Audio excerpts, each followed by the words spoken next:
Good morning. I say morning, it's morning my time. Welcome to day 5 of the COVID Client Challenge. Um, got me some good rest and ready to go today. So it should be an interesting day. We'll see what happens. Let everybody kind of pile into the room here. Make sure that everybody can hear me okay. Looks like my audio is good, but let me know that you can hear me. Let me know that you're here, so I know who's here. It's always nice to see who's here. And while that's going on, I'm gonna grab my drink here, get going on that, and we're gonna do a session overview. So let me head over there real quick, make sure we're kind of all up to speed on what we're doing here today. Obviously, everybody knows that the call part is happening today, right? But I want to cover some of the other stuff that happens as well. It's not just about the phone calls today. So I'm going to show you how I prep for phone calls. I haven't done any of that, and I wanted to cover that with you guys so you kind of see it's not really that it's not a whole lot of stuff, but it's important stuff. So looks like everybody can hear me okay. Elaine's having leaf blower problems. That's good. At least I'm not, right? I guess kind of matters that, on the audio side, because I'm going to be on the phone today. So anyway, let's hope and pray for the best on that. I don't think they're due today. So today we're going to do an overview of what it takes to do the phone calls. Not just go over the script, not just actually make the calls, but how to prepare yourself for success when you take the calls. Notice I said take the calls, not make the calls. However, if you're able to, I'll say this, if you're able to actually, some people have challenges working up nerve to take a phone call. And my thing is, it's all about how solid you are in your belief of what you're selling and what you're doing. Some of you may be uncertain in that area, and you're going to have to work on that. It's going to take some work on the ideas behind what we do. Either you believe us or you don't. Either you see other people succeed with it and know that you can do that, or you don't. And if you don't, then you probably need to be going and making your own campaign and run into an affiliate offer, or set up a campaign to a test client. Something to build your confidence, because I can't build it for you. And a lot of people get this mixed up. Self-confidence is actually, in this model, is not required. What's required is confidence in what you sell, confidence in your offer. I could give two shits about your personal self-confidence issues, and I mean that not from a lack of caring standpoint, but from strictly a sales standpoint, like getting clients in the door. I don't care about how you see yourself. I don't care about what you think about yourself. What I care about is seeing you get results in this model, and the only way to do that is to have confidence in what you're selling, not yourself. Don't mix up the two, okay? Don't mix up the two. Self-confidence is something completely separate on a personal level, how you're feeling for the day, what you're thinking about yourself. None of that should come into play if you have a solid offer. So I'm going to walk you through the steps of mentally how I prepare for that. And of course, you can do the same when it's time for you to get on the phone. That's, by the way, that process is the same process that allows me to just call people cold. I don't have a problem talking to anybody on the phone nowadays. And I've been through that, by the way. I wasn't born that way. It's a learned skill. And I've knocked on doors cold and had to get over it. I've had to call people cold and get over it in terms of how I feel about it. And like I said, the one way that I've found that works the absolute best is I'm not bothering somebody. I'm not wasting somebody's time if I have a solid offer and I know it delivers. You're not wasting their time. If anything, those people that you end up talking to could waste your time. It's possible. It's not every call you get, but sometimes that happens. You're looking for the right fit. You're looking for the right people. So understand, while I'm not trying to be mean, self-confidence has no room here. If you allow there to be any kind of self-confidence play into this, whether you're doing stuff or not in your business, you're gonna hit roadblocks. You're gonna hit paralyzing states. You're gonna want to do stuff but not do stuff. If that sounds familiar, that's because it's all based on self-confidence as opposed to confidence in your abilities. And if you don't have any abilities, it depends on the personality, guys. I've seen people that just go on blind faith completely and have never set up a campaign before and come screaming out of the gate.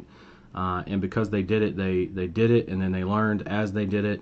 That makes a difference. I mean, then I've seen other people that just can't do that, and that's fine.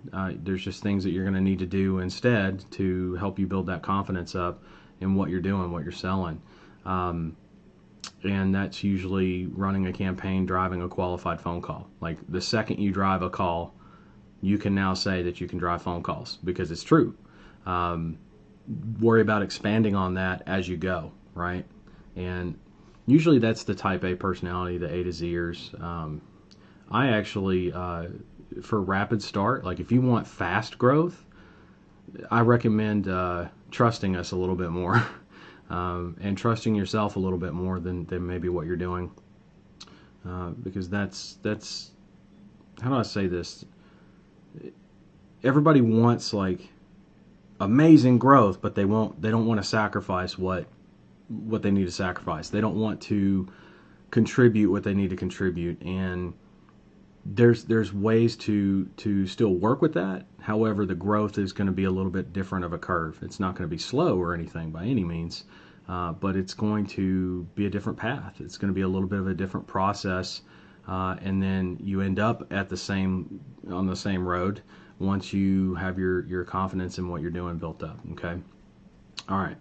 That said, seen that many times on both ends. I've seen people go through those challenges before, and I've personally been through them myself. That said,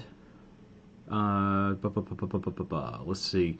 So we're going to talk about mindset for the script. First things first.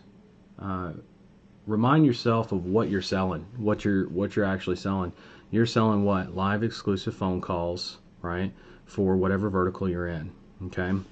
One of the things I like to do is internalize, which I haven't spent really hardly any time other than on the stream doing this, but I know this. Appliance repair, direct calls. And that's also the website. I also know I'm doing a 10 calls, 25 each, $250 deposit, and if anyone asks, it's Insight Marketing. Just prepping myself. In other words, I'm writing this stuff down, as you can see, and I'm doing that so that I internalize it more. And when I get to the script, you'll kind of understand why I'm doing that. And I deliver live and exclusive phone calls for appliance repair. Right? Appliance repair direct calls. This is William. How can I help you? This is the process that you go through. So now that I'm solid on that, some of you may need to, like I said, spend a little bit more time on that. Like, you know how many times? Let me run this by you guys. You know how many times I've gone to look at somebody's campaign or ask them questions about what they're currently doing, and I say, well, are you driving phone calls? And they're like, well, no. And then I say, okay, well, let's take a look. I get in there and look at their campaigns, and they are driving phone calls. And I say, well, and they say, well, yeah, I'm driving phone calls, but I'm not driving any qualified phone calls. And I say, okay, let's listen to your recordings and look at your search terms and figure out what's going on. That's the basic process every time, right? You'll learn this as we go if you don't already know this. And we get in there and come to find out there are qualified phone calls, right? But someone twice, and this has happened so many times I've lost count. My point is, don't fall victim to this mindset that you're not succeeding because every call that you drive is qualified, or that you imagine that there were going to be 100 phone calls a week or something. Not every vertical is like that, especially starting out. it's just not going to happen that way, right? So manage your own expectations and look for the wins. Look for the wins is my point. So when you see a qualified phone call, when you see a phone call come through, great, shit's working. You drove a phone call. Was it qualified? No. Guess what? That's the next barrier. That's the next step. Now you've got qualified phone calls coming in. The objective is to get as many of those calls that do come in to be qualified as possible. That's all it is. It's progress. It's just progress, milestones. A lot of people like to think of it as roadblocks or something, but it's not a roadblock. It's just milestones, mile markers, if you will, identifiers of where you're at in the business and what you need to focus on. But my definition of being able to deliver is if you've set up a campaign and you've driven one qualified phone call, then I know that you can quantify that one, which means you can scale it. If you have zero, can't quantify a zero, right? A zero is zero. But a one, you can quantify it, you can scale it to 2, to 4, to 8, etc. So that's where the focus needs to be, and that's where your head needs to be on what it is that you're doing, okay? No matter if you have no clients, if you have 100 clients, or anything in between, even 3 clients, 4 clients, this is what your mind needs to be thinking. Am I driving qualified phone calls for my clients? And if I am, then how can I drive more, right? A lot of people let frustration get the better of them or get scared because they're not confident in what they're delivering, if you will. I know it's asking, I won't say it's asking a lot. I know it's asking a bit for you to trust me on some things and to deliver, but I've never failed to deliver. It's interesting. I see a lot of different mindset. I went through a lot of more tickets today and support tickets, and I'm going to do that again after this call or after this session. And one thing I notice in mindset is, and it plays directly to sales script too, so keep that in mind. I see people asking questions from scarcity as opposed to like full-on belief that I'm going to deliver what I said, or that I have delivered what I said. They just hadn't found it yet, right? As an example, there's a lot of that going around, and I don't want you, if you're watching this right now, I don't want you to be a victim of that. I want you to be a victor, not a victim. And the only way to be a victor, besides play the Hunger Games, is to look at what you're doing and track your progress. Put yourself in a good state, a positive state. I mean, this is a well-blazed path. Many people have come and gone before you that I have trained over the years. People even that I haven't trained have succeeded with this model. I mean, this is not this exact model, obviously, but pretty damn close.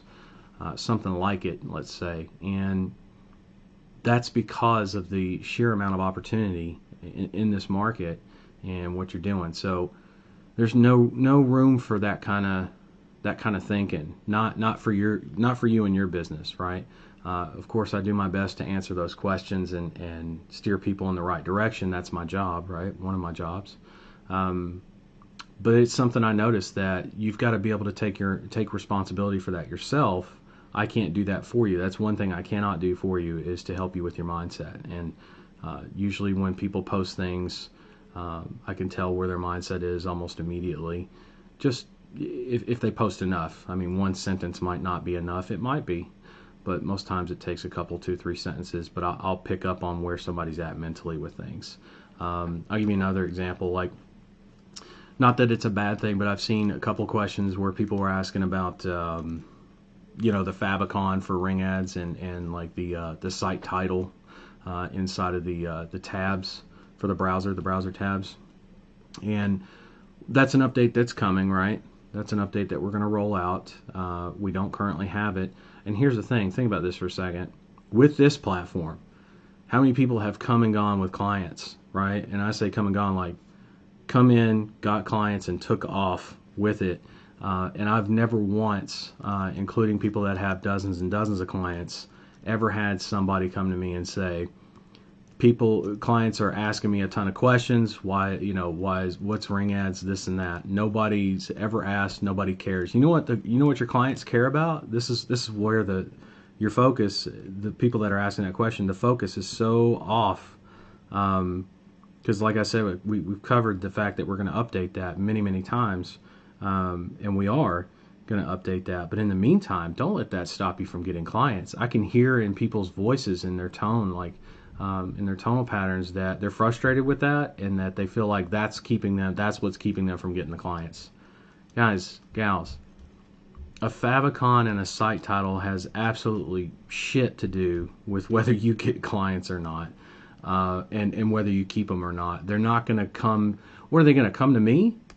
What do you think I'm going to tell them? I had a guy who recently reached out to me and asked me about running 3 different national campaigns. And while I'm going to decline that offer, I'm also going to point him to the free training and stuff that we have in here inside of Ring Ads that he can access right away. And if someone like that were to come into the mentorship, for example, then I would seriously consider taking them on as a case study, sure. But I'm not going to just partner up with somebody and do that. I mean, I have enough on my plate, number one. But even if I didn't, I don't want to partner up with someone in this business so that think of this for a second. That you don't want to be dependent on me. You don't. At some point, you need to take responsibility for your business and what you have and become independent, right? That doesn't mean that you never talk to me again or that you don't keep learning from me. Sure, keep learning. I'll still be here teaching all kinds of different stuff beyond what we do on this 7 days. But mindset-wise, you've got to understand it's an abundance mindset, not a scarcity mindset. So if you're in the scarcity mode, you're going to have to shift over, right? Survival mode versus thrive mode. Survive or thrive. That's the two different modes there. And I'm seeing that, and I just want to make sure that I address that. Like those are small little ticky tack things that you're using as an excuse, straight out. And if you have clients, great. And most likely you don't in that case. And I'm saying that because I can tell. And that doesn't make me a psychic or some kind of prophet or clairvoyant or anything like that. It just means that I know the business well enough to know where people are at based on what they're asking, what they're saying, how they sound even, all of it, okay? All right, so mindset, very important, very, very important. The other thing is you don't always have to feel your best to make phone calls. I just wanted to do that so that you guys got a good run through of what the calls are going to sound like. Okay. Okay. Let's take a look at the script.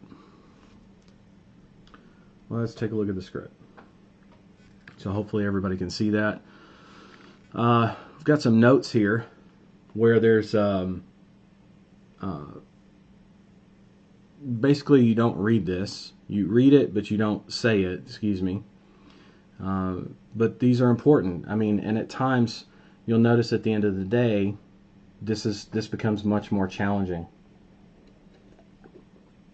I've seen people that have great closing rates do poorly at the end of the day because of this. Because somebody, maybe they got one phone call towards the end of the day that was not so great. And so what I want you to do is I want you to see how I handle this from time to time.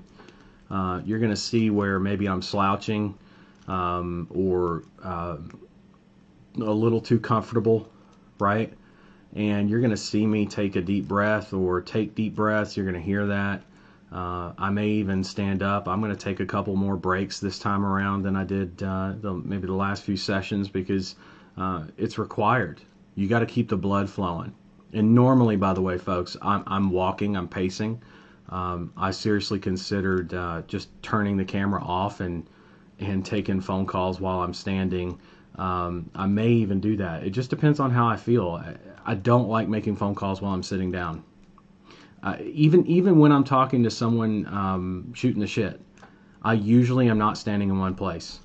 I'm usually not standing in one place unless I have to be on the screen or screen share. I can do that, but without having to feel like I need to pace. And that anxiety of feeling like I need to pace is going to be the determining factor on whether I actually need to stand up and do that. But head up, chest up, be confident. And when I say be confident, again, I'm not talking about self-confidence. I'm talking about confidence in your offer. By the way, you want to build self-confidence? I have no problem helping you out with that. Here's the secret. Be confident in your offer, sell a bunch of people, get the campaigns up and running, deliver some phone calls, and now you should have more self-confidence. Are you going to ever have the self-confidence you want in life? Probably not. We're so hard on ourselves sometimes, if you think about it. But I'll tell you this right now, the difference between you at 0 clients and the difference between you at 10 clients is night and day to my eyes, and I can see it a mile away. And guess what? So can all your clients. Whether you can actually feel it and see it, you know, I'm not going to call people ungrateful, but I've seen some people that I've worked with and directly and indirectly that it's like, oh man, it's just so hard, this and that, and I just don't know what I'm doing, and and I'm like, hold on a second. You have 20 clients, you've delivered qualified phone calls, you've even got a couple people to re-up with you, but life is so fucking hard for you. Boo fucking who. You know what I mean? Like, change your perspective. Change your perspective. Really take a tally of what it is that you have. And by the way, usually the people that say that kind of stuff don't track on a daily basis, because if they did, they would know their numbers. And if you know your numbers, you're going to be able to just say exactly what's going on and say it without any kind of emotion attached to it, because numbers are numbers. And if you don't like the results, then change the numbers. Make the numbers different, right? And the only way to do that is to do what you need to do based on what you're tracking. But that's the point. Tracking's super important. Helps keep you accountable on your emotional side too, right? So the script, I'm looking here, smile and dial, stand up, hands on hips, head and chest up, be confident. And there's a few different tonal patterns I'm going to run through here, okay? So I'm going to run through these, and then we'll look at the comments, we'll probably take a break and come back and do some calls, okay? Appliance Repair Direct calls. This is William. How can I help you? That's exactly how I sound. Almost like I'm at Papa John's or Domino's and I'm making a pizza. I'm in the middle of making a pizza. You just called me. What the fuck do you want? Without saying what the fuck do you want. And I'm not exactly saying it with a tone or an attitude, but I'm saying it as in like I'm just conditioned to answer the phone that way because I've answered it that way a million times. Even though I've never answered the phone yet to date that way. That's why it's important to go over that several times. You've heard me over the last 4 sessions do that throughout the sessions. Appliance Repair Direct calls. This William. How can I help you? Right? Now, what does that do, by the way, when I say that and people are calling me and they say that I say that, they're thinking, oh shit, I just called a business. Especially if they're calling me back because they don't know what this is about. Sometimes people don't listen to their voicemail. They just see that they got a voicemail and they just call the number back. So they have no clue. Or sometimes they pretend. That happens too. They know what they're calling about, but they just want to see if this is a bullshit telemarketer or whatever. So they're listening for people in the background talking on the phone and all kinds of stuff like that, right? When they don't hear that and they hear me pop off with that first line there, I mean, that first 2-3 seconds, right out of the gate, I got them. You're going to hear people shift. You can actually feel it and hear it on the phone. You're going to feel it and hear it on the phone when people shift into, oh shit, I got to say something because this is a legit call. That's how many shit calls people normally get. Keep that in mind. A day. They may even tell you that. So the next line is, well, you called me, or I just got a voicemail. I don't know what this is about. I'm calling, or they say, yeah, I'm calling about the live phone calls you got. Doesn't matter what they say. I don't care if they know why I called them. I don't care if they do know. Doesn't matter. Does not matter what the answer is. I immediately say, yes, I've got live phone calls coming in for people that need appliance repair, and they're coming in every day, and they got to go somewhere, and I mean like right now. Tell me, do you need more business right now?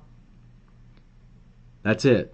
That's the line, and that's how I say it. Now, what you should pick up from that is I still am kind of busy. I'm not wasting time. I'm getting straight to it, telling them what I got, and I stress the urgency.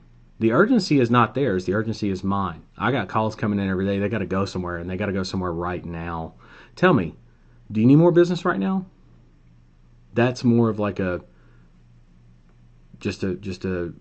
the tonal pattern of asking that question, the way I ask it. Do you need more business right now? Is this my normal voice? This is not my normal voice, is it? It would be a pain in the ass to listen to me all the time if this was my normal voice, right? Okay. Use the tonal patterns, right? So, yes, I've got a lot of phone calls for people that need appliance repair. They're coming in every day, and I'm telling you, they got to go somewhere, and I mean right now. Hear the urgency, the certainty. Tell me, do you need more business right now? Hear the difference? Work on it. Practice it. Live it, love it, use it.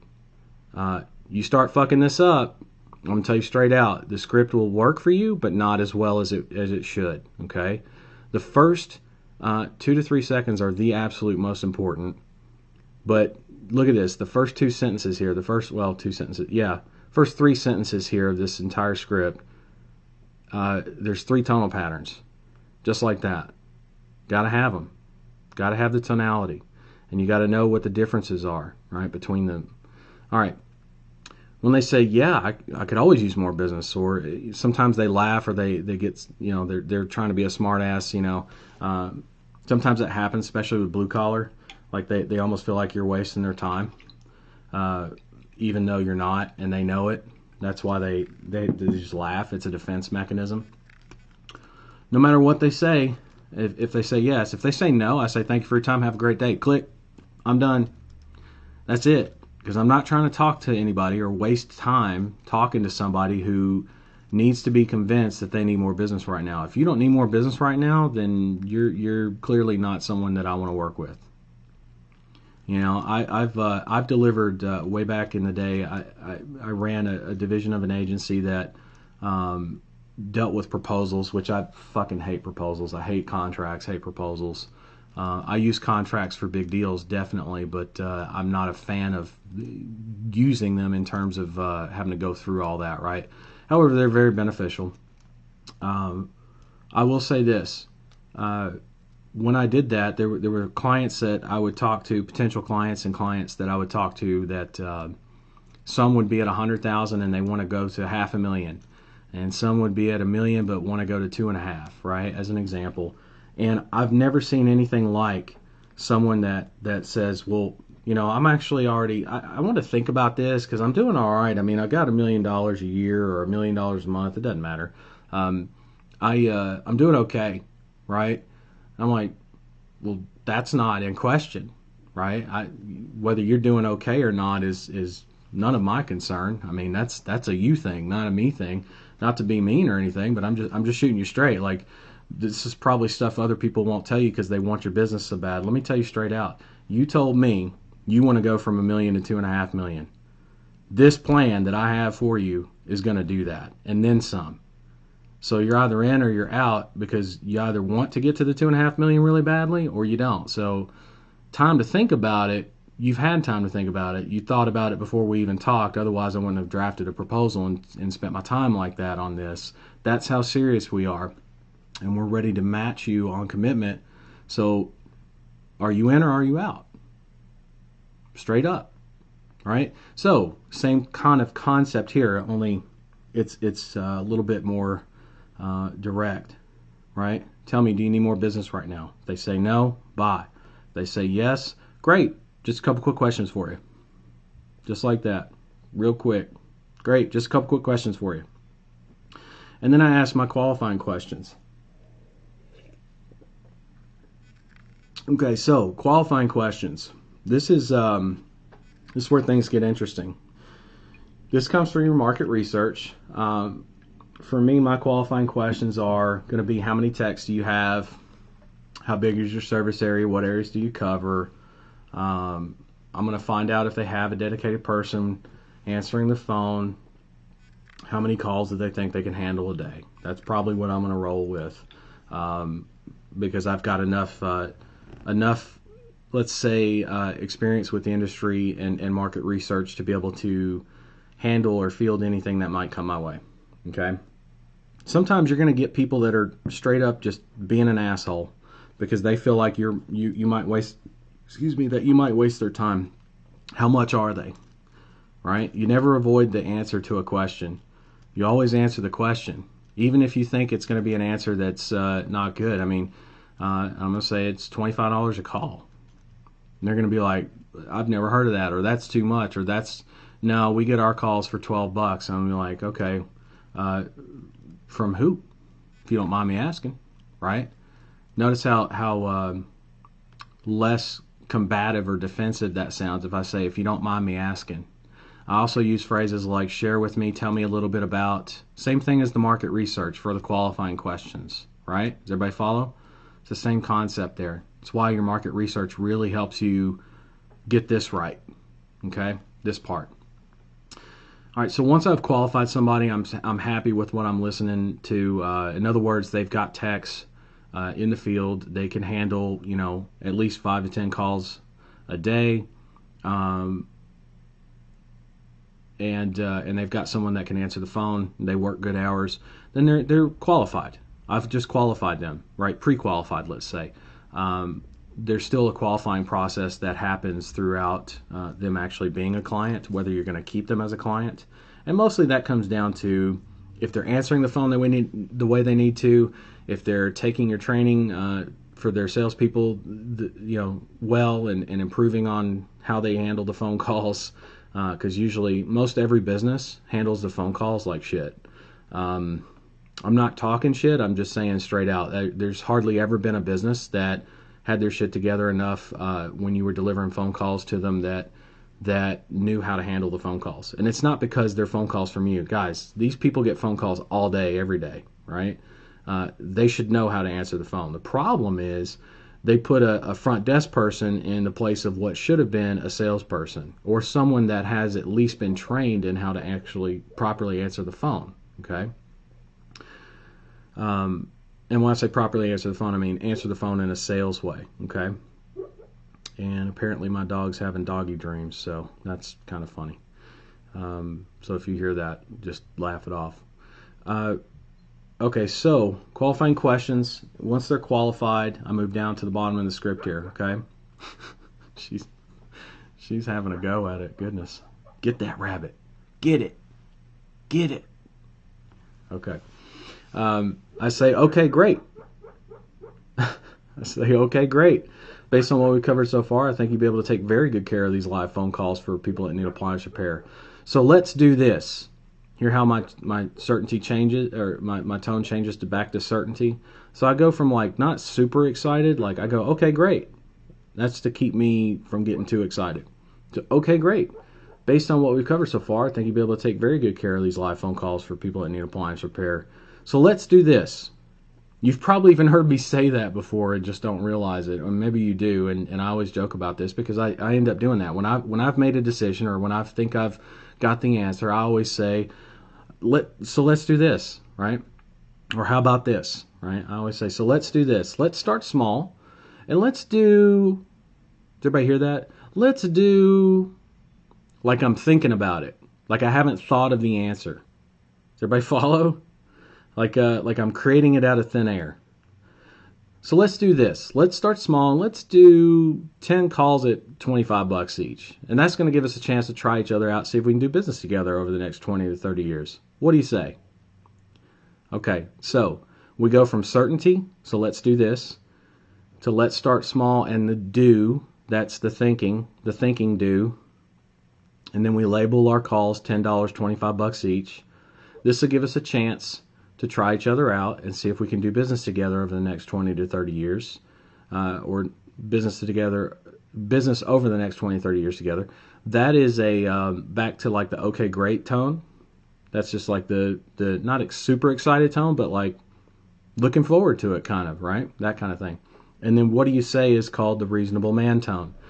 A lot of this stuff, not all of it, but a good amount of it for tonal patterns I've pulled from Jordan Belfort. And if you've studied any of his like straight line persuasion, it's a great course. If you haven't studied it, you may or may not agree with what he's, or done with his life, but there's no reason that you can't learn from him, because what he teaches is by and far some of the best stuff ever. Okay, concept wise and also script wise. So, what do you say? All right, that's the reasonable man in the tonal pattern.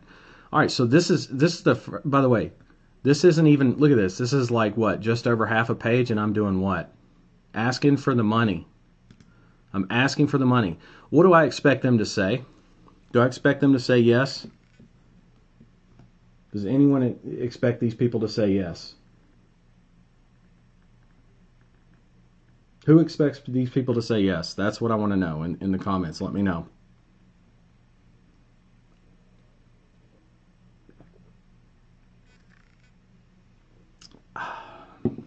Who expects these people to say yes?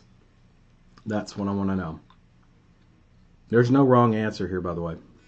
Just different ways of thinking.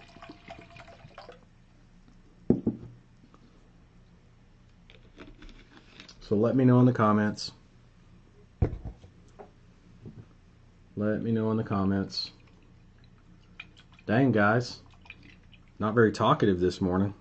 I know there's a bit of a delay, but it ain't that big of a delay. Sid says yes. Very good. Okay. John says, I do, although some won't, I guess. Okay. Here's the problem, and it's a loaded question. Okay. Not everyone. Okay. 99 out of 100. What if I told you 99 out of 100 people are going to say no the first time? Think about this. When's the last time somebody asked you for money the first time and you just said yes? Even your kids. Like if your kids ask you for $5, do you just give it to them? No. Our knee-jerk reaction, our preconditioned reaction as humans, and human nature, whatever you want to call it, is to always say no. Even if we want to say yes, we say no. Even to the people we care about and love, we say no. Or want to say no, at least. Sometimes we may not say no, but we're like, what's this for? That's a no without saying no, right? So hopefully that makes sense. Nobody's going to say yes to this. Expect it. Manage your expectations and understand that no one is going to tell you yes on the first time you ask for the money, ever. So that means how many times do we have to ask for the money? At least more than once, right? Well, how many times? Now, tell me in the comments, how many times do you think that you have to ask for the money? On average. You can give me a range, you can give me an average. How many times do you think you have to ask for the money? We know we have to ask for it more than once, because I just told you almost everybody's going to tell you no at the beginning, right? At the very first time you ask for it. So, how many times do you have to ask for the money? Elaine says, I'm a mom, I know better. Right.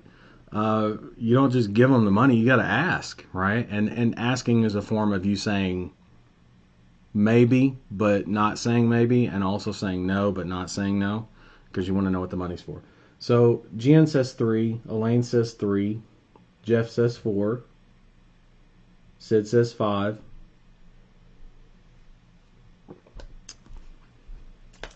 Andy says 3 to 5. Steve says 3 to 7. Okay. Got some different answers here. What if I told you it was 2 to 4? On average, most of the people that are going to close with you, the ones that are qualified, right, and serious about this, out of those people, you're going to find anywhere from 2 to 4 times it's going to take. Okay.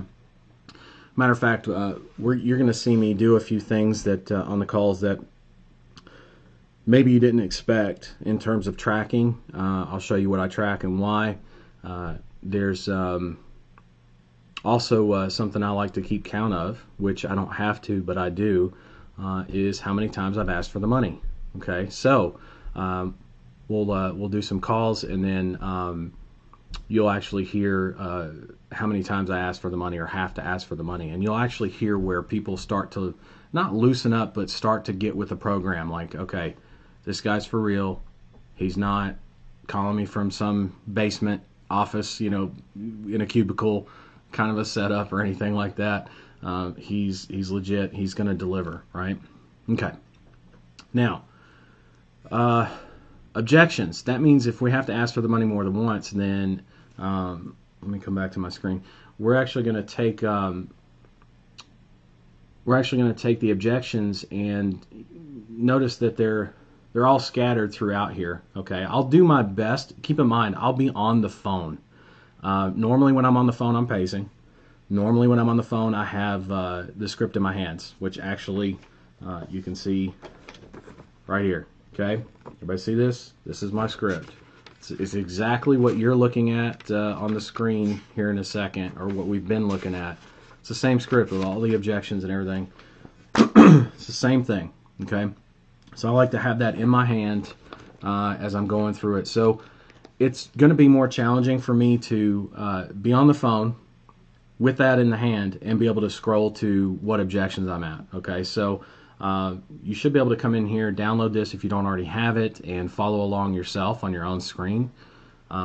Keep in mind, most of today's session is going to be, I say most of it, a good amount of it's going to be audio based when we start the phone calls, and then we're going to go from that to setting up the campaigns. And we'll see how far we get with the campaign setup. I'm not as worried about that, because I always tell people 48 to 72 hours so we can set up your account and get the calls forwarded over, right? So I'm not worried about having the campaign set up today.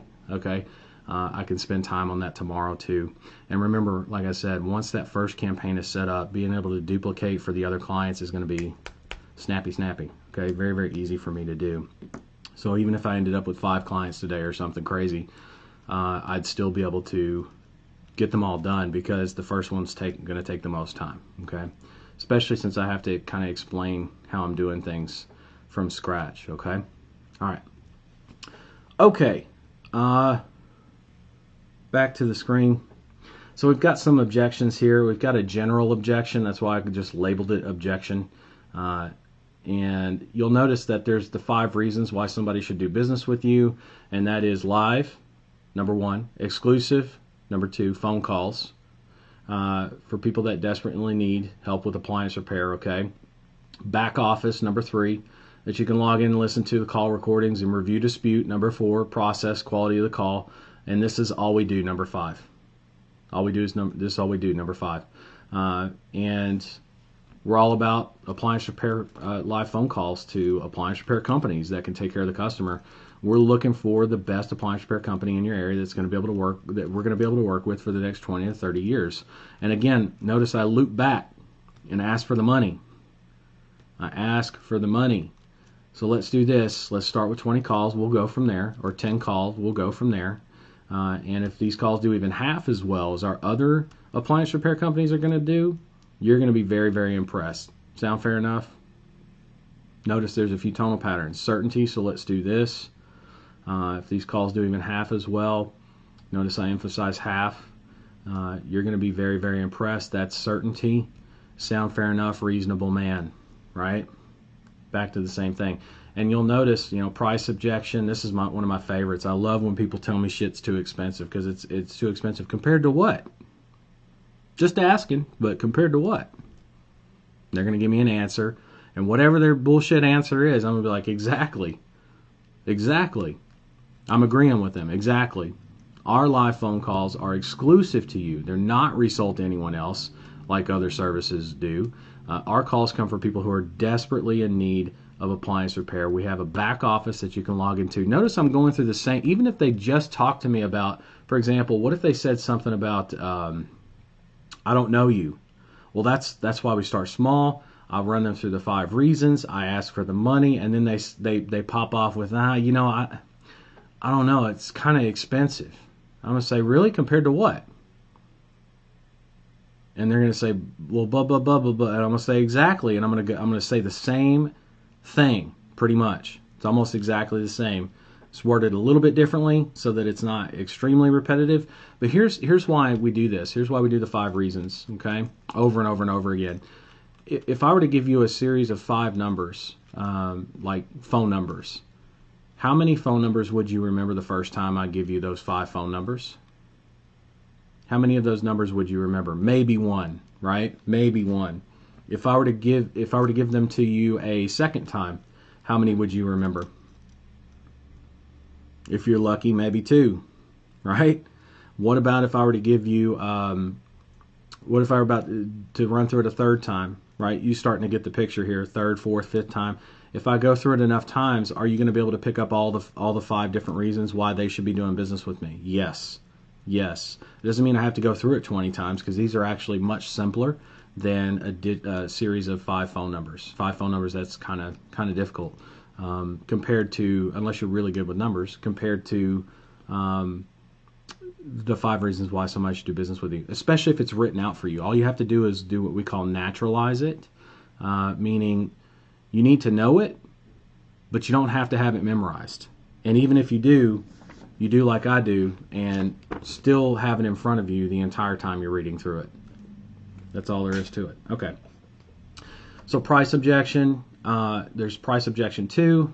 If somebody says, I get my leads from HomeAdvisor, something like that, or like they're trying to act like that they only want one provider, it's like you're not trying to compete with them, right? You're trying to add to them, okay?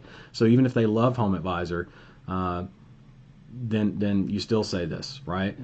As an example, HomeAdvisor is just an example here, okay? Next one, partner, wife, dog. I make a joke, but I'm dead serious. Like, partner, wife, dog. People will use any friggin' excuse possible. Yeah, I got to go talk to somebody else that actually doesn't make the decision. And even if they do, it's one of those things where the reason we start small is so that you can actually show your partners the live calls that came in and the call recordings, and then make a decision together on whether or not we expand with more live phone calls. I mean, at the end of the day, what are we talking about here? We're talking about $250. You can't even get a classified ad that's like 1 inch by 2 inch or 2 inch by 3 inch in the Sunday paper for that much. I'm telling you, you're going to get 10 phone calls. And I know I can do that because, like I said, our live phone calls are exclusive, live, not resold to anyone else. The people desperately need appliance repair, a back office, listen to call recordings, review dispute, call quality. This is all we do. You getting the picture, folks? Same shit. Same shit. Don't let them get away with something like partner, wife, dog. I can't stand that stuff. I don't know you. That means that they've been burned before, or they don't trust you, right? Again, that's why we start small. I'm not asking you for thousands of dollars, right? That's why we start small. It's the best way to get to know each other. Like we said, live exclusive calls. People desperately need appliance repair. We even have back office you log into, call recordings, review dispute, call quality. This is all we do. So let's do this. Notice they loop back every time until someone's ready to go. And they're either ready to go or they're not. I've been burned before. This is where you empathize. You empathize with them. I know the feeling. We've been burned before on our end. That's just how this industry is, unfortunately. But that's also why we start small. It's the best way for us to get to know each other. Same script. No difference. Okay? I don't know you. I've been burned before. It's pretty much the same thing. And they kind of mean the same thing. Not always, but most of the time they mean the same thing from your potential client. I get 5 calls a day from companies like you.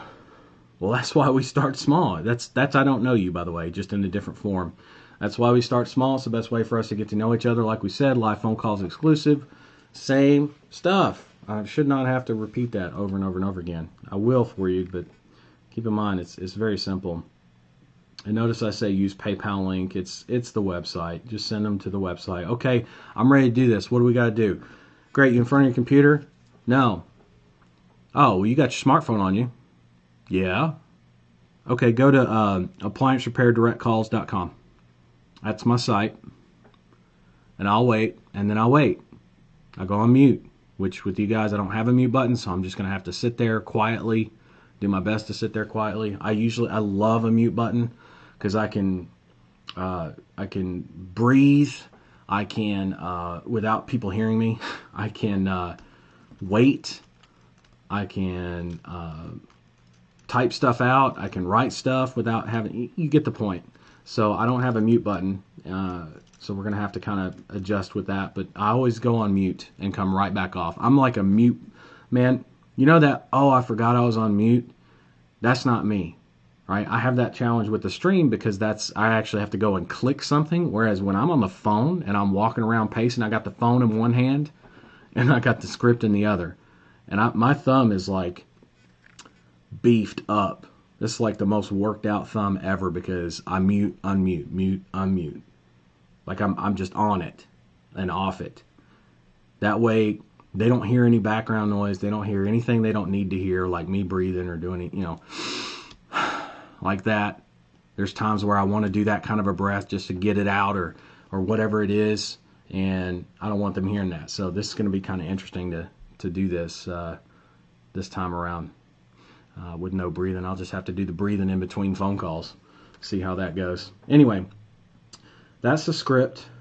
Let's do this. It's so funny because that's actually what I was going to say. Let's do this. Let's take a break. It's 9:50. Excuse me. Goodness. Sometimes that powder drink doesn't mix all the way, and it. Give me a second.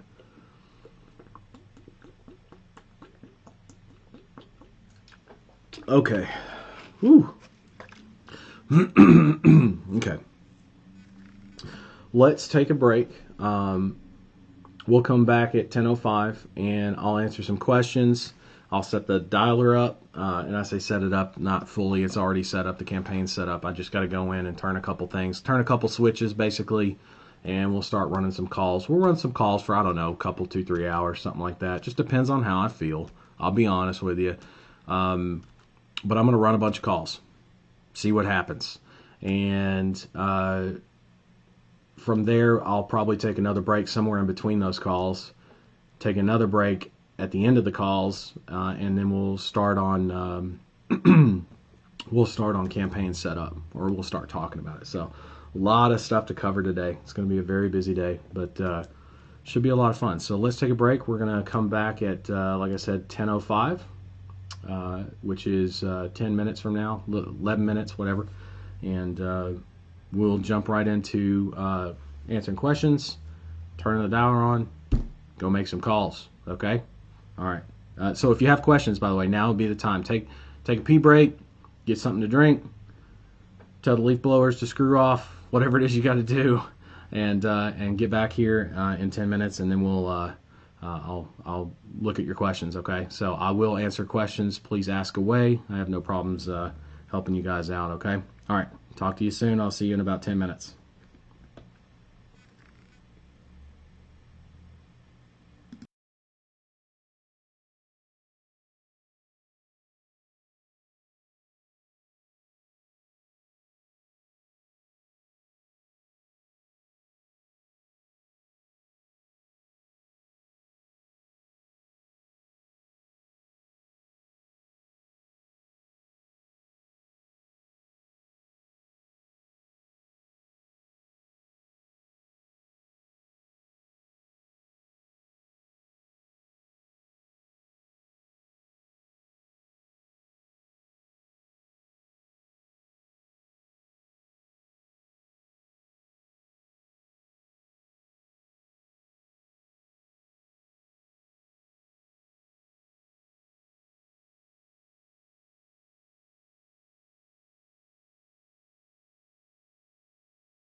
right, we are back.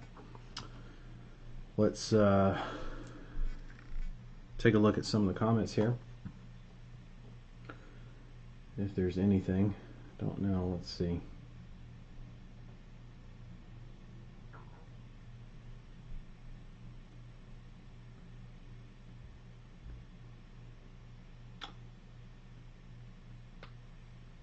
Okay, looks like everybody's good so far. No questions. No questions. Okay, wow. You guys are an easy bunch. Guarantee you're going to want to ask questions after we get some phone calls going. So, totally okay with that. Just be aware I'll be in the middle of making phone calls. I probably won't get to it till we take another break probably or something. Okay? All right. Next. Take that. Put that over here. I'm going to be tracking some things today. Obviously, I'm not doing it on the sheet yet, but one of the things I will be tracking at the end of the day, so the daily numbers, and I don't care how somebody else tracks it. I just like to track it via the notepad. So basically what I want is I want to know how many dials or calls coming in that I actually answered, right? So how many dials were made, and then I want to know how many people got through to the qualifying questions. Okay, and then once they get to the qualifying questions, I want to know how many people I pitched, and then I want to know how many people I closed. That's it. So how many dials, how many qualified, how many did I pitch, and how many did I close? You could track some other stuff in there, like, for example, are you talking to a decision maker, right? I like to track, I'm pretty confident in my abilities to get to the decision maker one way or another, so I'm not worried about tracking that, but that might be something you want to track initially to make sure that you're talking to the right people. But I track that. I do the hash marks, 1, 2, 3, 4, 5, and then at the end of the day I'll take these numbers and I'll punch them into a tracking sheet. I'll show you what that looks like. Whether we get to it today or not, I don't know, but all I know is it's being tracked here. The other thing I want to track is how many times I ask for the money. So when I get to the pitch, how many times do I ask for the money, right?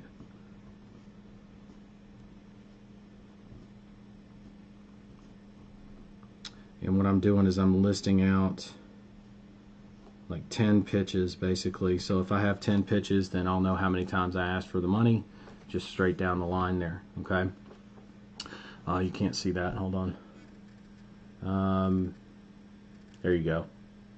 Should be able to see that now. Dials, qual, pitch for P for pitch, C for close, and then money sign 1, 2, 3, 4, 5, 6, 7, 8, 9, 10. Right? Just so that I have enough to start with. If I need another page, I'll just take it off, put another page on, done. Okay, so I'm going to track all that. And the interesting part is I'm not just tracking that for my sake. I'm tracking that so that I know what's going on at every level of the business. So, for example, if I got a sales guy that his numbers are off, or his sales numbers are off, let's say, I'm going to be able to look at the data,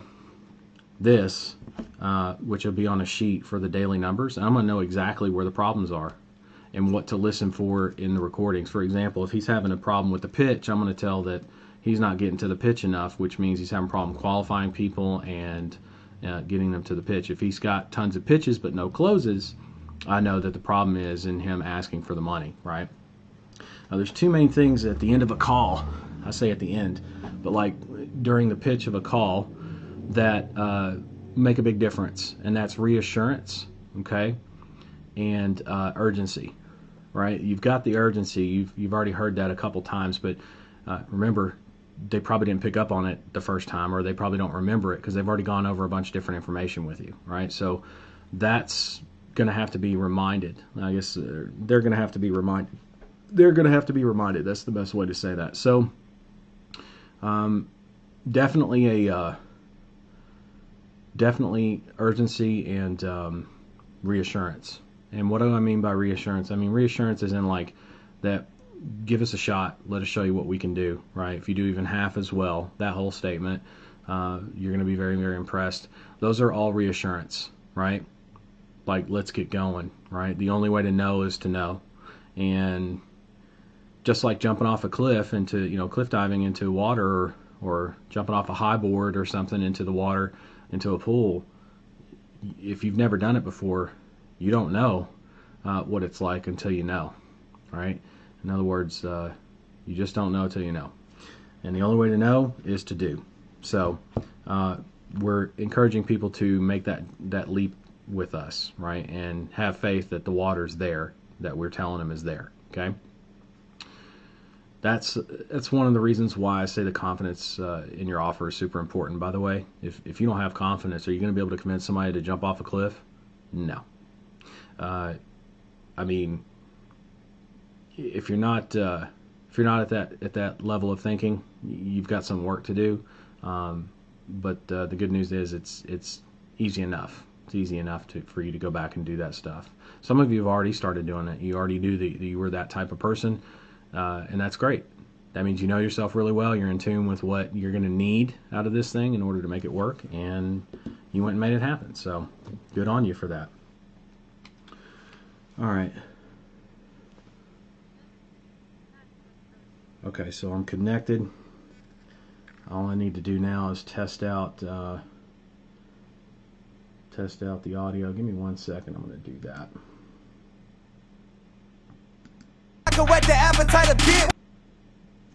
Can I hear it? What you talking about, my? Yep. All right. Cool. By the way, if anybody's wondering, that song is from a favorite artist of mine. I tend to jam out. Love music. I'm a big music lover. Alright, so there's my live video. Cool. So the headset's connected. That's working correctly. I'm going to pull up Ring Ads. And I'm going to, first thing I'm going to do is I'm going to log into that because I can't take phone calls currently. We're working on some updates to fix this kind of stuff, but my company phone number does not ring or anything unless you're logged in. It kind of makes sense.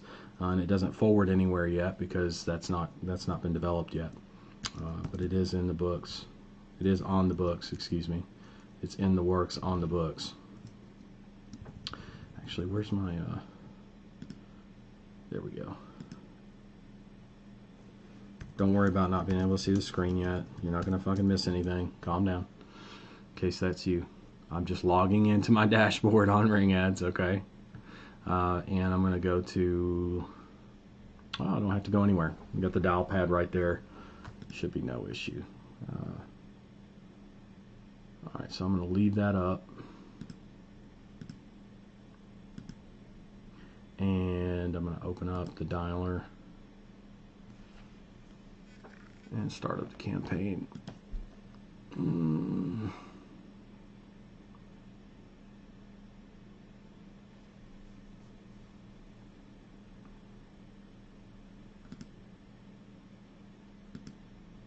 Oh, dang.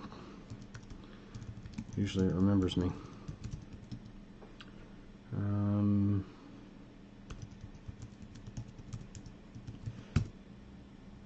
Let's see if that'll get me in.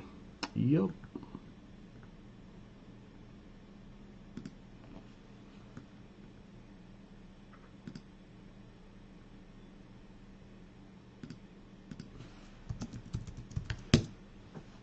Okay.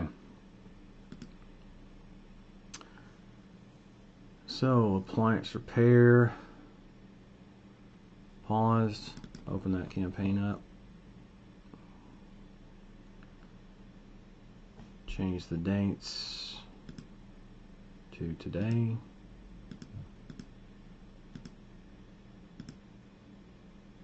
Turn the campaign active. Hit save.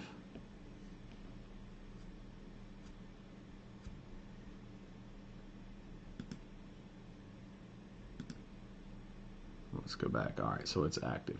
So we should be getting calls here shortly. Alright, so let me pull up the script. I've got the window here. Pull that up. Something like that. Perfect. All right, so let me put my headset on.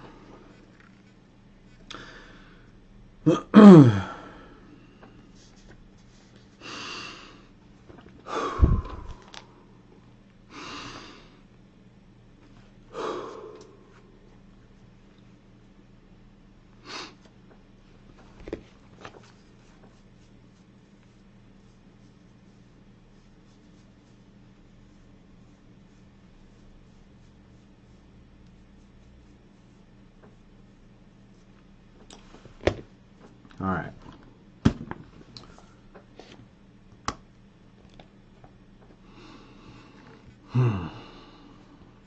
See how I changed my my posture? Feeling good, alert, ready to take some calls. You're gonna hear some crazy stuff. You're gonna hear people hang up on me sometimes. You're gonna hear people get rude. You'll hear me push back. You'll hear all kinds of fun stuff. It's gonna be interesting for sure. It's gonna be interesting for sure.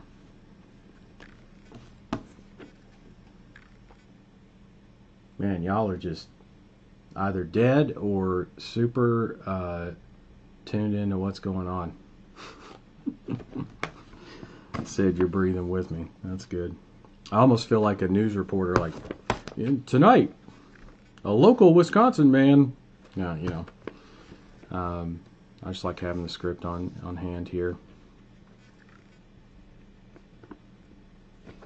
Actually, what were my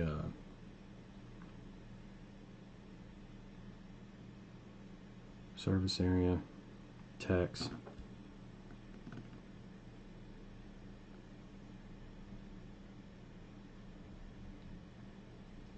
I need another post-it.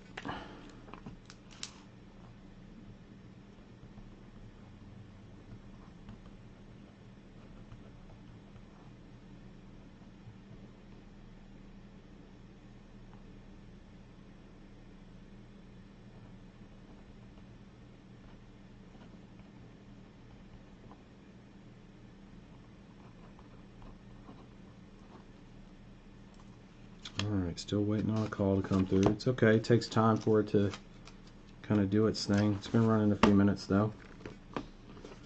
It'll come through. It'll come through. Patience is a virtue.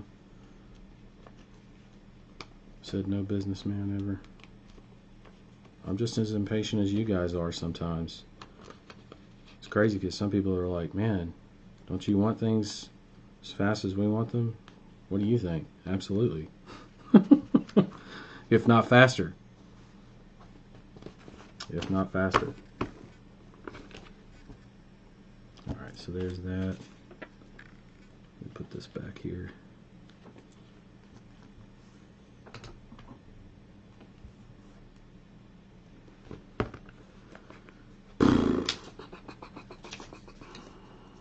Notice I do the lip thing. I don't know. Just kind of like freeze you up. Stretch, stretch, stretch. Keep your chest open. Breathe, breathe, breathe.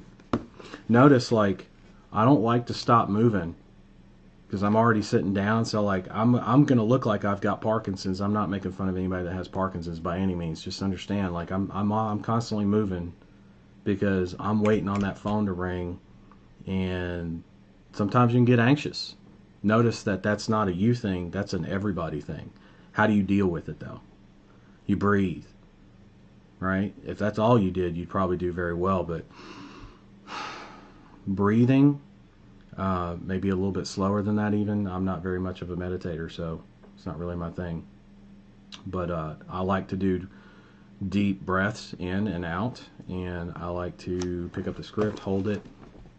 If there's any like small little somethings that I haven't done yet, like fill out my post-it note for the day, I'll start on that. That's it. Think about how great the calls are going to be. Visualize it. That's it. Just sit here and wait. Sometimes it's a pain in the ass to wait like that. Sometimes it's a pain in the ass to wait like that. Let me just double check, make sure the dialer's going.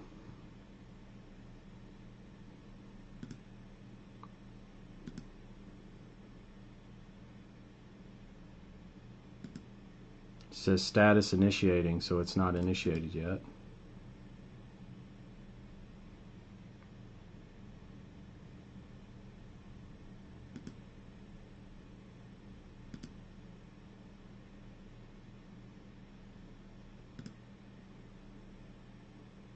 Oh, it says out of schedule.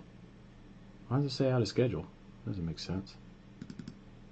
Let me go back in and take a look here. 429, it's active. Schedule for the calls. Oh, that's right, it's set for Tuesday. Derp. Derp-a-derp. Let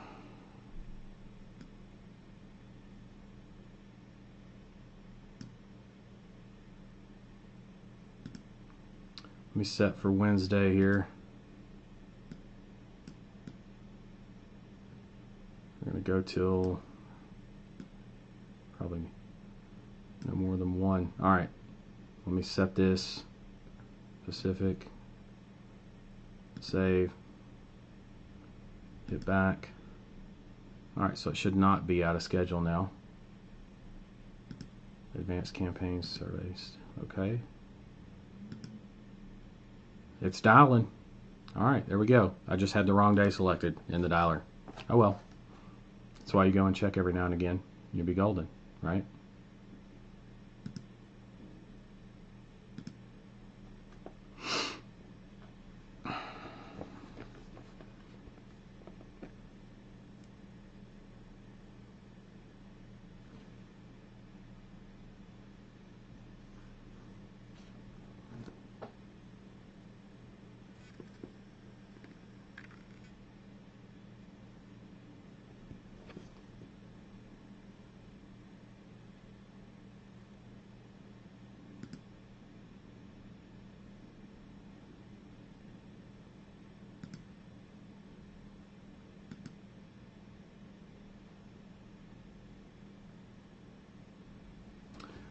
Art, no, you cannot see my dialer screen. I will not be showing you my dialer screen. Not going to show you my dialer screen. One thing's for certain, there's a lot of sensitive information about what I'm doing, and the last thing I want is people calling up my clients. And if somebody happens to get a phone number, that's okay. I'll do some damage control, but at the same time, I'm not trying to have all my clients that I pull in for this agency be at risk for compromising information like that. So, no, you cannot see my dialer screen. You don't need to see my dialer screen, actually. But what I'm going to be focused on mostly, I have the dialer screen up, and then as soon as the call comes in, or a call comes in, I'm going to click over to the script, and I'm going to go back and forth between, that's why I love the Stream Deck. It's going to help with that. I'm going to go back and forth between the script script on my screen, and this ugly mug here. That's all you really need to see. There's going to be some critical moments that you're going to want to take a look at my face, that when I'm going through some of the tonal patterns, believe it or not, it's going to help you remember the tonal patterns a lot better and kind of see where I'm at mentally with things.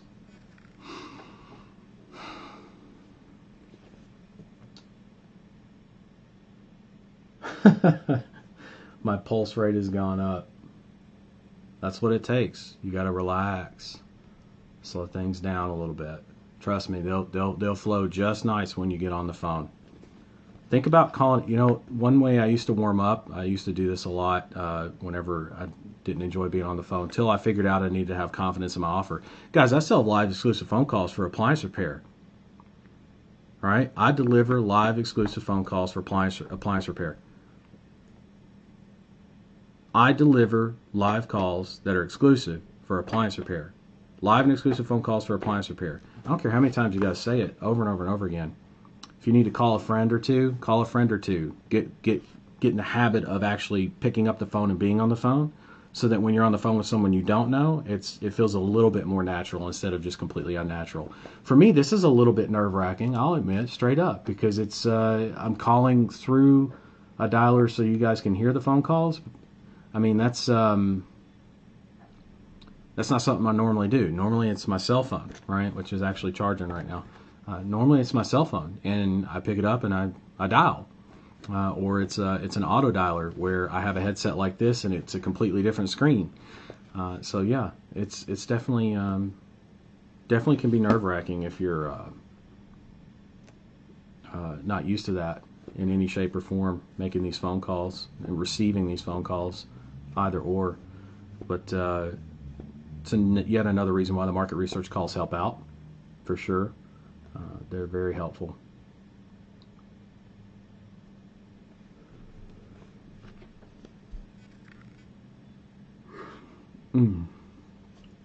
Takes a lot of energy too, by the way, to make good phone calls. Takes a lot of energy. Here we go. Here's our first call. You have an incoming call. If you would like to accept this call, press 5. Appliance Repair Direct Calls. This is William. How can I help you? Yeah, hey, this is Will. I just got a call from you. Yes, sir. Hi, how are you? Good, sir. Yes, sir. Did you catch the message, or are you saying it was a missed call? I'm sorry. No. I just got a call from you, and nobody answered. I said hello. Nobody answered over there. Oh, my bad. Well, listen, I got live phone calls coming in for people that need appliance repair. They're coming in every day. They got to go somewhere, and I mean like right now. Tell me, do you need more business right now? Yeah, for hail damage. Say that again. Yeah, what kind of company? What kind of products are you dealing with? Appliance repair. Oh no, we do auto hail repair. Auto. Okay. Not sure how that mix-up happened. I apologize. You have a nice day. You too. Bye. Bye.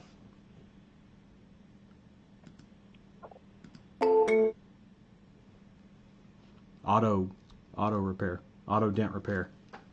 He thought I was talking about hail damage. That's not our vertical. Everybody get the first couple lines though? And do you see my face? Like I go serious on that tone? Like not boot camp instructor, but military instructor, but I do have a tone. Hopefully you can hear that. It's not like an attitude. Don't think of it as an attitude. Think of it as just like because you don't stay in that. It's just a tonal pattern. I look at it as like I am who I am, normal state. That's plus the tone of this, plus the tone of reasonable man, plus the tone of certainty. Let's do this. I know the direction we're going to take. This is what makes the most sense, right? All those things are... don't recommend gum while you're on the calls. But since I can't pace around, it gives me something to do. Kind of like I'm talking. So I'm going to chew a little gum. Normally what I end up doing once I got it chewed to a certain, not stale, because Orbit gum actually is my gum, and it lasts a long time flavor-wise, especially spearmint, like a couple hours. And, oh, we got a call come in, but it went away. It means it just didn't connect. No big deal. I think we got the number. We can do follow-up calls, stuff like that too later. Probably do that on Friday. Friday will be a good day for follow-ups. But normally what I do is I chew the gum, and then I tuck it away in my cheek, like somebody would if they did dip or something like that. Not in the front, just in the side pocket here. So I got little side pockets here for gum, so I can actually talk but still get the flavor, so I don't have nasty mouth, right? And normally I'm on mute and I'll take the gum out and do my thing. All right, let's see here. You have an incoming call. If you would like to... Appliance Repair Direct Calls. This is William. How can I help you? Hey, who's this? This is William. How can I help you? Somebody called me from this number. Yes, sir. Appliance Repair Direct Calls. This is William. Appliance? Yes, sir. Yeah, I'm sorry you got the wrong number. Thank you. All right, have a good day.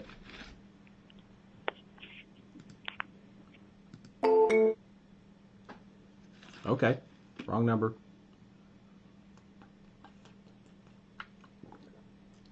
It happens. Notice how I'll drink water in the middle of a call. I'm not going to eat food because that's just uncouth. But I'll drink water. I'll take a drink of water. I'll chew gum. I do all the things that are like most people in a call center would probably frown upon. But I do that so that they hear that it's just a normal guy, not a call center. All right, here we go. You have an incoming call. Appliance Repair Direct Calls. This is William. How can I help you? Who's this? Appliance Repair Direct Calls. This is William. How can I help you? Oh, you guys just called me. Yeah. I just stayed on the line. I'm just. Oh, okay. Can I help you with anything? Yeah. Well, I'm calling because I got live phone calls. Are you run an appliance repair company? No. No. Okay. I probably don't need to be speaking to you. I'm sorry to waste your time. Here. Her. Okay. You just got to laugh shit off like that. You run an appliance repair company. That's who I want to talk to. By the way, sometimes you end up with this. You get some people that didn't listen to the voicemail, like I said, or you end up with people that don't run an appliance repair company. Sometimes the leads are, there's some mixed in that aren't accurate. It happens. Don't fret. Don't fret about it. Just be ready. I don't know how else to say it. Like, be ready. So 3 dials, but not really going to count those because I haven't really talked to anybody. That's appliance repair, I'm saying. Everybody's been not appliance repair, so. Why did I not read the script to him? I did. It just sounded like he wasn't appliance repair, Adrian. I followed I said exactly who I was. He got lost on that. I got live phone calls coming in for appliance repair. I said, you're an appliance repair company, right? If he'd have said yes, I'd been like, well, I got calls coming in every day. They got to go somewhere right now. I would have been right back on the script. Like, you're not going to ever be able to, guys, you're not ever going to be able to stay on the script 100% of the time. This is here for you to make sure that you don't drift off too far into left field, okay? This keeps you on point. There are a lot of calls that will be very, very close to this, though, right? That's why I gave you the script. When you start explaining stuff ahead of time, before you've pitched, then you're shooting your wad too soon. You got to get to the money. Ask for it the first time. They say no, and then you do it again and again, right? Answering their objections along the way. In other words, alleviating their concerns along the way.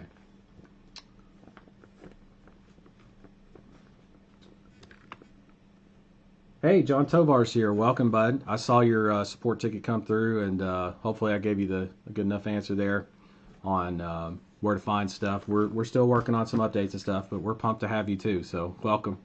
Good to see you. Let's see.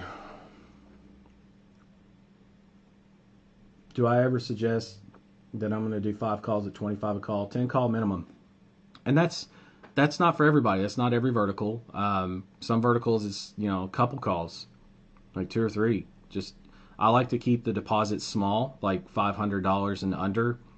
I've seen people buy more than that initially, like $1,000 calls, $1,200, $1,500 worth of calls initially, if there were options like that on the sales page, which there currently are not in this example. But that doesn't mean I can't always go back and add them in later. I'm just not running that right now. So yeah, 10 calls, that's my standard that I'm working with because it's a $250 deposit. It's going to be very hard for somebody to say no to that when I talk about how a classified ad is more expensive. You know what I'm saying? And you're not going to get 10 calls from that. Not guaranteed anyway. Let's see. I didn't ask Dale at Dollar Central. Do they have a soft phone so I can use my USB headset like a call center? I don't think they have a soft phone, but you can ask. I mean, go ahead and ask them, right? Oh, here we go. You have an incoming call. If you would like. Appliance Repair Direct Calls. This is William. How can I help you? I'm sorry, I was returning a phone call. My name is Freddie from No Praise Appliances. Yeah, you said Freddie? Yeah. Hey, Freddie, this is William. I'm Appliance Repair Direct Calls. How you doing? You are who? I'm calling from Appliance Repair Direct Calls. How can I help you? Yes, sir. I got a lot of phone calls coming in every day for people that need appliance repair, and they're coming in every day. I got to get them somewhere, and I mean like right now. Tell me, do you need more business right now? I got so much. I want to share my customer because I got so many. I cannot keep up on my own business. Okay, so you don't need any business right now. You know, I need employees to come and fix right here. You need techs. You know I got anybody you. who yeah, I need techs. I need techs to come over here and repair stuff right here at the shop. I'll tell you what I'll do. My man. First off, if you ever do need more business right now, give me a call. And second, here's what I'm going to do for you. I'm going to take down. Is this a good number to reach you at? Yeah. Okay, so here's what I'm going to do. I work in appliance repair, so if I come across somebody that's got too many techs, I'll do my best to send them over to you. Okay, if I come across anybody. Fair enough. All right. Yeah. All right. Have a good day, Freddie. All right, man. You too, man. Bye. Bye-bye. All right, so there's one. Dial. Qualifier, I didn't make it to the qualifier, so I didn't put a 1 there, right? I didn't put a hash mark there. What was his number? 678 something? Shit, there's another call.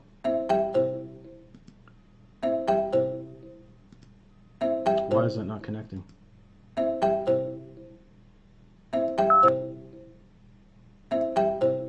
Shit, it won't let me connect.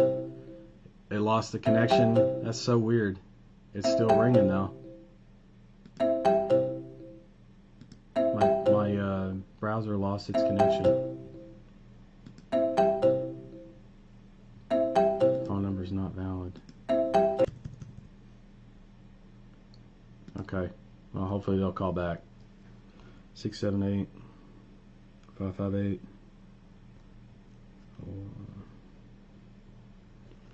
All right, and that was Freddie.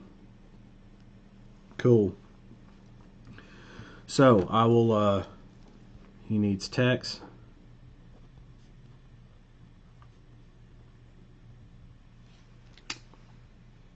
If I run across anybody that needs or wants to get rid of text, has the opposite problem in his area, I'll be sure to say something, right?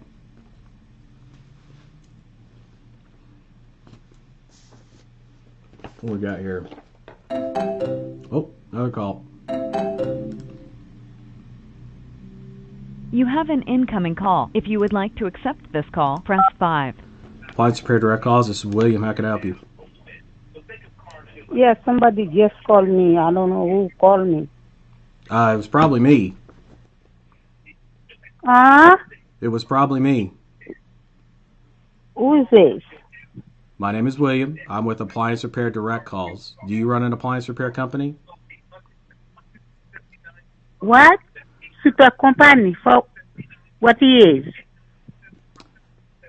Ma'am, you have a good Super day. company. Excuse me? You have a good day. Yeah, you call. I want to know who, where. Hello? Hello?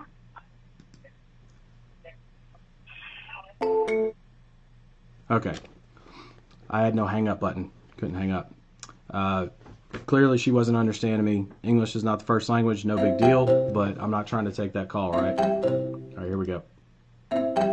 Seriously? Why am I losing the connection again? Son of a... What do I do? Let me refresh. I'm going to refresh the... It just lost the connection. It's so weird.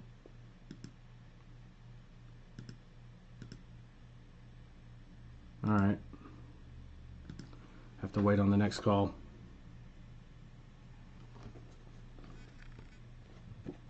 That pisses me off. That'll get you in a bad mood sometimes. Just gotta take it easy. Just breathe.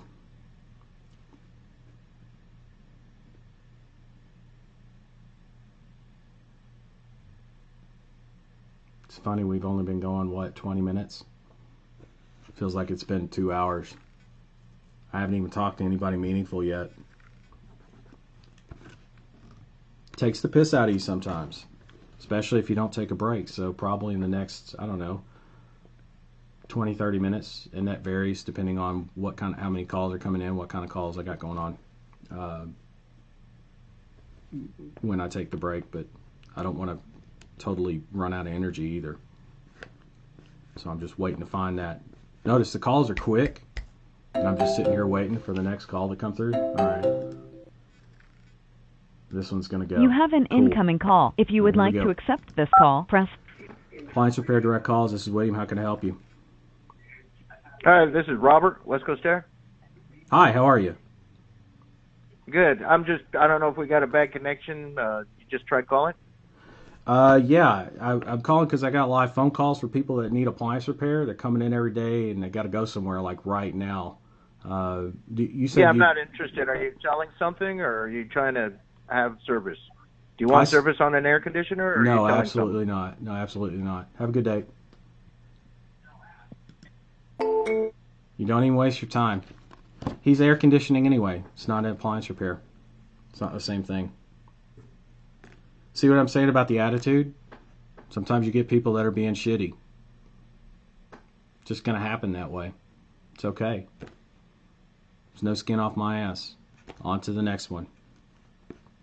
But notice I don't spend a lot of time. How much time I spent on that phone call? 40 seconds. The last one, 58. One before that, 131, 37, 32. I don't fuck around. You don't need to. They either need more business right now or they don't. They're either the right person to talk to or they're not. So that way when the call comes through that is a good call, someone that does need more business right now and is the right person, you have what? All the energy left to spend it where it needs to be spent. And that's where you have a 20, 30-minute call, sometimes less, rarely more than that. If you're spending more than that on the phone with somebody, you're probably spending too much time. But 20, 30 minutes, that's a client. That's a client.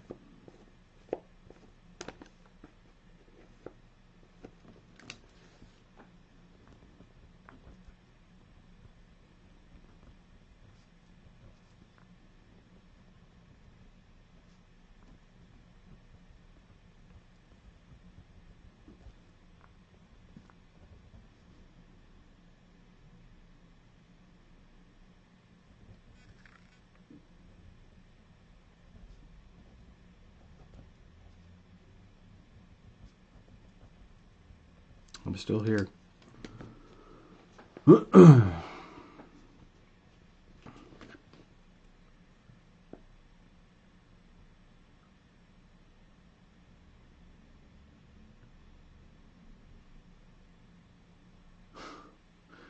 Feature presentation.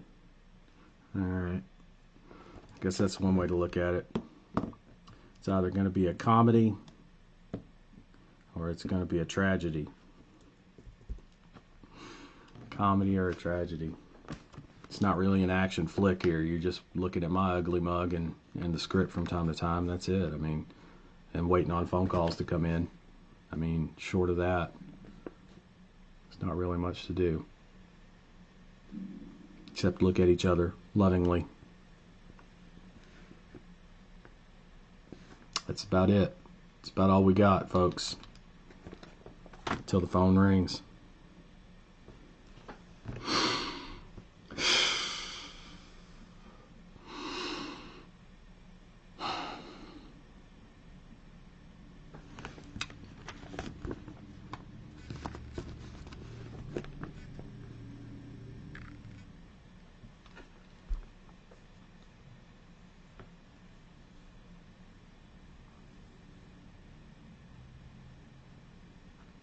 Stare at the beautiful day outside. Be grateful for the sunshine.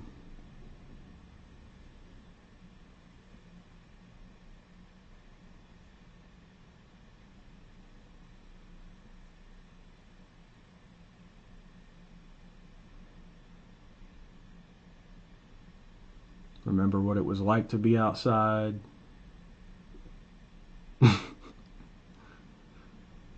make a joke, laugh it off, enjoy your own company, pretend like there's not people watching you right now, make phone calls. It's probably like my number one thing I don't want to do ever, probably, is this right here. Is make phone calls while people watch me make them.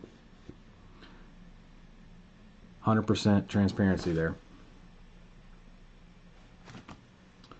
It's a necessary thing, though, for this kind of training, for this over-the-shoulder. You need to see.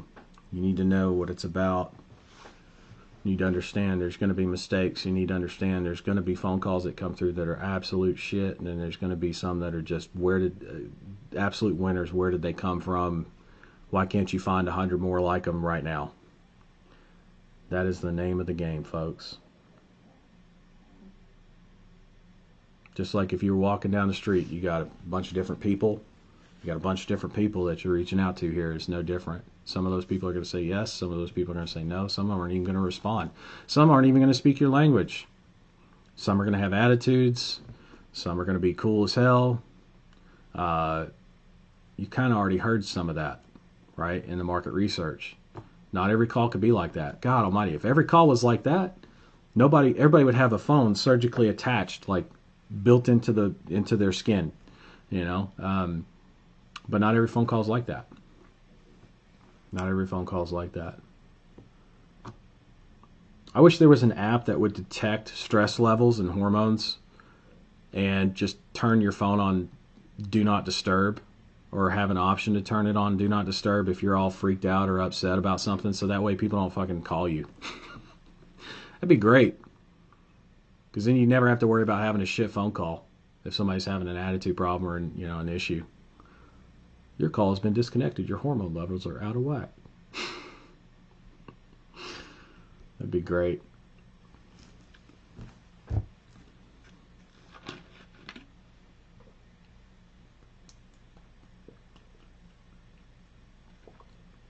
Come on, ringer. We're running at, for those of you that want to know, by the way, we're running at like 10 ports in Dialer Central. So when you have Dale or one of his staff set up your campaign, you can kind of get an idea of like, this is a medium pace. You know, you're going to get phone calls in, but this is like just a nice and easy pace. All right, here we go. Really? Twilio connection lost, but it's not lost. Looks like I'm going to have to talk with my dev team, because now I can't connect to the phone call. That sucks. Hopefully they'll call back. That's why you have follow-ups too, though.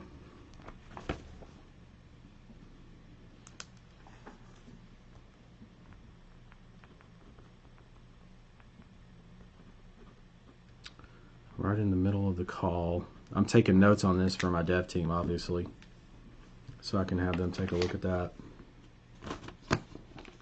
Man, we should have some deliveries out there. Should have some calls going out. Let's see.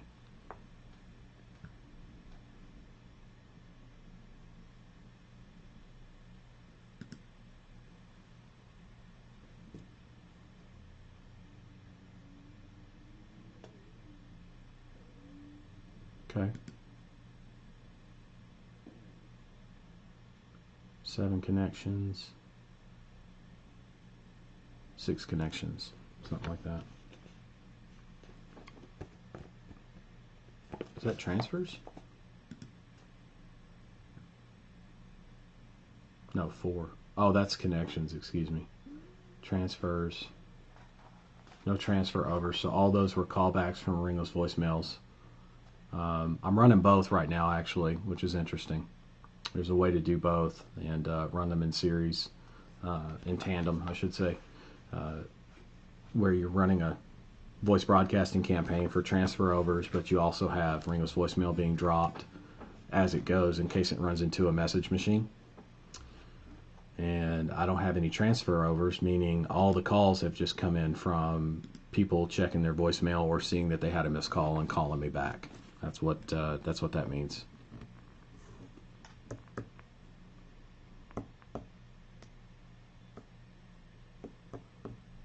you really need to focus on is, set your time to dial. Get your script out in your hand, if you're like me, in your hand. Stand up, if you're like me, pace around, whatever you got to do. Be ready to take the phone call. That's it. That's all you got to do. The rest should be from how often you study the script. By the way, recommend highly that you study the script religiously, and then do recordings of yourself reading, just doing nothing but reading the script. Forget tonal patterns, just read the script like you would if you were lines to a play. Read the script entirely, all of it. Pages, right? Do that for 2 hours. If you need to break it up into half-hour sessions, 4 of them, okay. If you need to break that up into, or can break that up into 1 hour sessions, 2 hours total, do that at a minimum. All right. By doing that, you're going to know the words a hell of a lot better, a hell of a lot easier if you're actually studying it, not being distracted by something else, but studying it, quiet room, before you go to bed, when you first wake up, whatever. It's going to help. It's going to help a lot. And then when you listen to the tonal patterns that I apply, some of which you've already heard, we'll get through the rest of the script. You're going to hear them all, and that's it. That's it.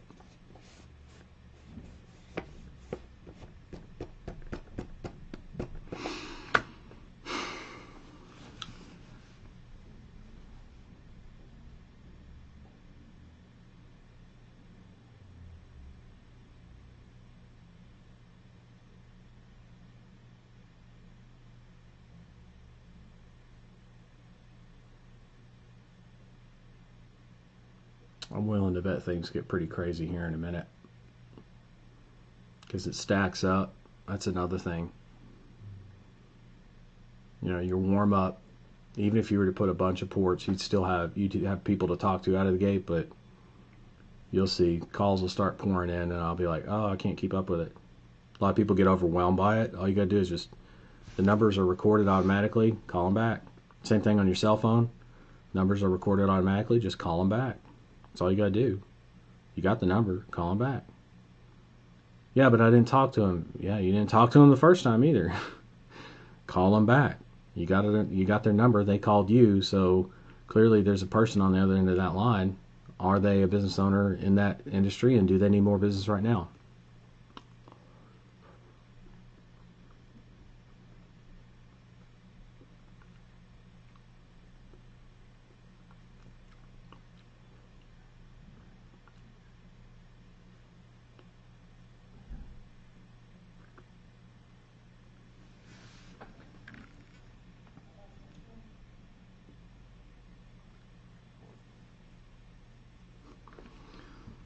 Sid, I know you're excited.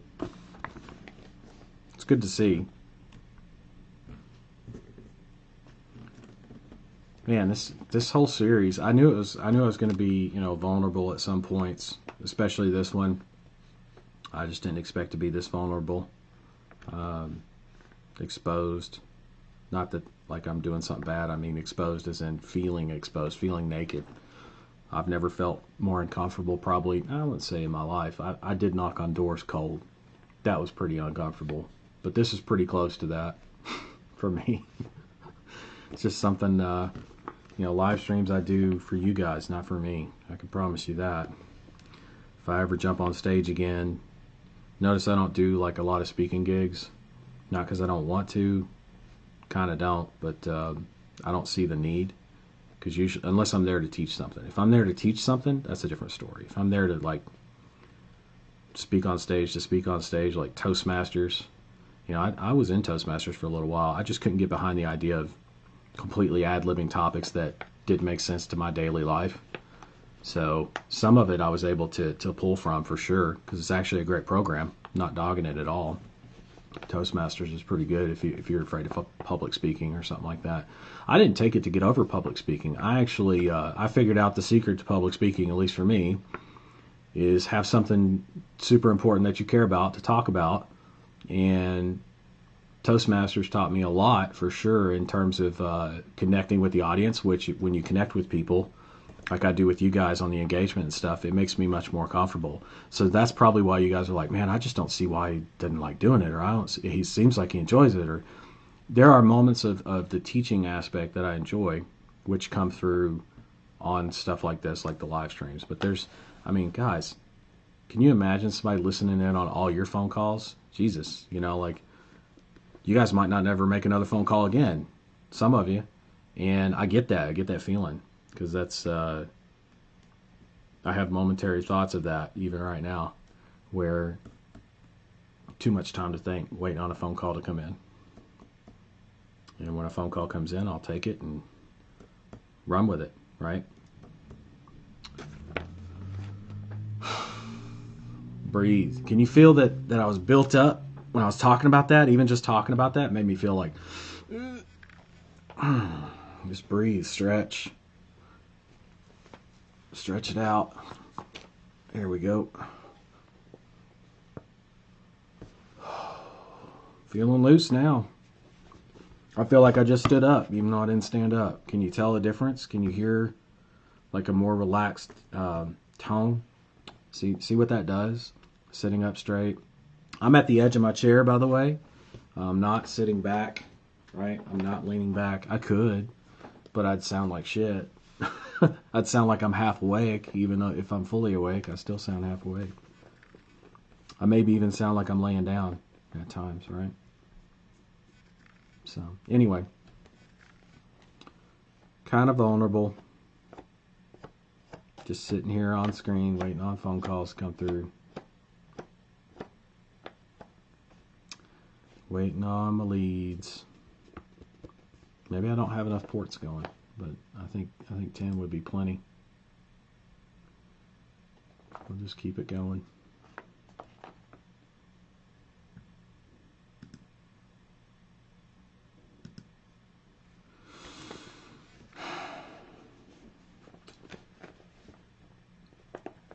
I'm working in the background on my Google Ads site. Good to hear.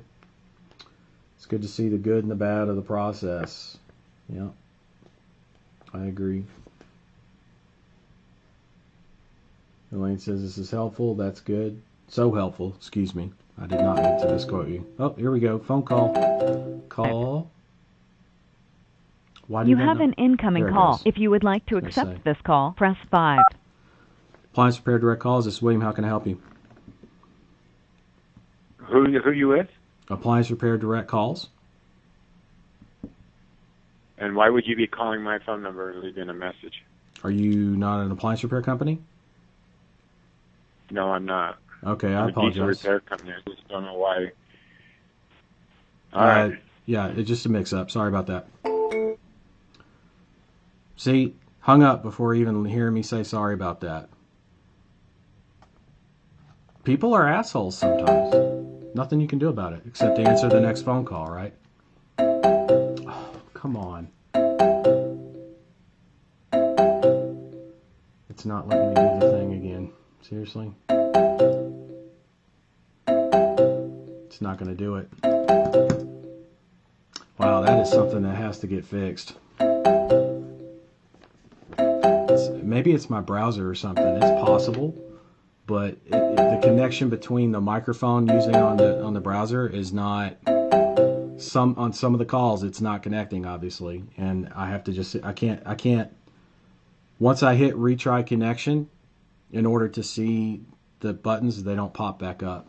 I'm gonna have to talk to the dev team about seeing if they can make that happen. It may not be possible. I don't know, but whatever the problem is, I gotta make sure that they look into that, get that fixed. Because that sucks. I'm not able to answer the phone all the time, which kind of defeats the purpose of having a phone. Kind of. Let's just say this, it makes it more frustrating. Alright, I guess we'll just wait on the next call. There we go. Press 5. You have an Appliance Repair Direct Calls. This is William. How can I help you? Yes, this is Rich with American Pump. I just missed your call. You said Rich or Rick? I'm sorry. Rich, American Pump, yeah. Rich, American Pump. So I would assume you're not appliance repair? No. Okay. I apologize. Is that what about you were looking for? Yes, sir. Okay. All right. Have a good day. Bye. Oh, and then I just lost that call because it came in too late. That happens. They're starting to come in now, though. See that? Oh, let's see.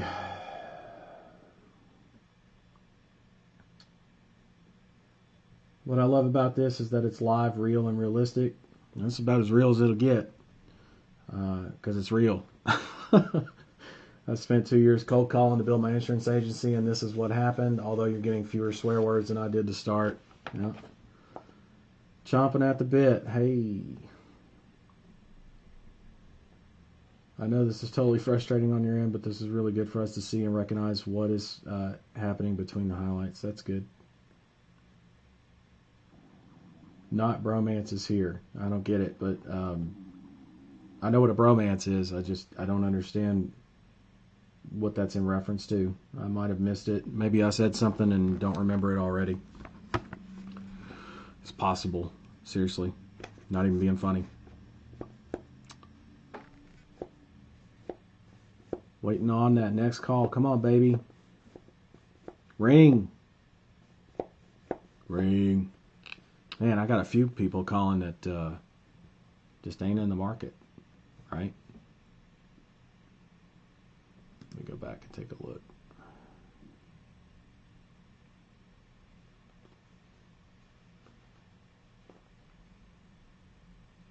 Yeah, we're not getting a bunch of, I probably need to bump. You know what I'm probably going to end up doing is bumping the ports here.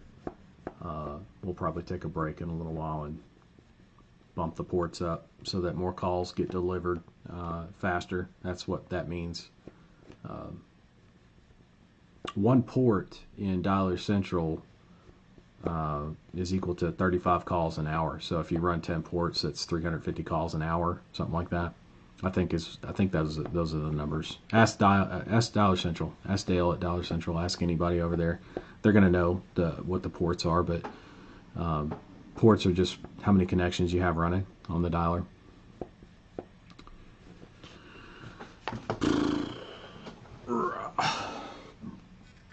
Stretch it, stretch it, stretch it.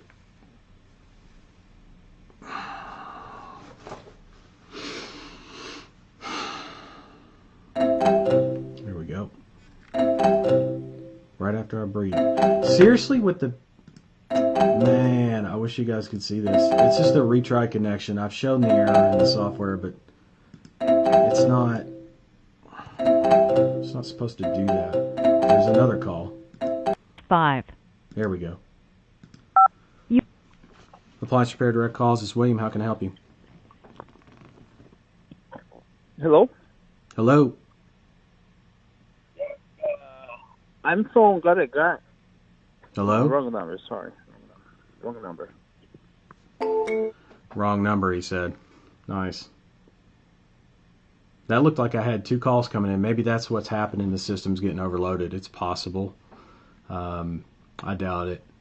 Something's going on with the dialer. I'll have to get the dev team to look at it. But while as frustrating as that can be, it's a common error for initially connecting your dialer that's popping up, the retry connection thing, if Twilio's not connected to your, or if your browser's not connected to your microphone.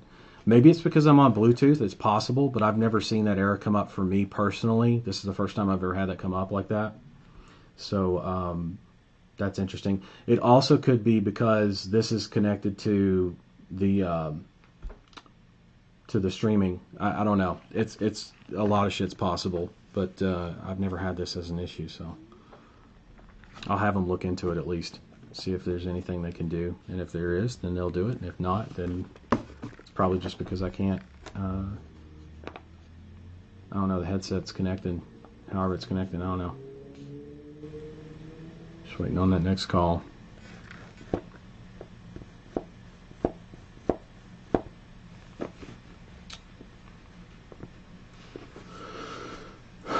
Let's see. Is this a list I scraped via GMC or another source? No, this is another source. It's not Google Maps Contact Extractor.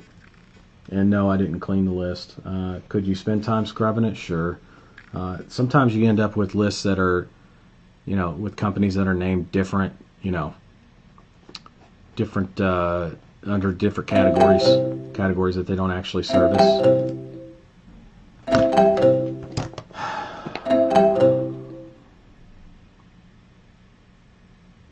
Wow. I need to read that error message next time, maybe even take a screenshot of it. It's the same, I think it's the same retry error, but it's kind of a pain in the ass. I'll be ready for the next one in case it does it. So far we have one dial, one answer. Nobody in on the qualified side yet. One guy's got too much business.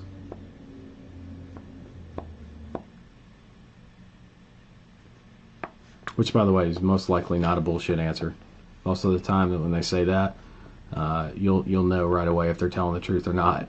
That guy popped off with it immediately, so he was telling the truth. He actually sounded like he had a problem, right? That's how you know. Alright, let's do this. You have an incoming call. Appliance Repair Direct Calls, this is William. How can I help you? Who is it? Appliance Repair Direct Calls, this is William. Oh, I just got a voice or a call from you. Yeah, are you an appliance repair company? Am I a what? Appliance repair company? No, I'm not. Okay, have a good day.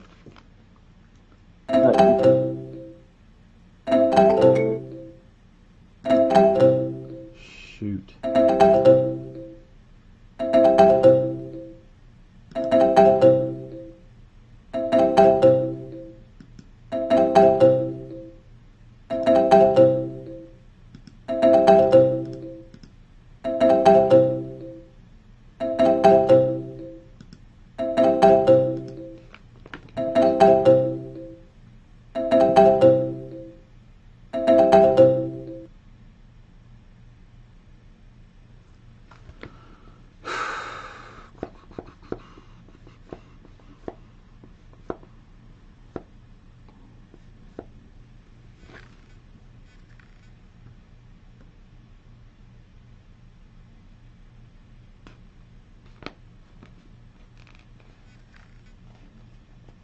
Is there an increase in price when I pump the ports? No. No. Obviously, you spend what you spend on delivery based on the number of dials, not... So yeah, if you pump the ports up, yeah, you're going to spend more, but not like increase of cost. In terms of what you spend, yes. It's a flat rate, so... I don't have my phone in front of me, Dale. Give me 1 second. I'll just take a break and do that. Let's take a break. We'll do 10 minutes. Apparently I got to go talk to Dale for a little bit and then figure that out. But let's take a break. We'll come back at 11:20. 11:20. So 12 minutes from now. Give me enough time to take a break and actually talk to Dale real quick and figure out what's up. Maybe something's up. Maybe something's up. We'll figure it out, but that's part of the process. All right, guys, take a break. Talk to you in a bit.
All right. Jump back into it here in a second. Now that I got my phone on me. All right. Headset.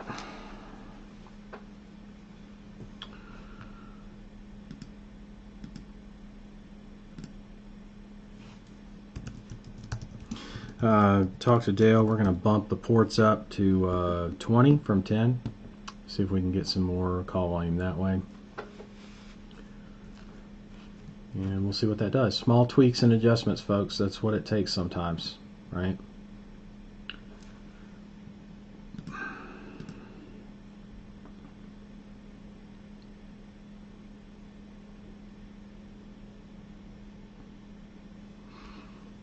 There's the script. Gotta take those breaks. Feel good.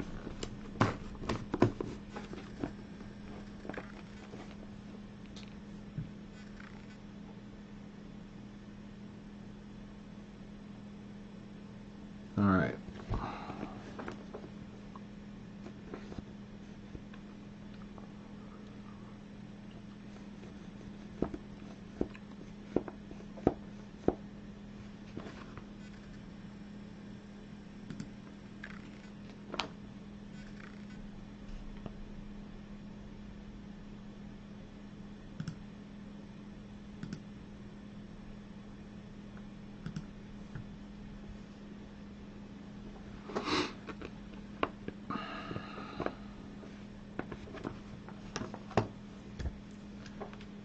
You know, and I'm on a cell phone and I have my Bluetooth. I have this thing where, you know, either Google Play or Amazon Music. I actually have both. Don't ask me why. But I like to listen to music where in between calls, and I'm just holding the script, holding the phone, listening to music to keep me in that mode, keep me in that good, friendly vibes mode. Right now I'm having to sing inside of my head so that I can kind of keep that chill vibe. Best way I can describe it. Here we go. You have an incoming call. If you would like to accept... Appliance Repair Direct Calls. This is William. How can I help you? Who is this again? I'm sorry. Appliance Repair Direct Calls. My name is William. Yeah, this is Mike calling you back from iPro. From where? I'm sorry. iPro, I just missed your call. iPro. Are you an appliance Phone repair company? repairs? No, I repair phones. Oh, phones, like iPhone. Got it. Yeah. Apologies. There must have been a mix-up. Sounds good. Have a good day. Okay.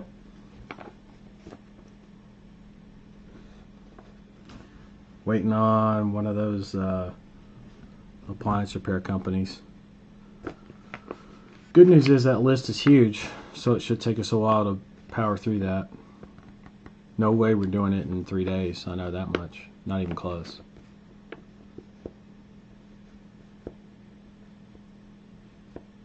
So we just sit here and we wait. This is when I'd be listening to songs. I'm a band geek. I was a band geek in high school and middle school, so very much have a music mind as well. Enjoy music, all kinds, classical, rock, classic rock, jazz, blues. Used to play jazz and blues a lot. I was a trumpet. I wasn't a trumpet. I played trumpet. Excuse me. What else?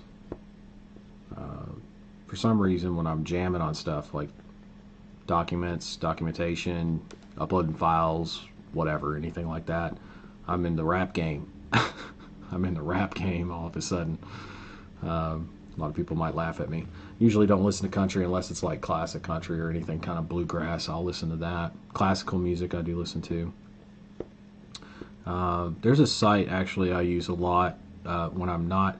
Sometimes music is good, but it's actually not as effective as like some of the other stuff out there, like Brain FM. brainfm.fm. Look that up. I have a yearly subscription to it. I think it's like $50 or something a year, which you don't have to shell out for right now. But again, if you're ever in the mode of like managing campaigns and stuff like that, stuff on screen where you're not on the phone, it's very helpful to have that playing in the background because it helps you with your cognitive functions. There's no other way to really say it. It just gets you in a state, it gets you in a zone, and you just go. You have an incoming call. Appliance Repair Direct Calls. This is William. How can I help you? I missed a phone call from this number. Yes. Are you an appliance repair company? No. Okay. Apologize about that. Have a good day. Okay.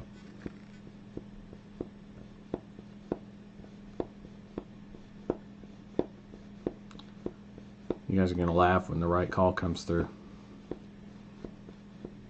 Or one that's better than what we've currently got. They'll come through. Don't you worry.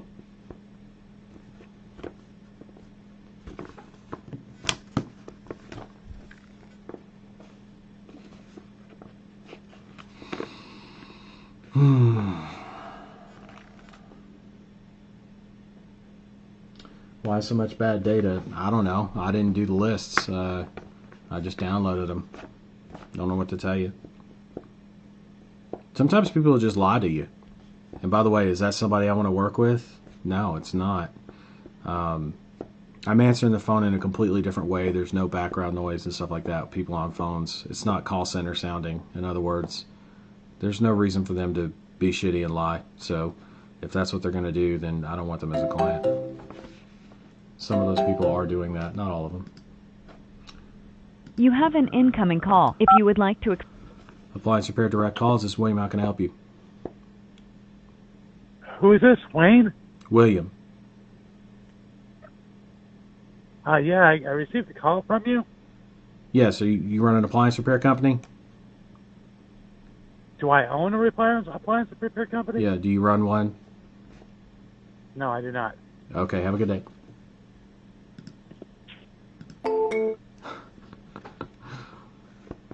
Anyway, sometimes you just get bad data, but it's not completely bad. I guarantee you there are phone calls that are going through, and the list is big. The list is big, so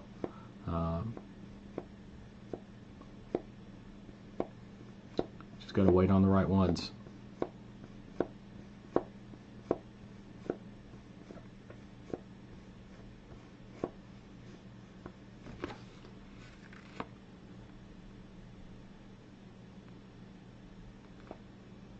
Dale says, I have a voicemail at my 800 link that's asking for a callback.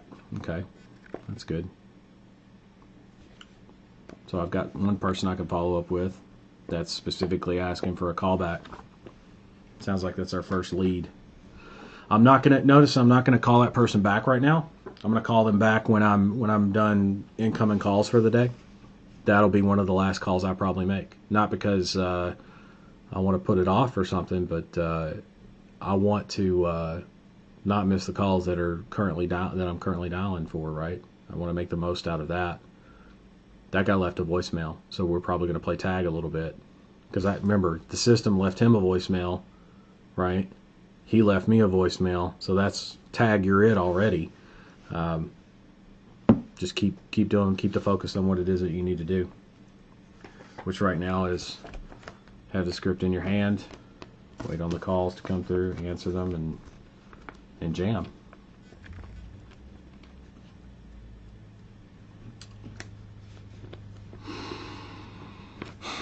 And breathe and listen to music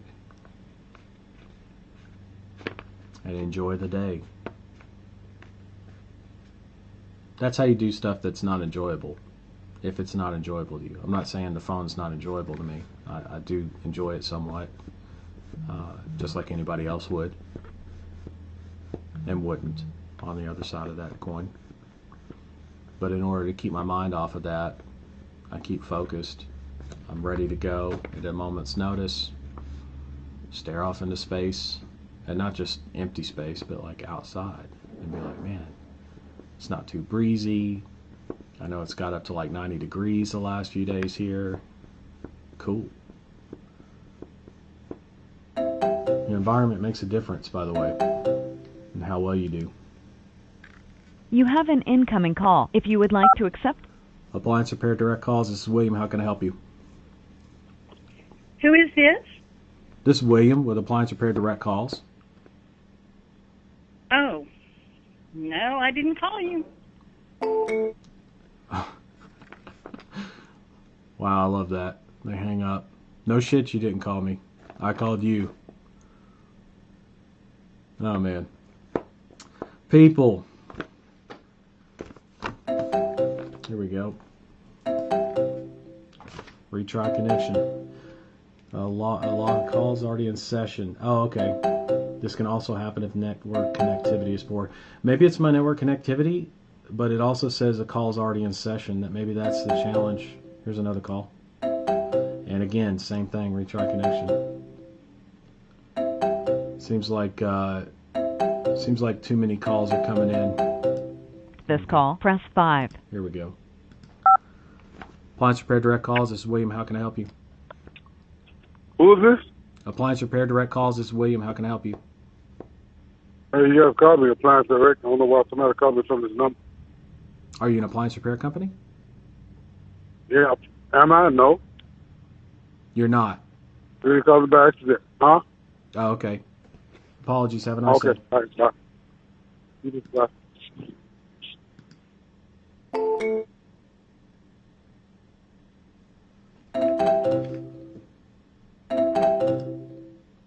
Retry connection.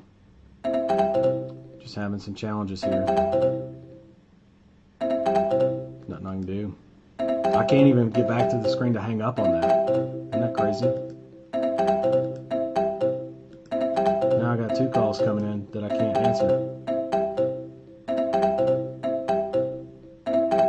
That is annoying.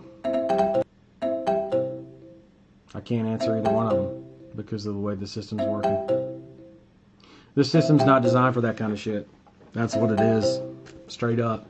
Doesn't mean it can't be modified for it though, and I'll talk to the dev team about it. There's nothing I can do. I can't. What a shit show. That's frustrating for me as a guy who runs the company. It's embarrassing, but it also wasn't designed for it, so I guess I shouldn't feel too bad.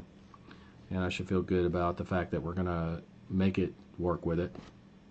If it's possible even. If it is, then I guarantee you my guys will get it fixed. But I hate the idea of being, taking phone calls that I can't take them all. That's kind of shitty, because then it seems like so far, all you see is like, oh, he's only ending up with shit calls, shit calls, shit calls. Of course you're going to focus on that because you don't know any better. You don't know any better because you haven't done the calls yourself. If you'd already done the calls yourself, you would know that this is not what you're currently experiencing. Maybe initially starting up might be something similar, but should not be anywhere near this. All right, here we go. You have an incoming call. If you would like to accept this call, press 5.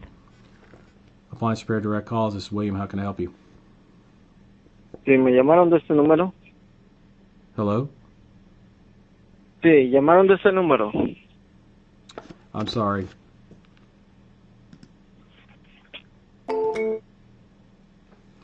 Not even my language.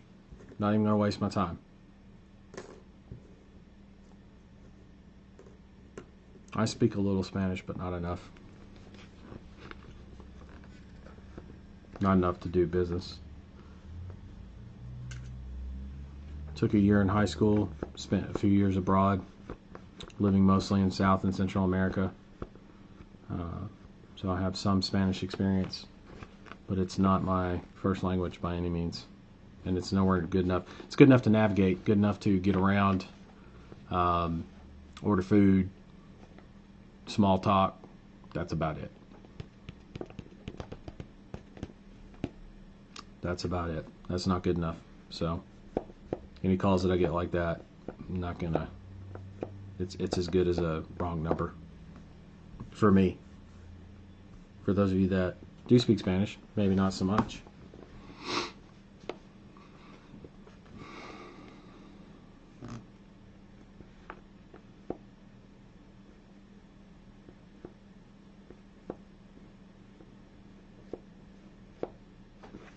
Let's see here.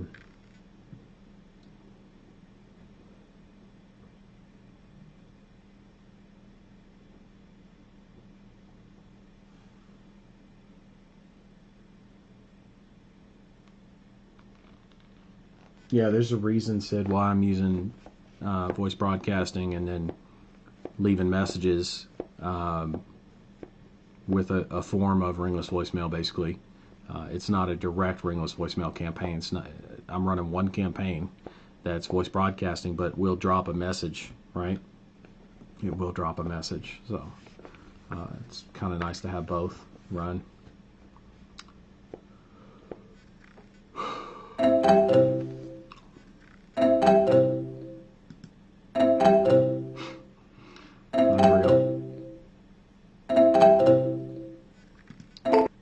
Try refreshing the browser.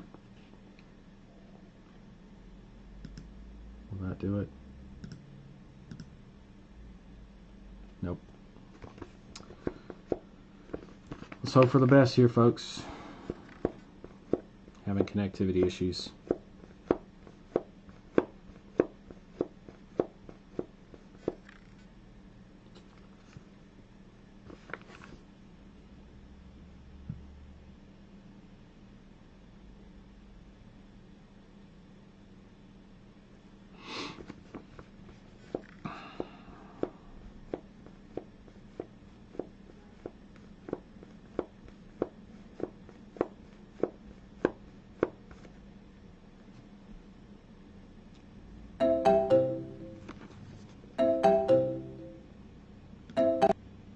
You have an incoming call. If you would like to accept this call, Appliance Repair Direct Calls. This is William. How can I help you?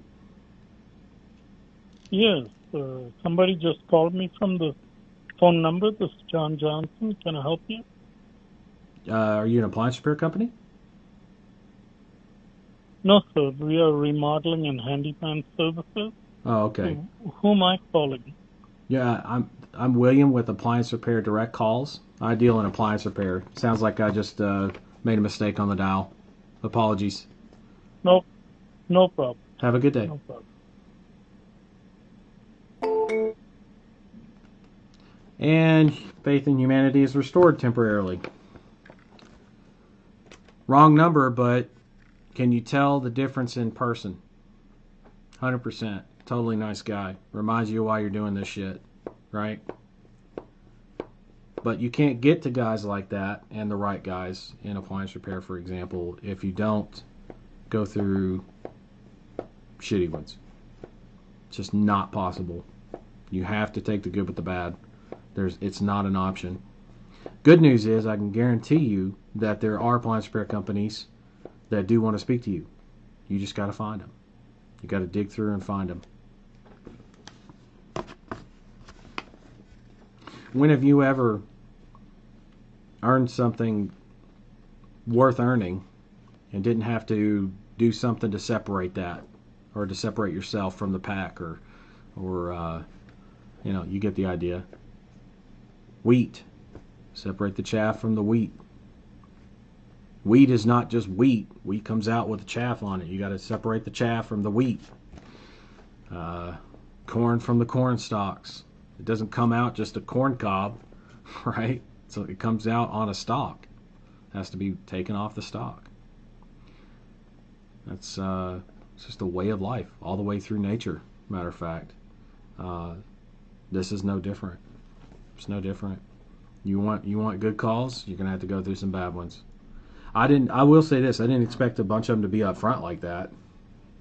But hey, so far, like feeling wise, keep in mind, emotionally, excuse me, has anything gone right in my mind? Probably not. Nowhere near as much as I'd like it to. I mean, I didn't want to spend 18 and a half hours going over stuff that should have taken me like 6 hours to do on my own, 7 hours to do on my own.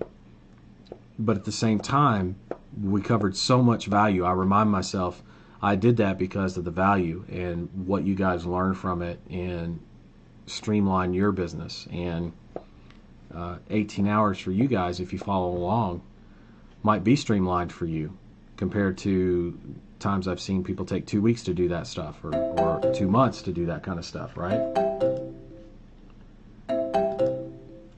Connection's not going through. Awesome.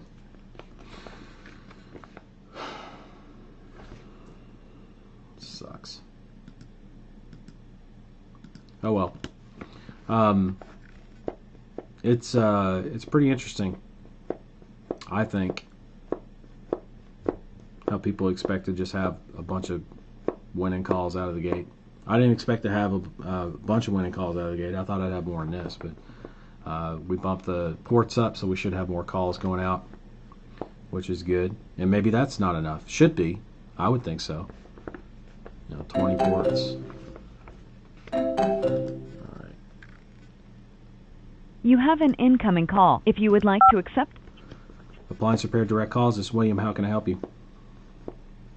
I had a missed call. My name is Lee Salinas. Hey Lee, this is William with Appliance Repair Direct Calls. You run an appliance company? No, sir. Okay, I apologize. An appliance company? Appliance repair, yeah.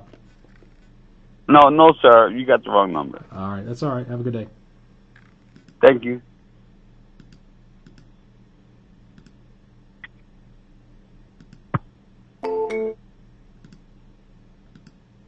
Lost my hang up button. Can't hang up on the call. That's weird. Oh well.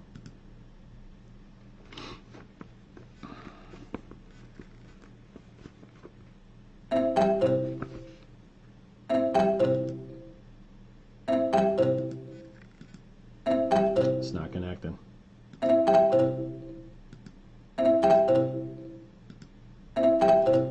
You know what's crazy is it's actually not with the system because you can hear the call coming through, so you know Ring Ads is working. It's not like Ring Ads is broken necessarily. It's something to do with my connection between, because it says retry connection for the microphone to the browser.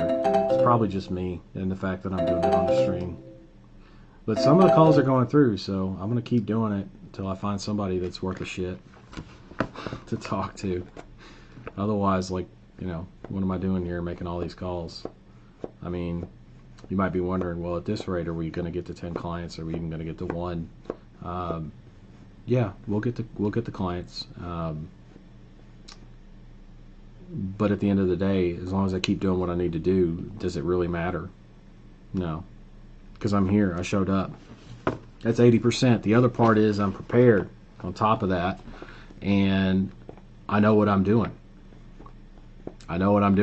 Which means everybody else is going to hear that. They're going to hear that I'm on fire, I'm prepared, I got all my shit together, all my ducks in a row, I'm ready to deliver some phone calls for you. Are you in or are you out?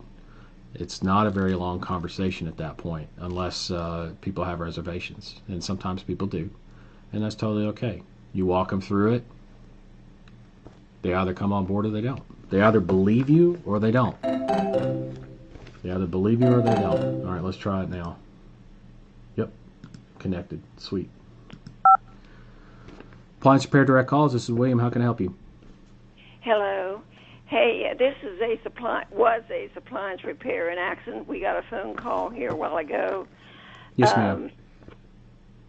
Is that my husband is 92 this year, and he's not able to do work, service work. But by Nailers in Oakland, Maryland. And then there's another service area, a person in this area too, called Rush Services, RUSH. I should look these numbers up before I called you back. That's all right. You said you cut out on the first name. I caught the second one. The second one was Rush. The first one was what? Nailers. Is that Nailers. Naylors or? Let's see. Is it N-E? I'm looking at my phone book too here. And my husband used to work for them. It's not in the big. Don't have the big yellow letters. And you say your husband used to run Naylor's Hardware. Naylor's Hardware. Got it. Naylor's Ace Hardware, 301 334 3923. 3923. I got it. Okay, and then see, Rush Services. See if I can find that quickly for you. Rush Services is 301 387 6481. Okay, and you said your husband used to run Ace. Is that right? Yes, we used to be Ace Appliance Repair. Yes. Got it. Yes, but then he wasn't. He had his joints replaced, and then he got pancreatitis. Oh, and, goodness. He's been, he hasn't been well since then, and we had to give up. Wow. But then, and I really, in Garrett County, where we're at in Maryland, I really don't know of anyone else. Like that these guys are it. Yeah. Now, I don't know. There was a man that took our name. I'll tell you what. Let me see if he's... I can give you that third name if I can find... See if he still is Ace Appliance Repair. And what's your husband's name, just for reference? Harvey. Harvey. Harvey, Kolb. Kolb. Kolb. Got it. Let's see, Ace, ACE, Ace Run Restaurant, Ackerman, Action Hardware, Action Towing, Ace Quick Lube, Accounting and Tax Service.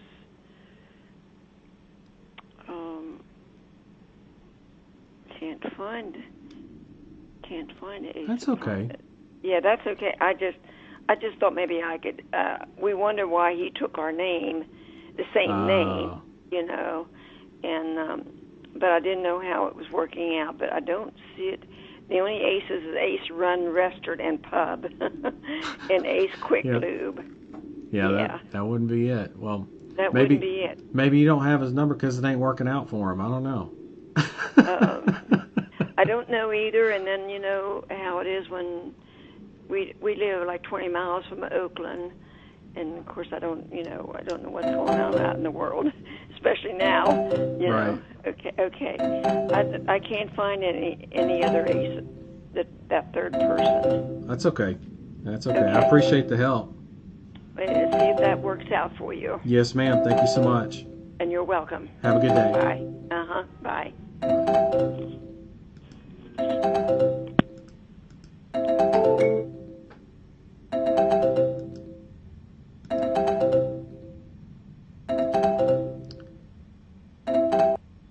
Can't get connected on the call. Dang it. The reason I pursued that, she was offering referrals, even though these aren't like super warm, and they're still referrals. And because I can mention Mr. Kolb, formerly of Ace, appliance repair, I'll be able to call these guys up, and they're going to know who that is and know that I'm referencing somebody local in the area, and that makes a difference. All right, let's see what we got here. You have an incoming call. If you would like to accept this call, press 5. Appliance Repair Direct Calls. This is William. How can I help you? Yeah, this is Gonzalez. I'm sorry I got to the phone late. I just got a phone call for you guys. Yeah, I'm calling. Are you an appliance repair company? Which company? Are you an appliance repair company? Do you do appliance repair?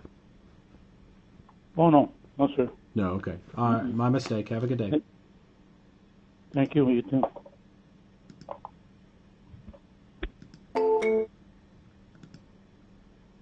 All right.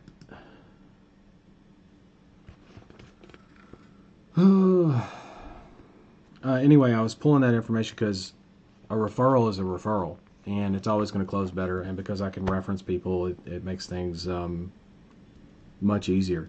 And that was very sweet of her to do that.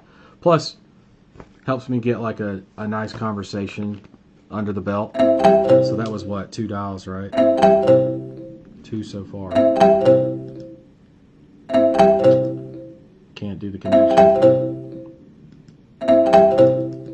Shit. That sucks.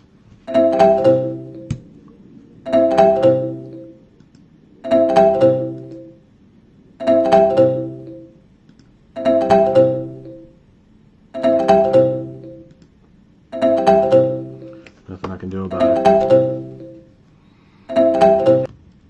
But we got 2 dials in. I got 2 referrals without even asking, which is nice. Here we go. You have an incoming call. Appliance repair direct calls. This is William. How can I help you? Yeah, this is Brent. I just missed a phone call from you. Yes, sir. Do you run an appliance repair company? Do I what? You run an appliance repair company? No, I don't. Oh, okay. Apologies. Have a good day. Yep.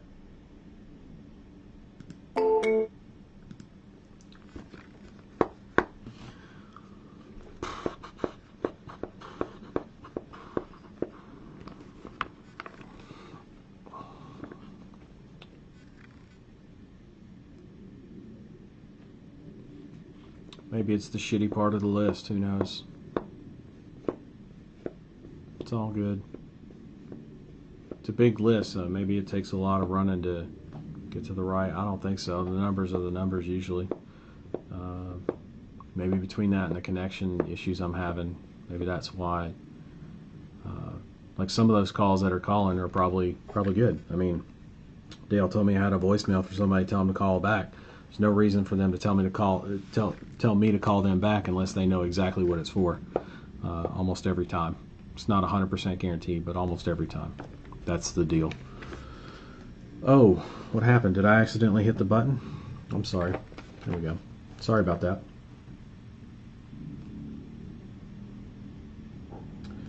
Sid, these aren't bugs necessarily. The system's not designed to take phone calls like this in this way. It's made to make a phone call, sure, and receive a phone call, but not to receive like an ass load of phone calls all at once. It's not designed for that. Actually, no phone line really is designed for that. And I'm sure Dale would probably disagree. There's probably some out there, and I'm probably wrong on that.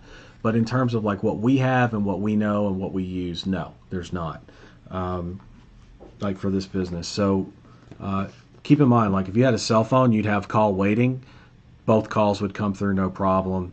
I think I'm just having some mic issues. Not mic issues necessarily, but the fact that the mic is not connecting well with the browser. Not sure what's going on there.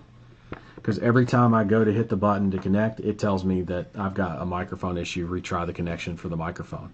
And as soon as I click to retry it, it doesn't pop up the new, it doesn't pop up the ability for me to answer the call, so it just rings and rings and rings on a screen where I can't actually click the answer the call button, right?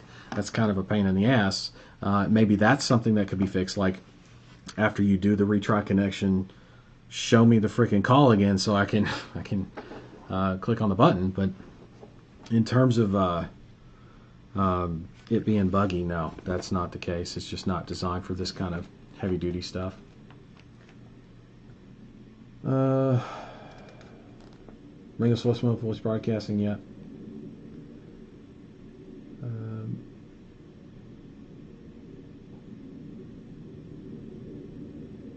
We hear your tapping, which sometimes blocks your audio. My tapping. I'm not sure what tapping. Are you talking about clicking? I have no idea what you're talking about. That lady alone is worth the effort you've gone through already. Absolutely, Jewel. Yeah, she was a sweetheart.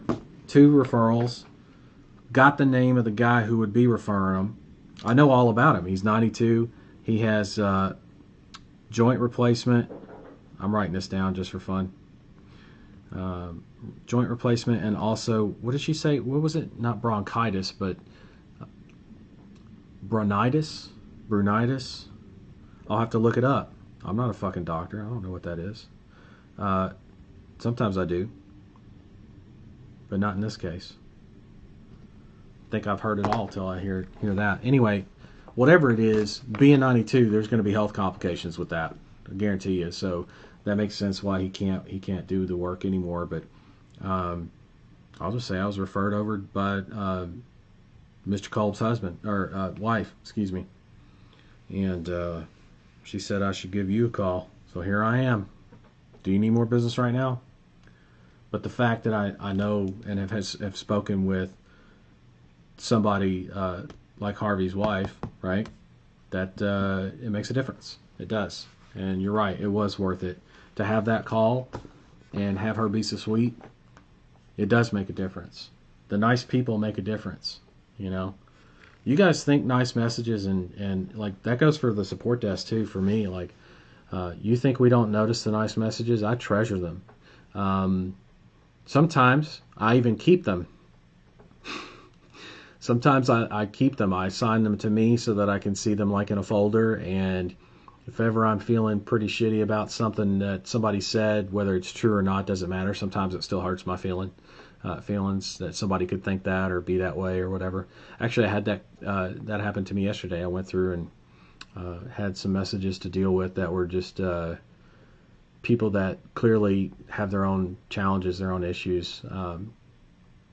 But you know, here I am, and one of the things I do is I like to go through and I treasure calls like that. I treasure encouragement and uplifting and excitement even. Sometimes I just save it for excitement like that. Remember that the other day we were talking about an account that got suspended and it took like 2 or 3 months for somebody to get their account reinstated, the Google Ads account, and I told them what to do and how to do it, and they stayed after it. I told them to keep me updated in the ticket that they opened, right, the original ticket. And so I've got this ticket that's like forever long, right? And it's cool because we would just keep in touch on that. And anytime he got a response, I'd let him know what to say back and all that. And 2 months later, he got his account reinstated, and I kept the ticket off to the side in that folder I was telling you about because, number one, it's nice to reference that because it's kind of like here's a guy who just went through the exact same process I'm telling you to go through for those people that have suspended accounts. Hold on, I'll finish that story in a minute.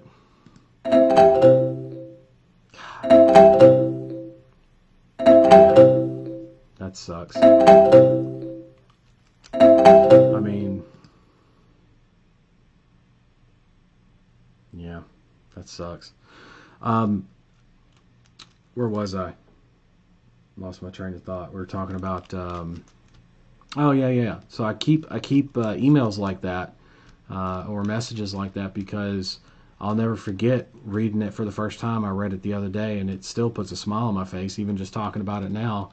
I finally got my account reinstated, and the excitement that was behind it, I kept it just for that because it was a triumph. It was a win over 2 months of hard work to get the account. I say hard work. It's not like it was hard labor.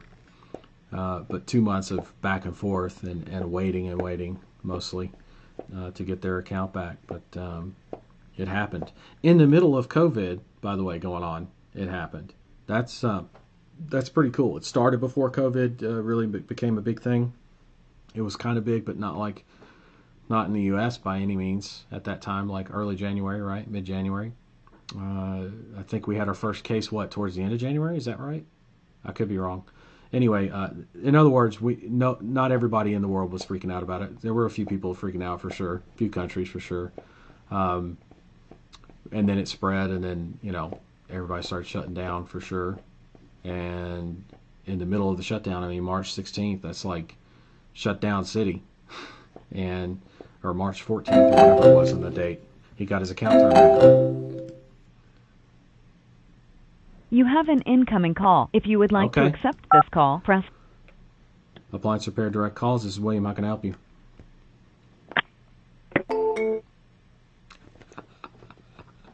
Sometimes you get assholes. They just hang up. Oh well. What are you going to do? Finish telling your story and how the positives make up for the negatives, right?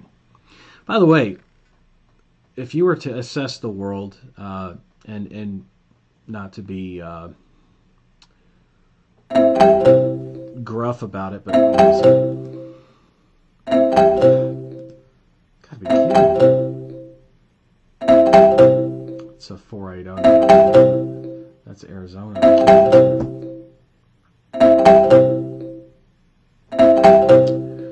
That makes me angry. Not gonna do that.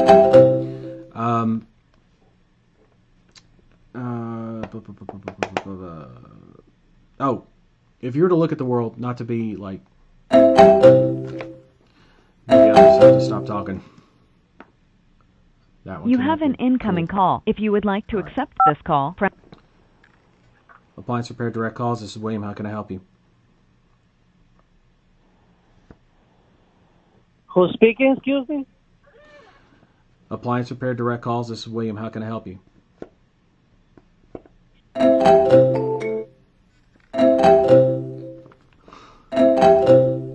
Here's what's crazy. There we go. Of course, I have 2 calls coming in and I can't answer. I got another one. this call, press 5. Here we go. Appliance Repair Direct Calls. This is William. How can I help you? Yes, someone tried to call us. By the way, this is Al's appliance calling. Say that again. This is who? Al's Appliance? Yes. Hey, okay. Is your name Al by chance? Yes, I am. Hey, Al, this is William. Listen, I called you because I got live phone calls for people that need appliance repair, and they're coming in every day. They got to go somewhere like right now. Tell me, do you need more business right now?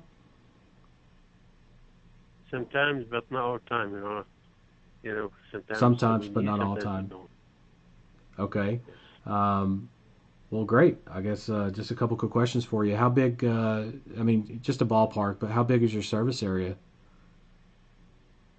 Actually, we cover within 20 miles radius. 20-mile radius. Okay, that's pretty good. And how many techs do you have?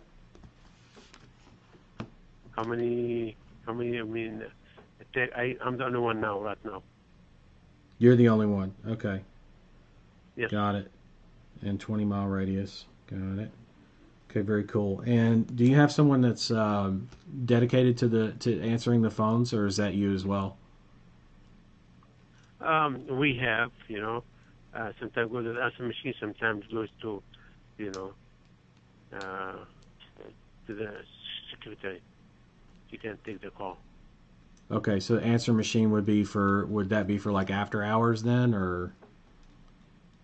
It depends. Sometimes if the line busy, then that will switch to the answer machine. I see what you're saying. Yeah. But if there's a call that's coming in and somebody's able to talk, then they're talking, is what you're saying. But if there's a busy line or after hours, you got the answering machine. Does that sound about right? After the hour, yep. After the hour, it happens most of the time. Yeah. And you're right. In the line, is in a line with the customers, they'll go to the answer machine. I got you. Well, if it's just you out in the field, how many phone calls do you think you could take a day? It's number one, more concerned about the distance. A lot of people call us from far away. We turn it down. We don't take it. When you say far away, can you give me an example? If someone we are in the code 48609. Okay, we take like Camelot, we take St. Charles, we take and say anything's.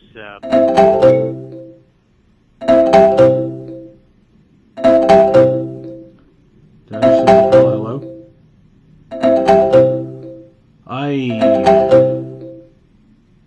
And now I can't turn that off. I just lost the call. Son of a. Let's see if I can call him up. Where is the effing call log? Now the call log's not going to show. You got to be bullshitting me.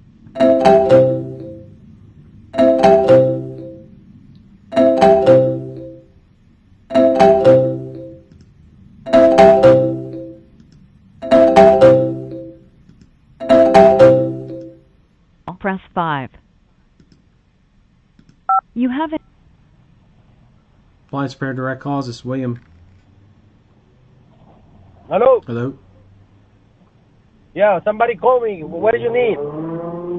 Yeah, you run an appliance repair company? Appliance? Yes, you run an appliance repair company? Nope. Okay, have a nice day. You say appliance?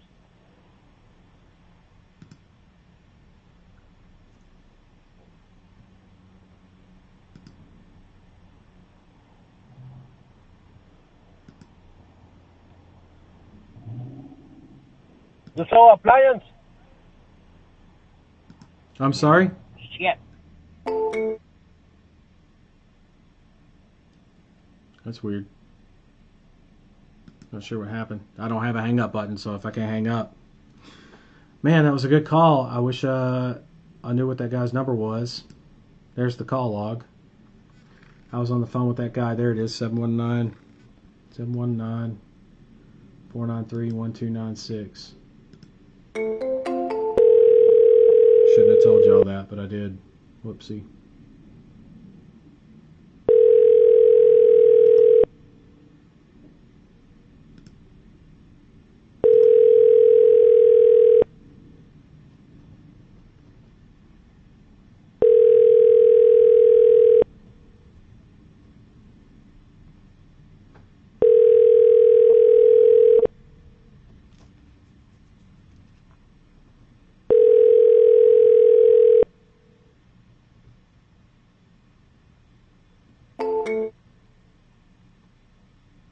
Okay. Maybe he's busy. Shit, I had a good call on. That's okay. Got to the qualifying questions. He was only one text, so he may have not have been able to even take the calls. I was really hoping to get to finish the qualifying, and there will be times where I tell people no, and I'm not saying I was going to tell that guy no, but it was definitely leaning that way if he didn't give me the right answers. Because he was already telling me, you know, he's got a secretary, which is not the same thing as someone who actually needs to be answering the phone. Not even close. And also, you mentioned the answering machine. I don't want somebody dependent on that. He did. That's why I clarified that in the qualifying questions. But you get the idea on why I qualified the way I did through that call, at least through that. And you can kind of hear the not nonchalant, but like easygoing, you know, share with me, tell me a little bit about just a ballpark without having to like just poke away at him, right? I'm not trying to poke him in the chest. That's rude. Very, very rude. In some places, somebody would throw a punch if you poked him in the chest. Okay, that one connected. You have Let's an incoming call. If you would like to accept this call. Appliance Repair Direct Calls. This is William. How can I help you?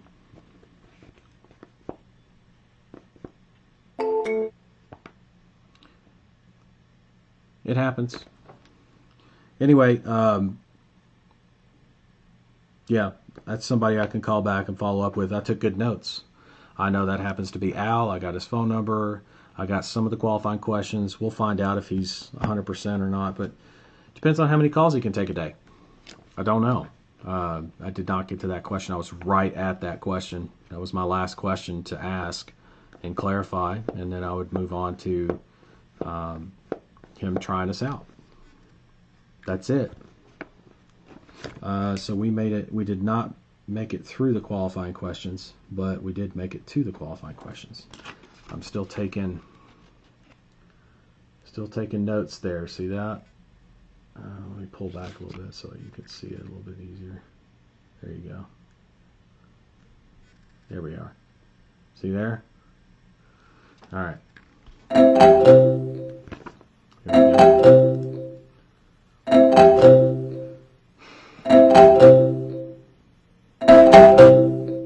Can't answer.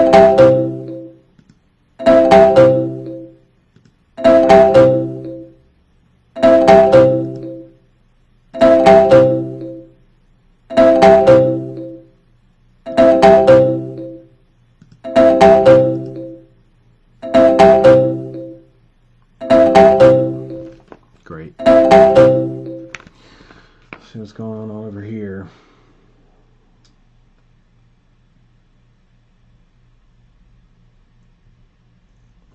Adrian, the data was pulled from a list source that I've used many, many years now. I get that a lot of calls that are coming through are people that don't do appliance repair, but apparently you didn't hear me before when I said this, so I'll say it again, and this will be the second time that I say it, so I'm going to spend a little more time on it, which means if I have to say it a third time, I'm not going to be very happy. So listen carefully. Drop what the fuck you're doing and listen to what I have to say. It's very important that you do because I've already covered this, okay? With you, directly. I'm telling you straight out. That's why I'm covering it this way. You specifically asked me this, and you're asking it again. Wait. To be continued. Have an incoming call. If you would like to accept this call, press 5. Appliance Repair Direct Calls. This is William. How can I help you? Hello? Yeah, somebody use Bonnie? Yes. Is this an appliance repair company? Who? Is this an appliance repair company? No, I don't go service. Okay, have a good day. Hello? Hello? Have a good day. All right. When it comes to the list stuff, Adrian, you're going to get shit calls. You're going to get shit calls. You're going to get good calls. You're going to get shit calls. Quit focusing on the stupid shit, like the fact that most of them are not right. There's going to be good ones, and that's what you need to focus on. Okay? And of course, I don't get it. Keep in mind, a lot of phone calls are not connecting right now because this is just how it is. Just something we deal with. Jesus. Let me turn that off for you guys so you don't have to hear it at least. I still hear it, but it's just loud. Some of these are, I don't know what governs the volume, but whatever does, it's not working very well. Anyway, dude, you're going to end up with some calls that are not good. You're going to end up with some calls that are good. And like I was trying to explain earlier, in this world, do you have more good people in the world or more bad people in the world? And most people are going to answer that. There's more shitty people in the world, especially when it comes to like intelligence. There's definitely more unintelligent people in the world than there are intelligent people in the world. Overall, I'm talking. And while you don't judge people based on that, I'm just giving you some perspective here. Does that mean, keep in mind, phone numbers are attached to what? People, right? So if there's more, let's say less intelligent people running around, then how can you realistically expect all the phone calls that go through to not match those numbers? Like your expectations are off. So manage your own expectations. Get off of the fact that it's the list. This is the same process I have used for years. And I'm not saying it's not to be questioned. You can question it all you want. I just happen to know it works. And so do a lot of other people that I've taught and that I've used these systems with for years. Keyword, years and years. No matter what you're hearing right now. Maybe it's a shit day. I have no idea, guys. I have no idea what's going on. All I know is start the dialer up, answer the phone day to day. You're going to have success with this. That's what I know. And my frustration comes from not the fact that you asked that question or that you asked it twice, actually. It comes from the fact that you're stuck on something that you shouldn't be stuck on. That's something you're going to have to work on mindset-wise to get around. Because if you don't, then you're going to approach it before you even answer the first. That means that when you start answering the phone, the first call you get, and if it's shit, you're immediately going to flip that switch on, the same switch that you're flipping right now, and not have a productive day of phone calls. And that's going to cost you, not me. That's going to cost you. So forgive me if I'm spending a little bit more time on it and I'm being a little more stern with you on it this time around. But it's important for you to understand that. You got to change that. You got to shift it how you're looking at that, dude. There's no other way to really say that. Should we be asking those that say they are not the target niche their phone numbers so that we can remove them from the list when we recycle the numbers on the second dial, or should we just note them from the caller ID? Note them from the caller ID is fine. You have an incoming call. If you would like to accept this call. Appliance Repair Direct Calls. This is William. How can I help you? Hello? Hello? Hello? Yes, hi. This is Appliance Repair Direct Calls. This is William. How can I help you?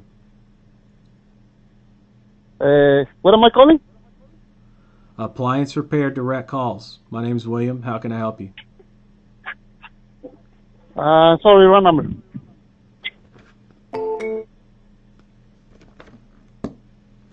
Anyway,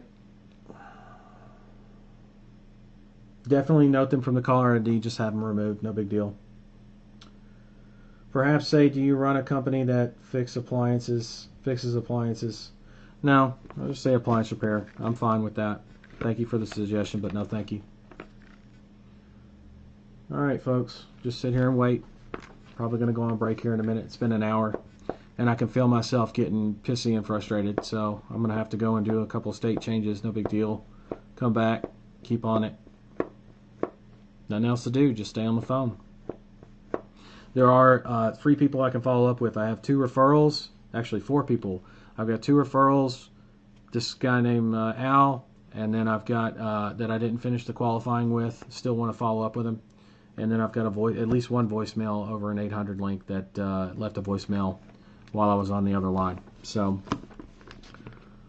we've been going an hour, and I got 4 people that are, you know, not, I wouldn't say super interested or anything like that by any means, but we're starting to what's called building up the flow of the pipeline. Just like water through a pipe.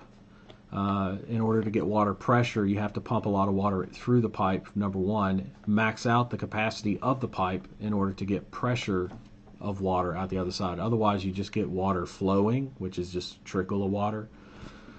So in order for us to fill the sales pipeline, that's what we're doing today. So tomorrow, by the way, most people that I teach, I tell them straight out, like if you close a client's first day, great. If you don't worry about it, because you still got to fill the pipeline. You got to push people past, you know, if you've never done phone calls before, you got to answer the phone.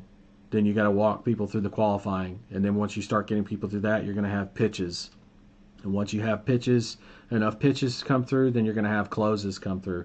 And that's just the nature of things. I mean, if you look at this, what we're doing here, look at that. We started, the dials are starting to stack up of like actual people to dial. Where's the best way to do that? There we go.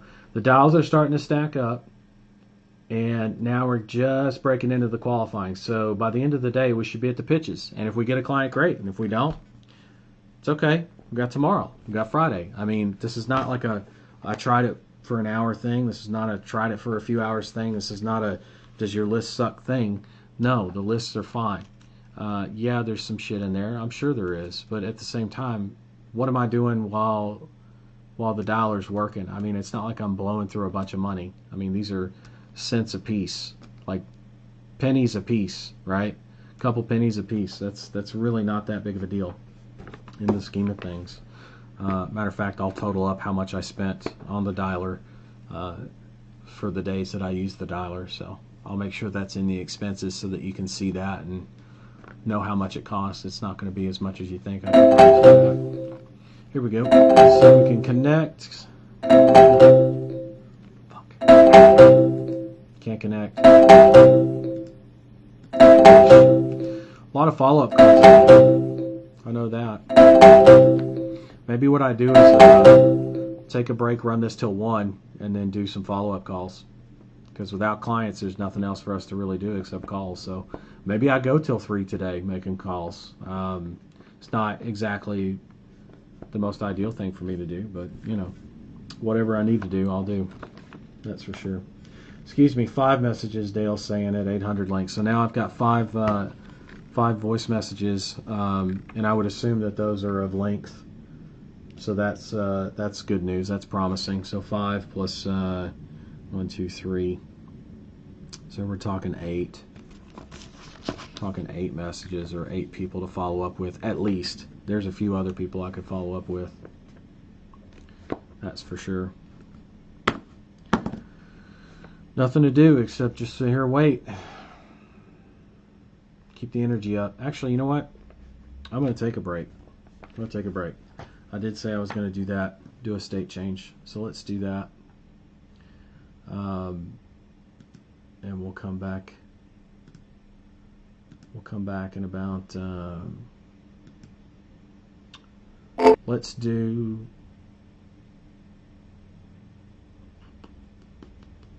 it's 12:20. Let's just do a 10-minute break. We'll do 12:30. So I'll be back at 12:30, and I'm going to pick back up where I left off. And if we strike out, and I say strike out, like everybody's wanting me to get clients, that's great. It's going to happen. It's just a matter of time. Got to build up the pipeline.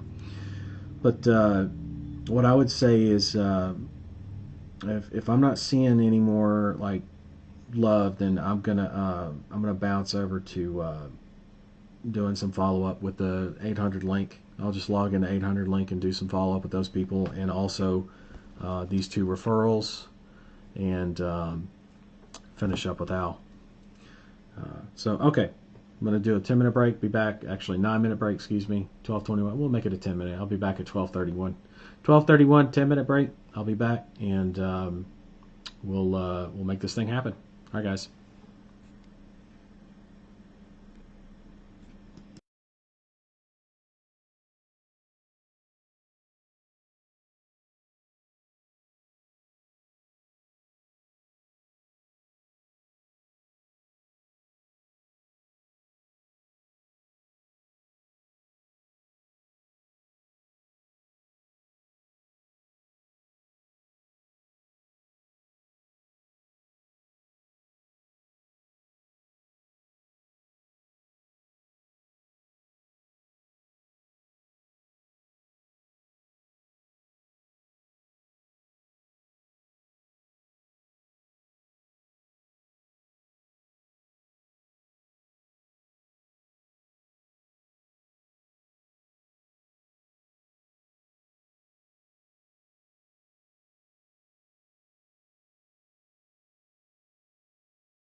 Alright, we are back.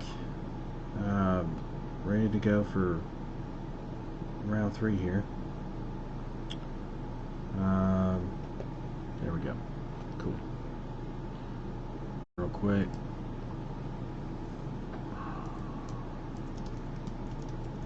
We're going to see what happens this time around. No changes. Just want to see what happens. Looks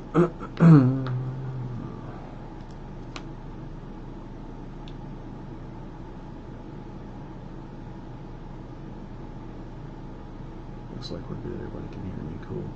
Just waiting on that next call. And there it is.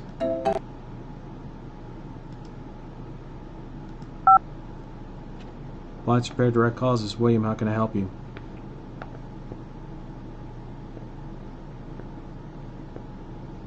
Hello? Yes, someone called CW Coolers. Yes, this is Appliance Repair Direct Calls. This is William. How are you? Okay. Yeah, you run an appliance repair company?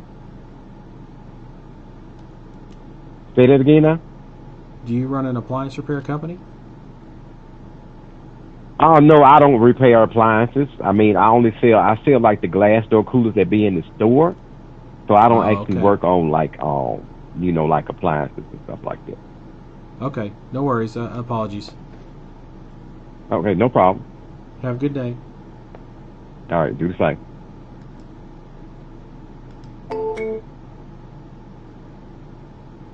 That guy sounds like he might have been my next door neighbors at one point. You do the same. I don't know how many times I said that. That made me smile.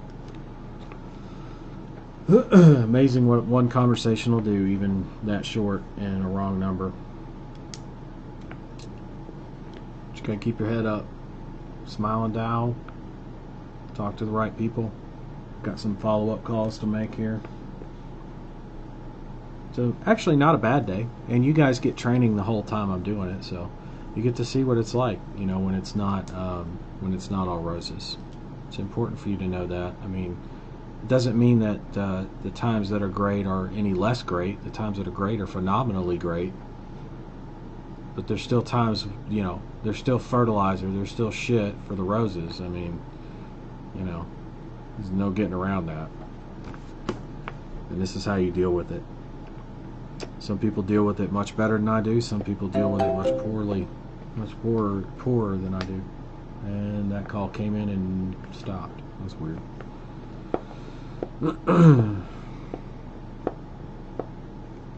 Yeah. This is how, the point is, this is how I deal with it. You take from it what you need, leave the rest, and do what you gotta do. Do what you gotta do.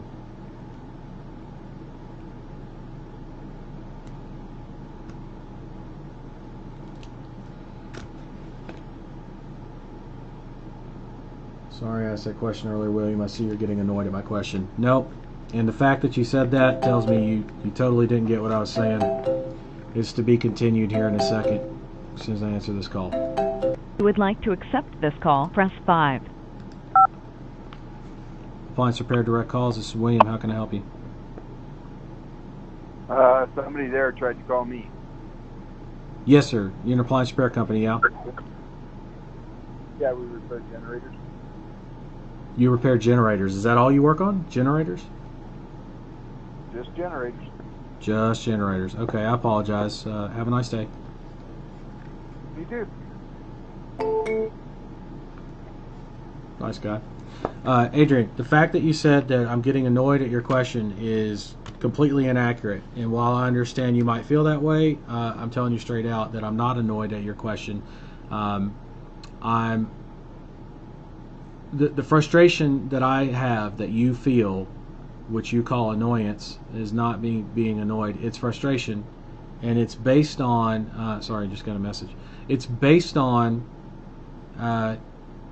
your inability currently, as it stands, without making any kind of a shift, to see the forest for the trees, right? Stop looking for the negative shit, and negative shit will stop showing up.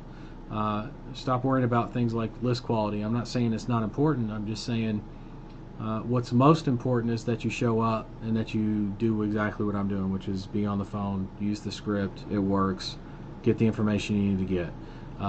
The fact that I had to cover that twice with you because you asked the exact same question means that you didn't get it the first time. And the fact that you didn't get something that's that important is a little bit frustrating to me, for sure.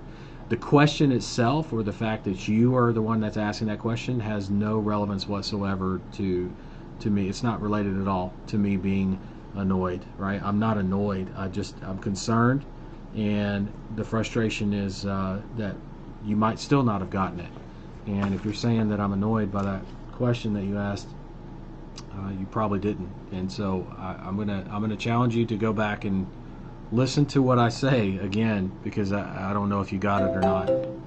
I hope you did. All right, let's see what we got here. Nope, can't connect. Can't connect. That sucks. Anyway,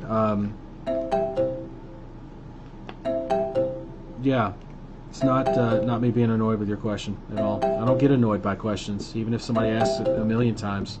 What I get annoyed by is the lack of retention, right? People that don't write things down, people that half hear, half listen, right?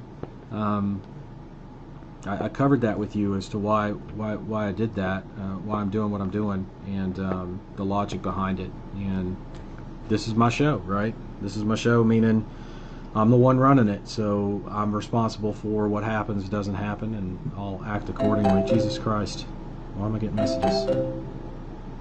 Okay. Another call. Call, press 5. That one get connected. Let's do the... You have an incoming... Appliance Repair Direct Calls. This is William. How can I help you?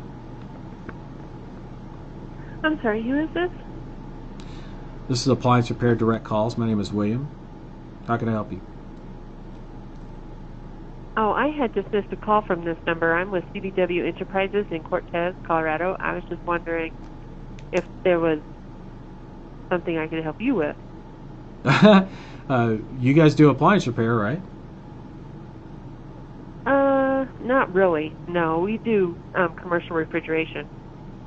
Commercial refrigeration, okay. So only commercial jobs. Are you talking installs, or are you talking any kind of repair? We do install and repair. Install and repair, okay. All right, yeah, I apologize. Have a nice day. All right, thanks.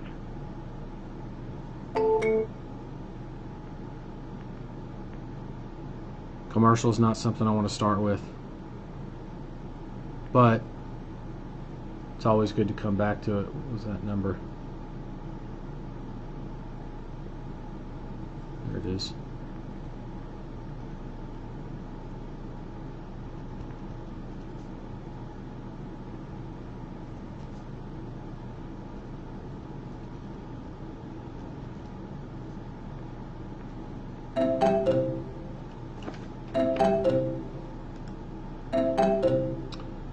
Lost the call. Great. Nothing more frustrating than hearing the phone ring and know that you can't answer it. Pain in the ass.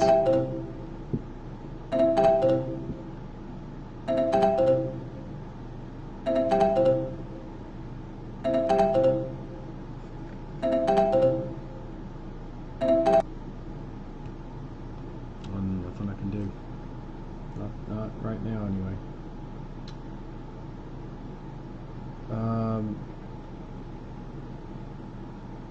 Training's priceless. Glad you feel that way. That's good. Now we're seeing the nature of the beast.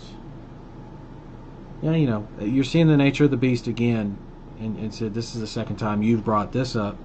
This is how it works when you drive phone calls to ring ads, right? You should be driving it to your cell phone or to something like Skype if you're abroad.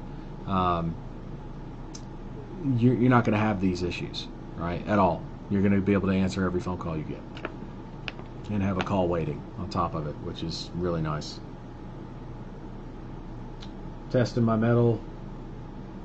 Yeah. wondering about commercial.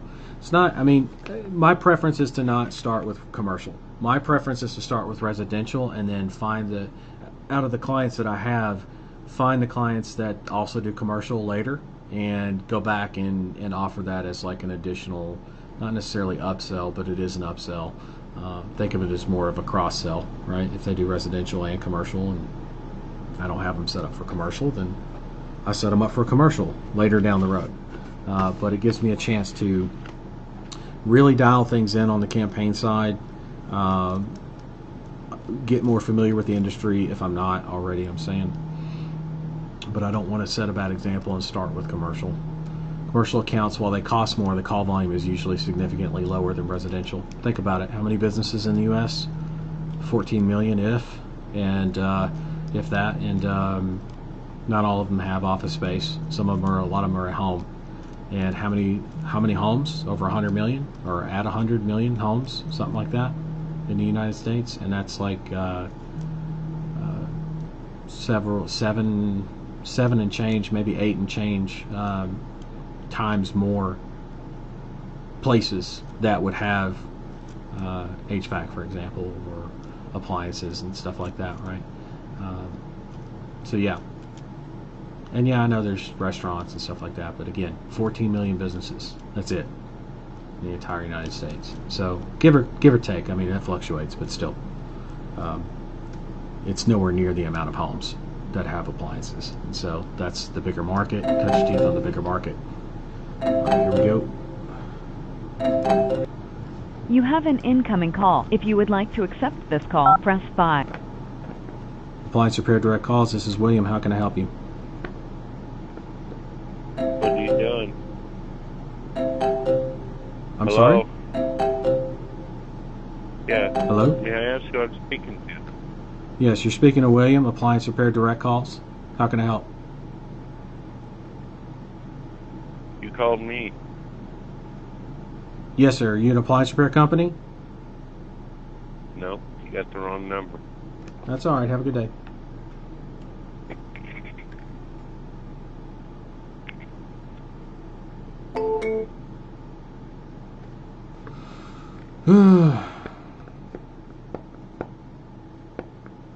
Of course, another call comes in right when that one comes in.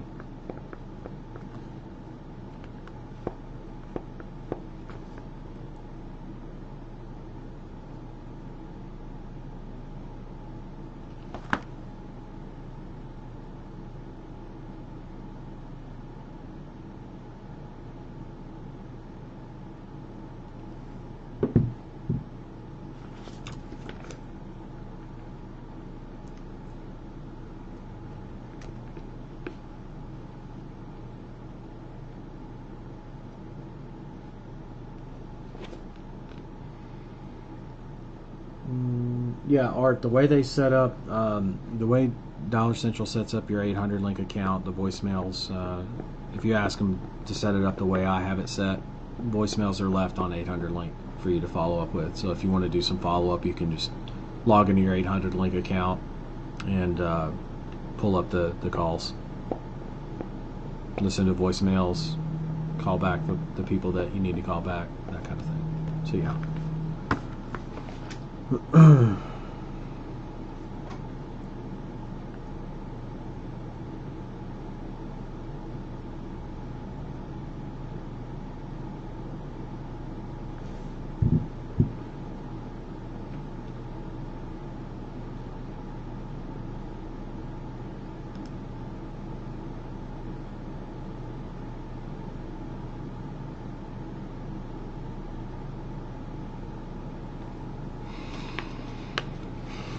Could use some water.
Oh, it's good to know, Sid. Glad to hear that. You weren't talking about Nature of the Beast, meaning the dialer issues. You mean, or the connection issues, I should say. You're talking about how to handle the calls. That's good. I'm glad you're paying attention. That's good. That's good.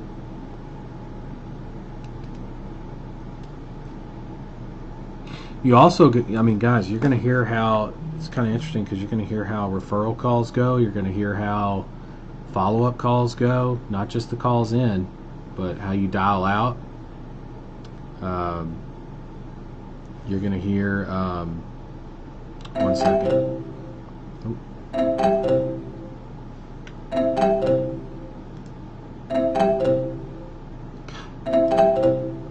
Having issues.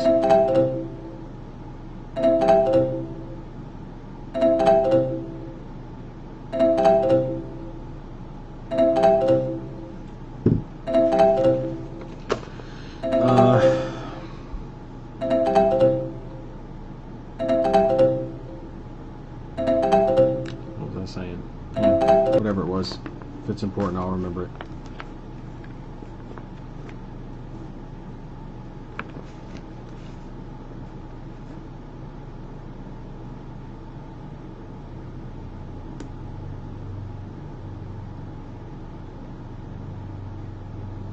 By the way, there is an ebb and flow to the days and times. You'll find sometimes work better. I bet if I dialed at 6 a.m. my time, I'd probably pick up a lot more phone calls initially on top of that. I'm not going to change my hours, though. This is more than good enough. Oh, I know what I was saying. You're going to hear all types of calls. You're going to hear referrals. You're going to hear callbacks, follow-ups. You know, you're going to hear everything, not just the dials in. Dials in are great. That's not the it's not the only way to do business. Matter of fact, more business will come from follow-ups than will come initially straight in through your initial calls. Like 2/3 and 1/3. 2/3 and 1/3. You have an incoming call. If you would like to accept this call, press 5. Appliance Repair Direct Calls. This is William. How can I help you? Yeah, somebody call me? Yes, this is Appliance Repair Direct Calls. My name is William. How are you? Supply? Sorry, my English no bad. I'm sorry. You're an appliance repair company? No. Okay. Have a good day. Okay. And of course, I missed the other call. There's another one.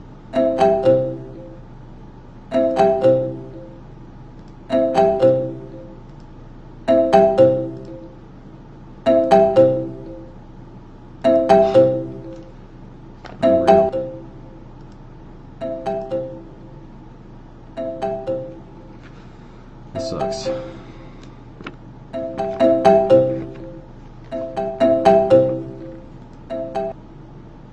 You have an incoming call. If you would like to accept this call, press 5. You have an incoming. 由中文客服引服务 Hello? Hello, this is a notice from T-Mobile Chinese Voice Department. 这是暂停服务通知，由于您的号码使用出现违规异常，将在今日停止您的通讯服务。如需查询，请按0，由中文客服引服务。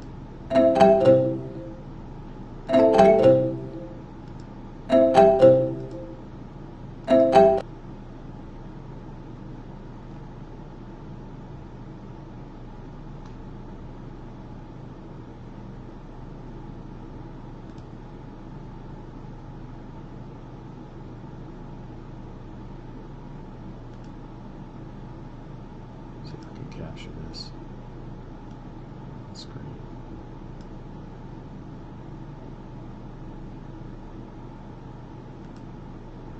Trying to capture some of the Twilio errors. Keep in mind, I'm overloading the system most likely, but it's okay.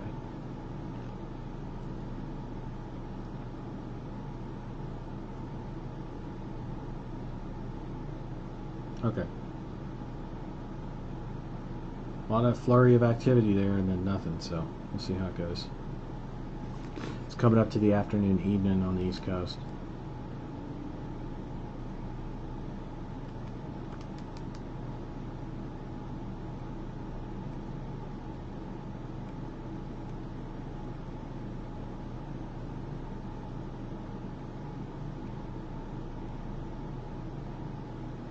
You know, a lot of people I teach, I'll share this with you.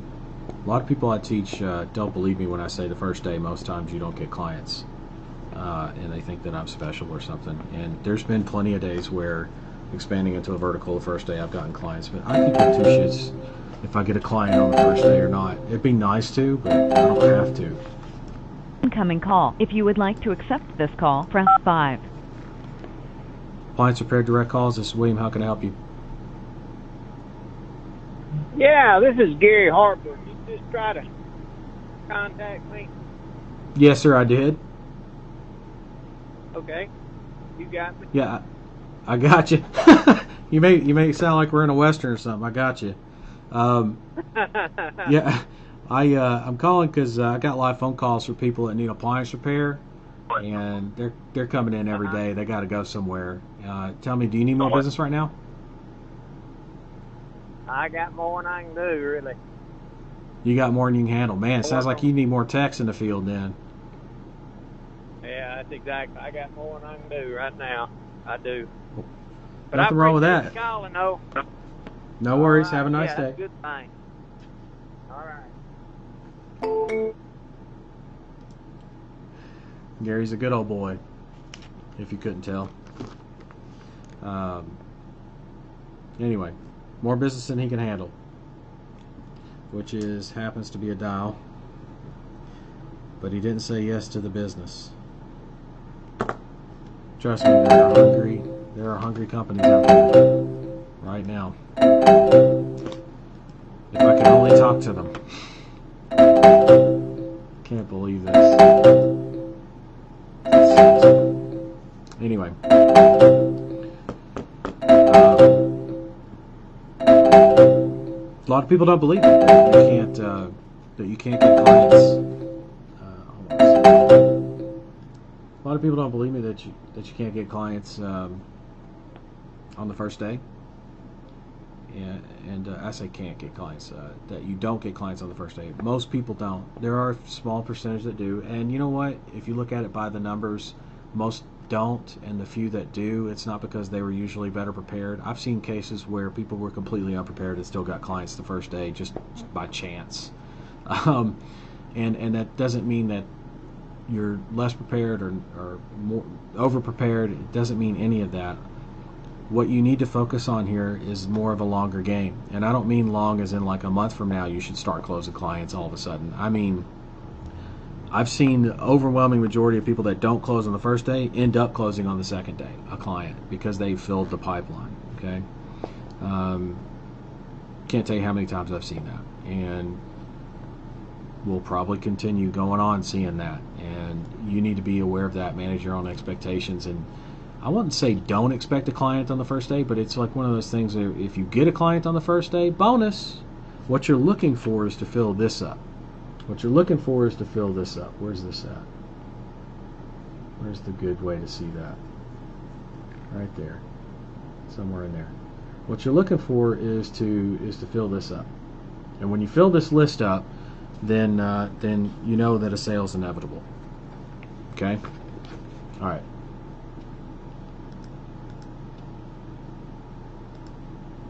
Okay. Appliance Repair Direct Calls. This is William. How can I help you?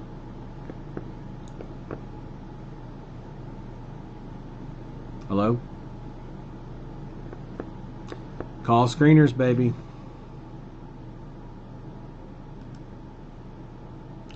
Of course, the connection is going to be shit.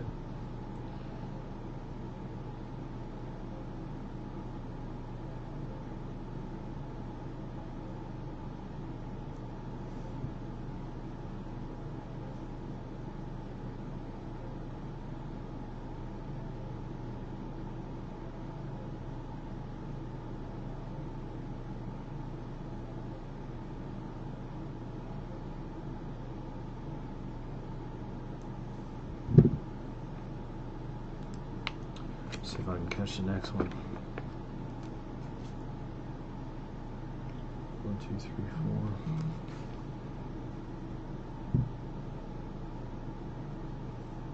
4. So we've spoken to 4.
Let's see here.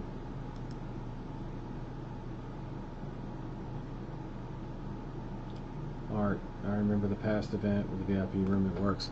Matter of fact, all these. Hold on. Of course, it's going to ring right when I.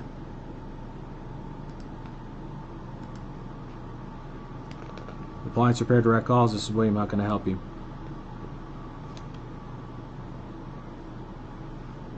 That's all right.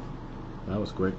Art, past event with the VIP room, it works. It does. In fact, the lists that were used, they're not the exact list, obviously, but the sources that I used for that back room are the exact same that I'm using today. No difference whatsoever. That's why I'm saying whoever's worried about the list, you're worried about the wrong damn thing. Stay on it and you're good to go. With so many calls coming in, could the issue of not being able to get to a second quick call be down to the time it takes the system to reset for the next call? It's possible. It's possible that's what the case is. Like I just now tried to connect to that call and I couldn't connect to it. So now I have to sit here and listen to it ring. Actually, I turned the audio off so you guys can't hear that. I'm going to turn that off because it's really loud. It's like really loud. Pain in the ass loud. Alright.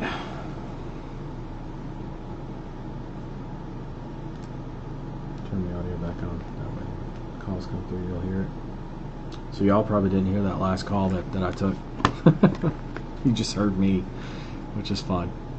It was the wrong number.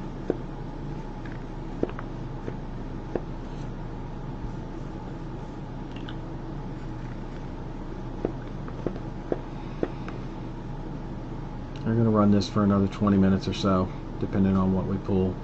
If I got somebody on the hook, I'm not going to just say it's 120. But we'll run it for a little while longer. Then I'll do some follow-up.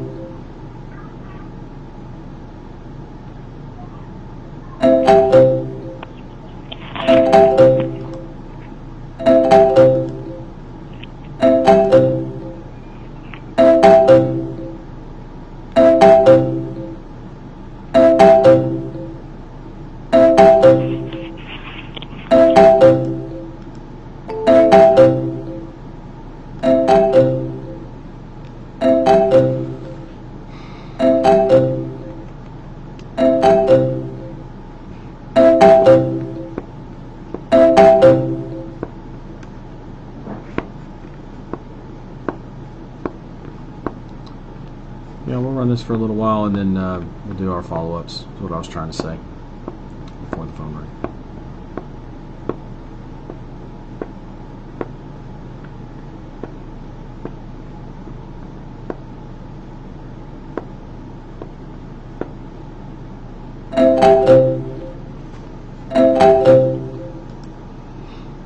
You have an incoming call. If you would like to accept this. Appliance Repair Direct Calls. This is William. How can I help you? Well, good morning. I just missed your call. Oh, I guess you did. Thanks for calling back. Well, what can I do for you? Yes, sir. I've got live phone calls coming in for people that need appliance repair every day, and they got to go somewhere. And I mean, like right now. Tell me, do you need more business right now? Well, I don't do appliance repair. My business. My apologies. My business is electronics. I do speakers and stuff. My apologies. What kind of stuff do you repair? I'm in the major appliance repair business, so that's what I'm looking at, speaking to, who I'm looking to speak to. I apologize. I guess I just got my wires crossed there. Okay, no problem at all. You're calling Hawaii, so you have a great day. You do the same, sir. Okay, aloha. Aloha.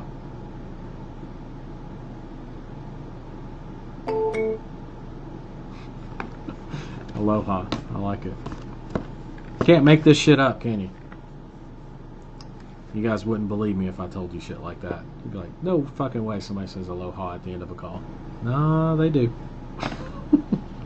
No way you got a good old boy on the phone. Yeah. So hopefully that gives you at least some perspective on who it is that you're talking to. So electronics repair, that's a little closer to the mark. It's okay, we'll find the right people.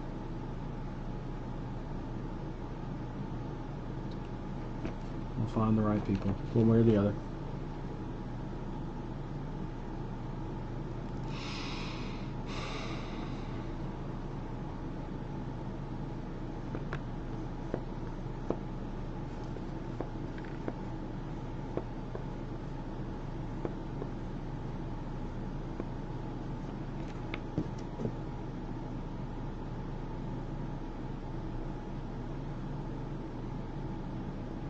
Oh, Dollar's done at 1 p.m. That's right.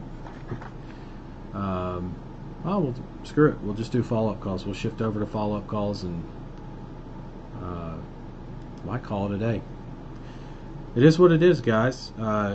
Doesn't mean we struck out. We got plenty of data and people to talk to. Now I just gotta make sure that I have my script handy. I'm gonna put that there so that I can reach it. This data. There it is. Of course. That's what to call. Let's go to the link. I'm going to log in.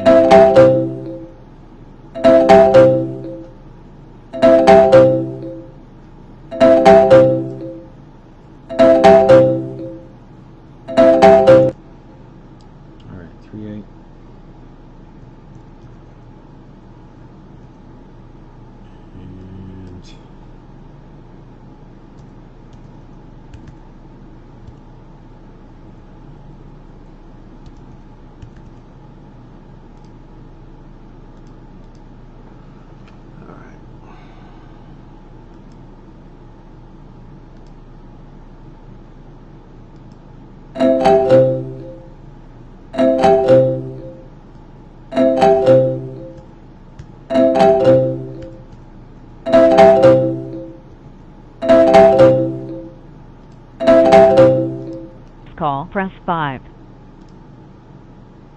You have an Appliance Repair Direct Calls. This is William. How can I help you? Yes, sir, William. I just missed a phone call from you, sir. My name's Robert Rice. Hey, Robert. I'm William. Nice to meet you. I've got live phone calls coming in for people that need appliance repair. Excuse me, and they're coming in every day. And go ahead, sorry. Yes, sir. I don't know what the deal is. I don't know if it was a telemarketer or what, but I don't need any appliance repair, sir. I'm sorry. Oh, you don't do? You're saying you don't do appliance repair? No, sir. Okay, no worries. Alrighty. Bye. Have a great day, sir.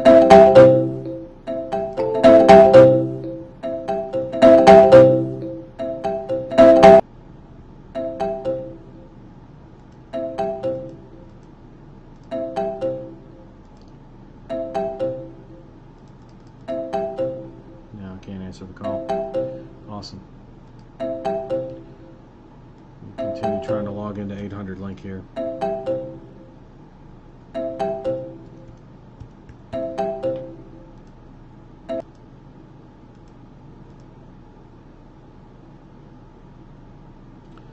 And of course, my credentials are not correct, or they're at least not getting me in.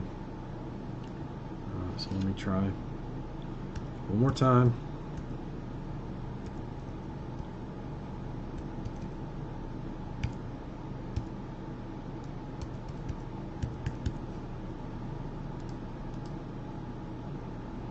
That got me in. Okay. Man.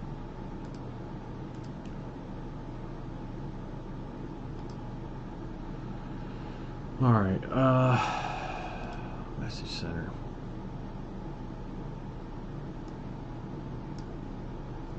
Let's see what we got here.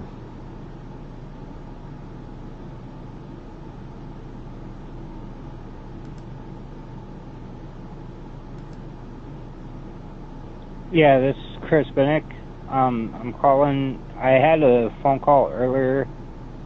Give me a call back at 208. Okay. So there's one to call back.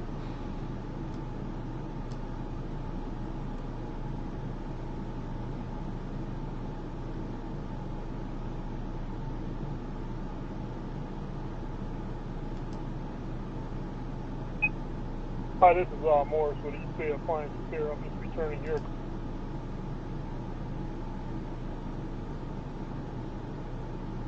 There's two.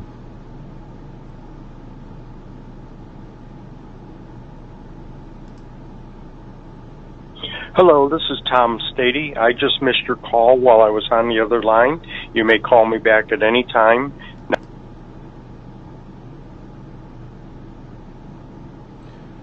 Maybe three, but you know, got a call to find out. So just taking down information, writing it down so I can go over to the dialer and dial it up. So that way I don't have to stay in 800 link here. Yeah, hi, this is 949 Head Repair Store. I missed a call from you. Give me a call back at...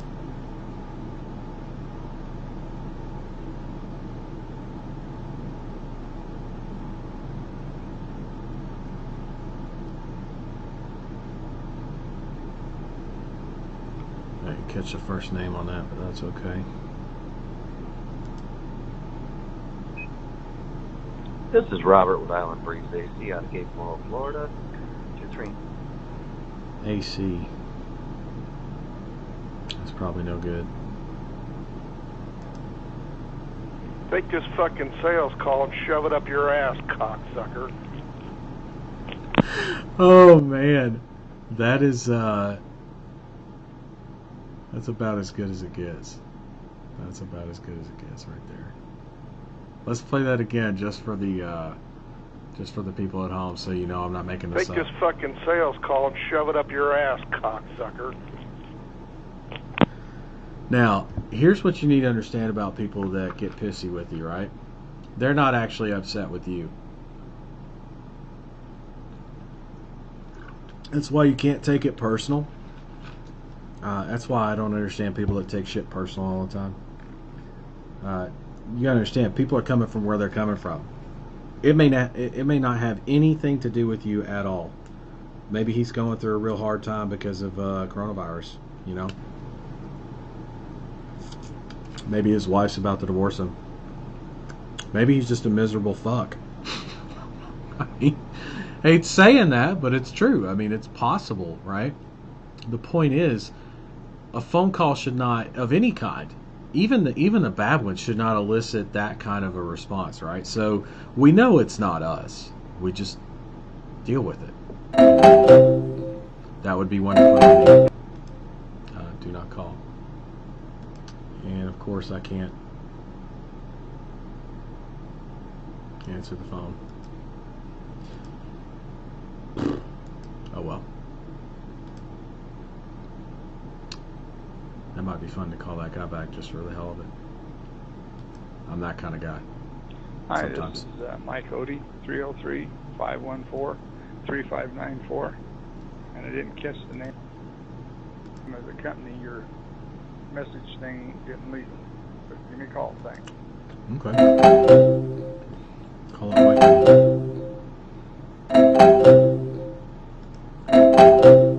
Of course, retracting. Bitch.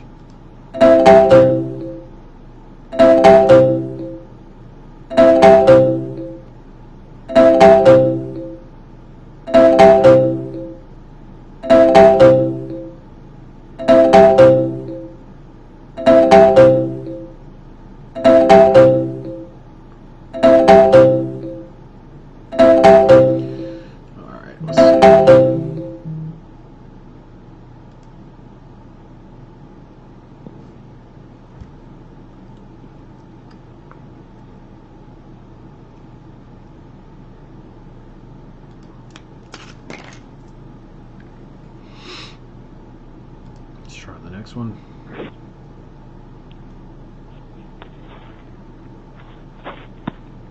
People not realizing they're on the voicemail, or Karen, one or the other. There's a 41-second one.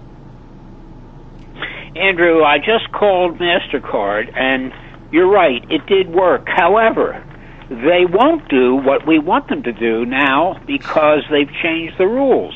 And the rules are you have to write them a letter, or you have to do it by accessing their website, which is barclayus.com. How about that? Somebody did not get that message delivered. And it's Dale testing from a different number that I didn't recognize. And get the refresh on this real quick.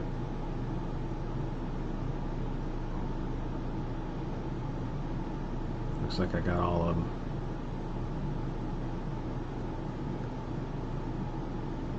Okay. Well, now you know what the messages sound like. I got 4 people or so to follow, 5 people, 5 numbers and 4 names to follow up with here. So let's see if we can get this dialer working. There we go. All right, let's dial out.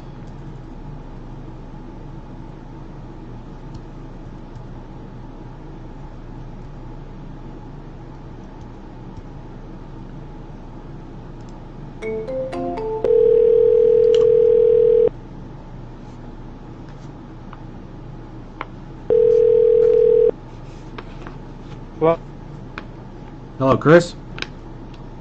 Yeah. Hey, this is William. You left a message for me? Yeah, I had a call earlier. We've been trying to, yeah. Yeah, we've been playing tag. That's, I guess, both of us have to own that one, but I'll take credit for it. I'm calling because I got phone calls coming in every day for people that need appliance repair. And they got to go somewhere, and I mean like right now. Tell me, do you need more business right now?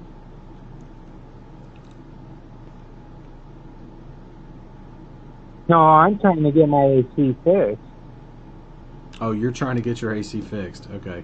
I believe there might be a miscommunication there. I'm not an AC company. Oh. That's okay, though. Yeah, I didn't know. Yeah. That's okay. All right. Have a good day, and best of luck with that. Yep. Bye. Bye. Okay. No good. I don't know how that happened. He needed an AC fixed. Just crossed wires, I guess. That's weird. Alright, next one.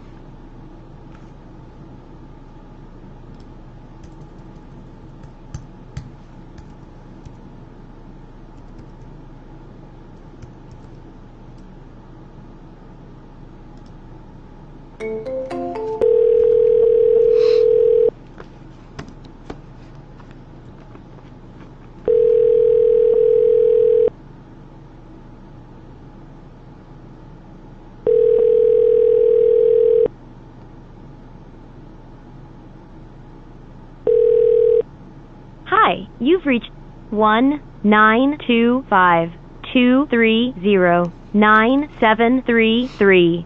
Please leave your message after the tone. Hey Rob, seems like we're playing a little bit of phone tag. This is William again. Anyway, give me a call back.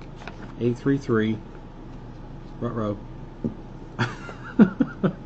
833-728-0011. Not sure why I had a brain fart on that, but looking forward to your call. Have a great day.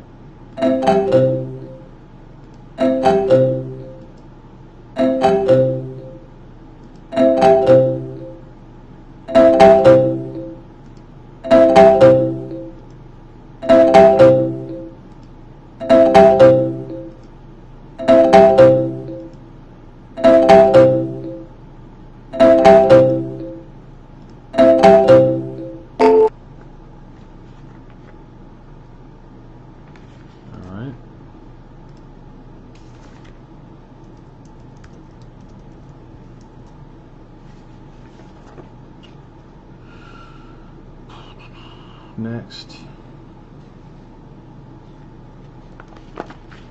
if Tom's available.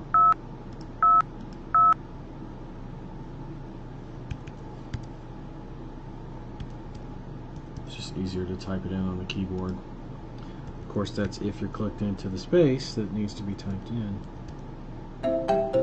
And another incoming phone call. You have an incoming call. If you would like to accept this. Appliance Repair Direct Calls. This is William. How can I help you?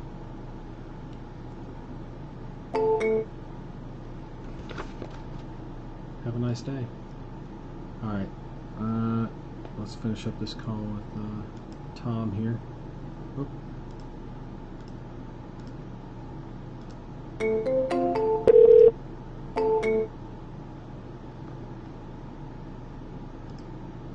Okay, try it again. Why are you not letting me dial? Okay, let's try a quick refresh. It's not ringing. Well, it is ringing, but it's ringing once and then hanging up, which is not acceptable. Hopefully that's not actually ringing the guy on the other end. That would really suck.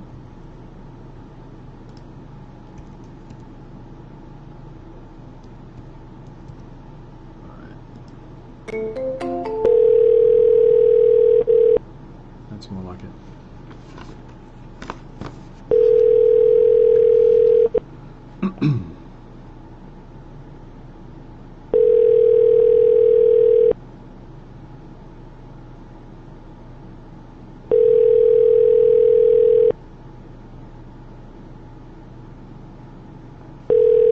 This is Tom. May I help you? Tom, this is William, Appliance Repair Direct Calls. How are you? I'm fine, thank you. Yeah, I got your message. I'm just giving you a call back. Okay, where are you from? I'm from Las Vegas, but Appliance Repair Direct Calls? No, I didn't leave a message. Maybe I dialed a return number. Well, I've got a voice recording that sounds an awful lot like you and your name. I wouldn't have known your name otherwise. I can promise you it was a voicemail. I was just returning your call. Anyway, I've got live phone calls for people that need appliance repair, and they're coming in every day, and they got to go somewhere. And I mean, like right now. Tell me, do you need more business right now?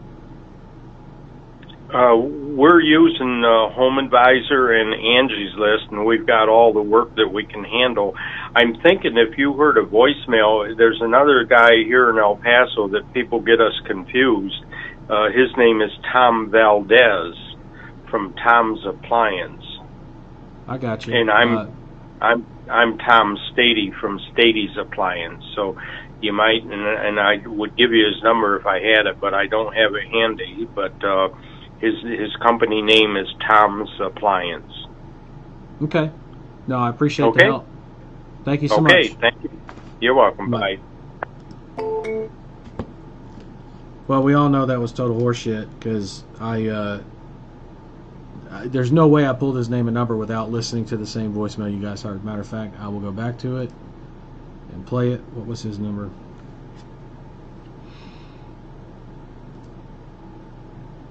Hello, this is Tom Stady. I just missed your call while I was on the other line. The same guy. You may call me back at any time.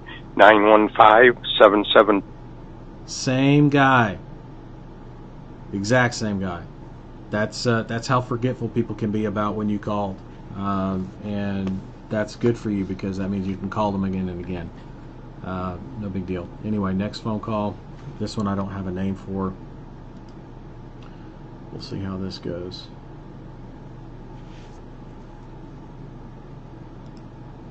It's not Tom Valdez. It was him. And that's okay. Tried to help him out there, but it's okay. He's good with the business he's getting right now. And that's fine by me. I'm not gonna. Somebody's pulling in a lot of business. I'm not gonna. Hello. Please state your name after the tone, and Google Voice will try to connect you. William.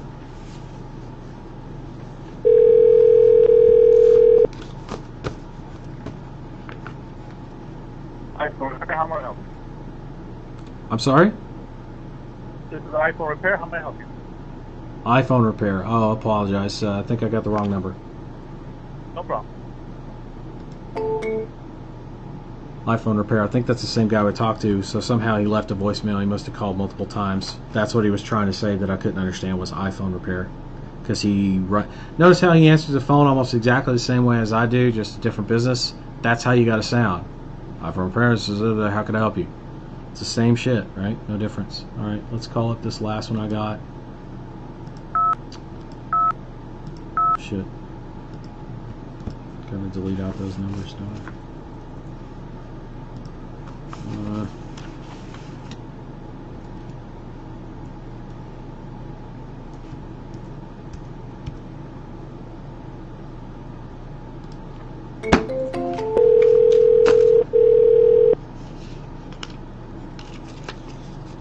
I do have those guys to talk to.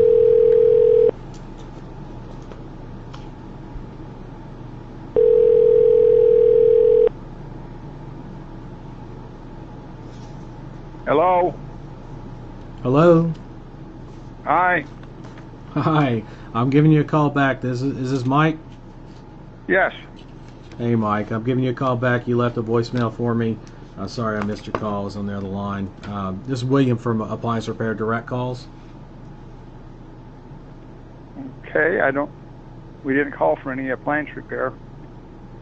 No, I'm looking for appliance repair companies. You run an appliance repair company, right? No. Oh, okay. I run a hobby shop. Oh, okay. My mistake. Have a good day. All right. You too. Bye. All right. So there goes that one. Obviously, Tom is appliance repair. I counted him, by the way, in the list. So we've gotten a hold of 5 people, 1 qualified. Those are really shitty numbers. Maybe what I'll do is go through and be a little more selective on the list that I'm calling. It's possible that it needs cleaning, but we should still have way more than this. And I'm thinking it's probably because of how the dialer works or interacts with ring-ads.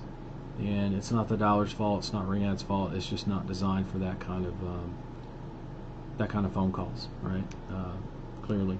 There's some things that could probably improve on it for sure, but it's not something that I intend on using all the time anyway for this kind of a thing. That's why I use the cell phone. But in order for me to be on a phone call where you guys can hear, I need to be able to take phone calls through this system. So we do the best we can. We did go over the script, and you can tell like how I don't deviate. Like we're what, a few hours into this, right? I don't deviate on the script at all. I don't, well, I say it all. I do, but if I do, I make sure to bring myself right back to it.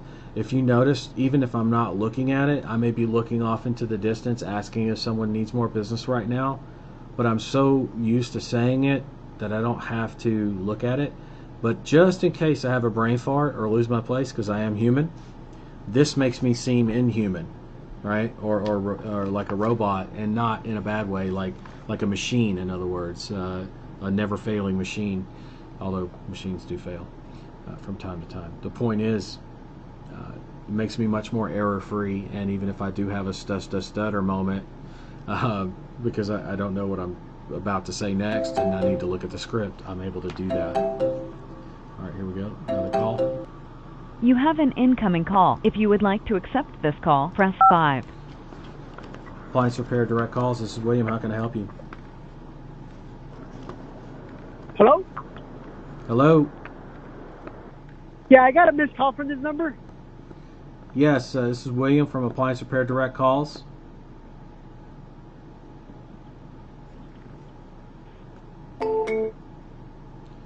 Of course I'm going to get a hang up. It happens. Happens a few times. It's not just happened to us once. We even had somebody call us. What was it? Fucking cocksucker something or other. It's pretty intense. If you're not used to that kind of language, I grew, sad to say, for better or worse, I grew up on that shit. I've been called worse on a Tuesday, man. Are you kidding me? And I could give two shits about it.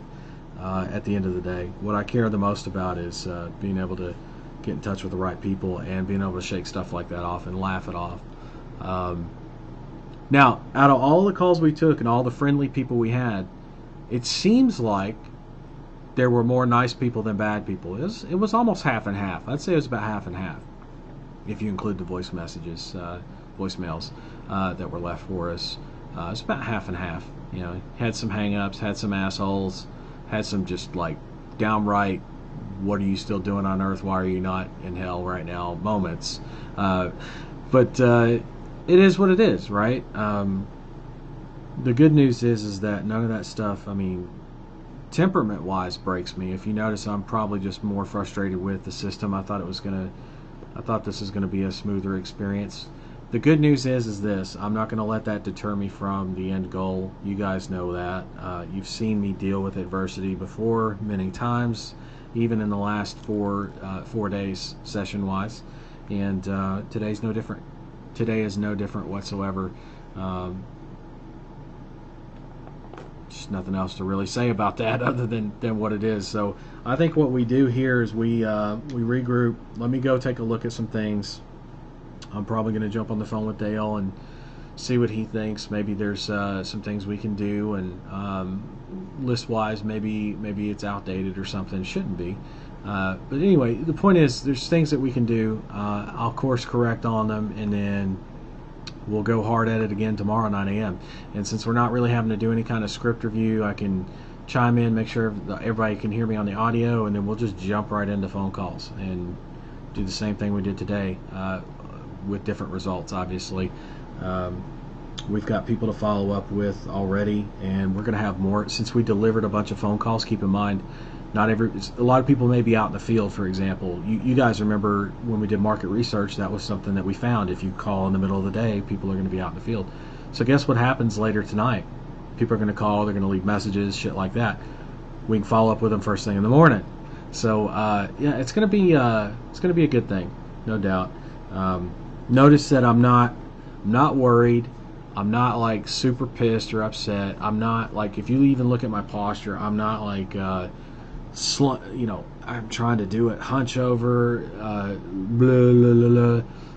I may not be the happiest camper, but that's also because I just want the best, like absolute best experience for you guys. You know how I am. But in perspective, again, this is me kind of checking myself based on what I've told you guys to do. Get some perspective on shit. Think about things differently.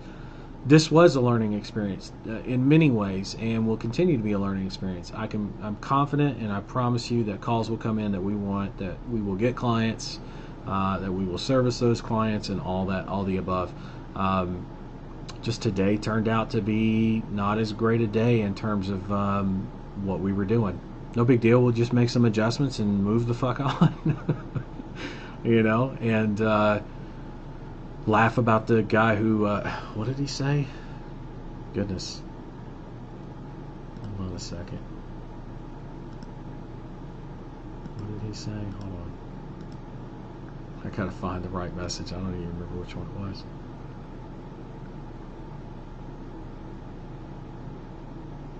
Is it this one?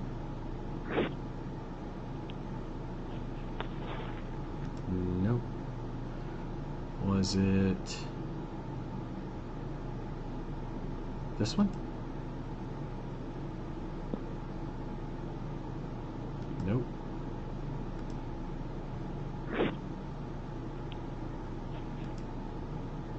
No. Where was it? Hold on. I will find it.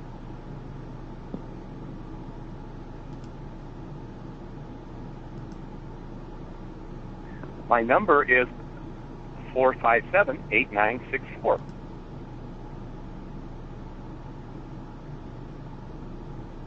That's a little weird how that was answered. Take this fucking sales call and shove it up your ass, cocksucker. Yeah, that's exactly what I'm going to do. I'm going to take this sales call and I'm going to put it right up my ass. 100%. That's what I'm going to do. Some people, right? You have to laugh that stuff off. If you don't learn how to laugh that off, I mean, I actually feel bad for the guy. On the other hand, like you laugh it off, but then you don't. It's like you don't want to laugh at things too hard, right? Because man, that guy must be going. At least my mind goes to this. What is that guy going through? God help him. Like whatever he's going through, I wish him the best for real. But at the same time, he meant to.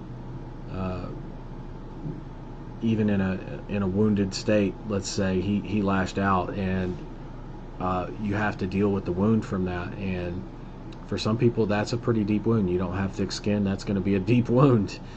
For me, I mean, like I said, I've been called worse than that on a Tuesday. Man, are you kidding me? Nothing really phases me on that. I'll say this: I don't appreciate name calling to the point where like. I've had business partners call me names, and I had to set them straight on that, like, because I got super pissed about it. You can use your words, your big boy words or your big girl words, and not have to resort to shit like name calling. Curse all you want. As long as you're not cursing me, right? There's a difference between cursing in general and then using curse words against someone, like calling someone a cocksucker. That's a name calling thing too, by the way. I would never do that, right? It's just something you just don't do. At least in my mind, how I grew up, where I come from, you don't do that kind of thing. You don't say that kind of thing to people and about people. No matter what the circumstances, no matter how wounded you are, that's kind of the mark of a man in my world and where I'm from. Not everybody's from there, though. I get that, and so you're going to have to deal with people that just aren't chivalrous like that, don't know common courtesy, don't know manners, or are in a very bad spot to where they are temporarily not really themselves, right? Because they're dealing with divorce or they're dealing with money problems or whatever they're dealing with, right? Anyway, that's just some perspective, and some people take that harder than others. You shouldn't. I mean, one call out of how many, and then you got some hang-ups. Most people just end up hanging up, as you can tell, as opposed to dealing with you. And the ones that you end up talking to, if they're in the industry or not, you notice everybody's pretty friendly, pretty much friendly. Like nobody's an asshole. I say nobody. Hardly anybody's an asshole, right? Which is nice. So I'm going to look through the comments here, answer some of those, all of those, excuse me. I don't know why I said some. I'm going to answer all of them, and then I think we'll just call it a day and regroup. No big deal, right? But hopefully you found this as let me get rid of that. Hopefully you found this as like a valuable learning experience for a day one, and also not to get discouraged, because like I said, you would not believe how many people. It's the overwhelming majority that don't get clients on the first day and freak the fuck out because of it. And they come to me, oh, why didn't I get a client? And I'm like, where did you start from? You have nothing. You had nothing when you started, right? And now look at where you're at, because I have them track, right? And I'm like, you had 16 freaking pitches today. Yeah, and I didn't close anybody. I'm like, yeah, because your pitches all sucked, but now your pitches are pretty good. And they're like, oh, yeah. And I'm like, now, go home or go to the hotel room, right, and study for an hour. And when you come back the next day, that's when you're going to be able to close the deals up. Plus the follow-ups. People usually go from 0 on the first day to like 2 or 3 in a day on the second day. And they're like, oh my God. And how easily they forget all the work that, all the road that they had to pave to get to their destination, right? That's it's just part of the game. That's all it really is, guys. You just gotta take it as it comes. I guess the best way to say it. And hopefully you kind of get that. Like, even though I got frustrated at certain points with certain things, most of it was technology, not people.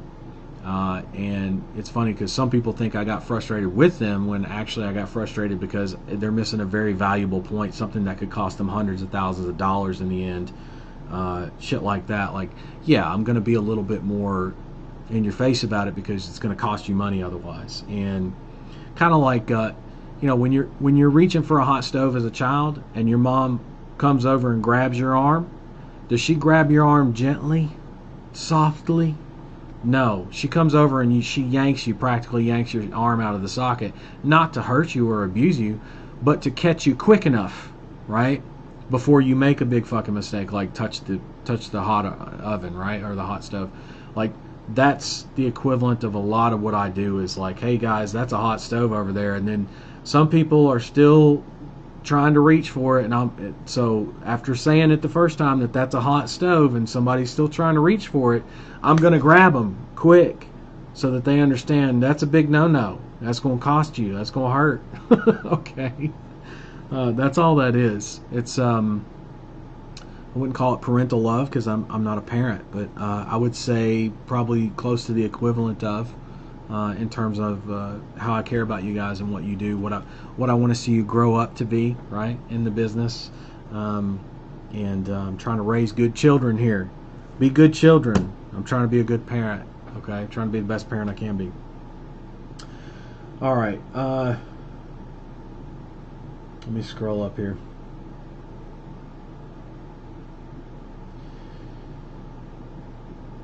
That was awesome. Glad you feel so.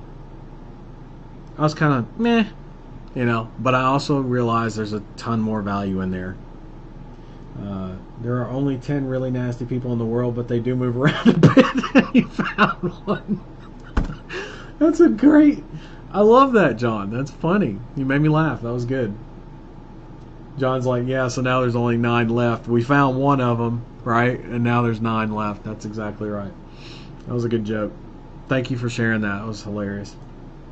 Jen, he says he's using Home Advisor and Angie's List, that one guy that I talked to. Why didn't you tackle him with live exclusive calls? You know what? If somebody, listen, I asked him, do you need more business right now? If someone's not going to answer yes, he didn't say yes and we're using Angie's. He said no, I've got all the business I can handle and we're using Home Advisors and Angie's List. And so to me, that's him saying I'm not open to another source. I've got all I can handle. And what you need to understand is instead of trying to fight for business that's already spoken for, life changes every 90 days. This is something I learned in life insurance many, many years ago. Life changes every 90 days. What do I mean life changes? I mean job loss, job acquisition, children coming and going, parents coming and going, relatives coming and going, moving. That's a major life event. Did I say jobs already? I said jobs, right? Moving, jobs, babies, death in the family. All those are like major life events for life insurance, right? And the same could be said for business. Like major life events could be coronavirus even. Like that's the shutdown could have cost him, right? But this guy says he's got all the business he can handle. Okay, cool. I'll just move on to the next guy, the guy that wants more business, or the guy that says, no, I do need more business, right? Those are the calls that I'm going to take. I'm not going to fight somebody on whether they answer yes or no, because we're not in alignment, right? I find somebody that says, yeah, I need more business right now, we're in alignment immediately, because I got what he needs, right? If he could live without me, that's a much tougher sell, on top of the fact that he's going to think that I'm in there trying to replace Home Advisor or replace Angie's List or something, and I'm not trying to do that. I'm trying to grow the business. But I also don't want to take on a client or sell a client that's going to cherry pick my leads, meaning, you know, I drive 10 calls, but they get so many calls already that most of them go to voicemail, and they could give two shits. But they're also not trying to pay me for those calls, which is totally not cool. It's out of my pocket. Are you kidding me? I drove those phone calls to you. Answer the fucking phone. They can't do that though if they're slam packed. That's one of the reasons why. The main reason why, if anything, I ask how many calls can you handle a day. I also ask how many texts do you have. Why? Why do I want to know these things? Because I want to know how big their service area is. I want to know how many texts. I want to know how many calls they can take a day. Because if they're maxed out 90 to 95% or 100%, why would I send them phone calls? I'm never going to take somebody on that can't handle the phone calls. Just not going to do it. Because they're going to cherry pick my leads. And that's not something that... because they're not going to pay me for that. And that's not acceptable. So hopefully that makes sense why I didn't try to sell that guy. I wasn't trying to not sell somebody. I just, I know the client that I'm looking for, and I need somebody that's a fit. And if he's not even willing to say he needs more business right now, then he's not a fit.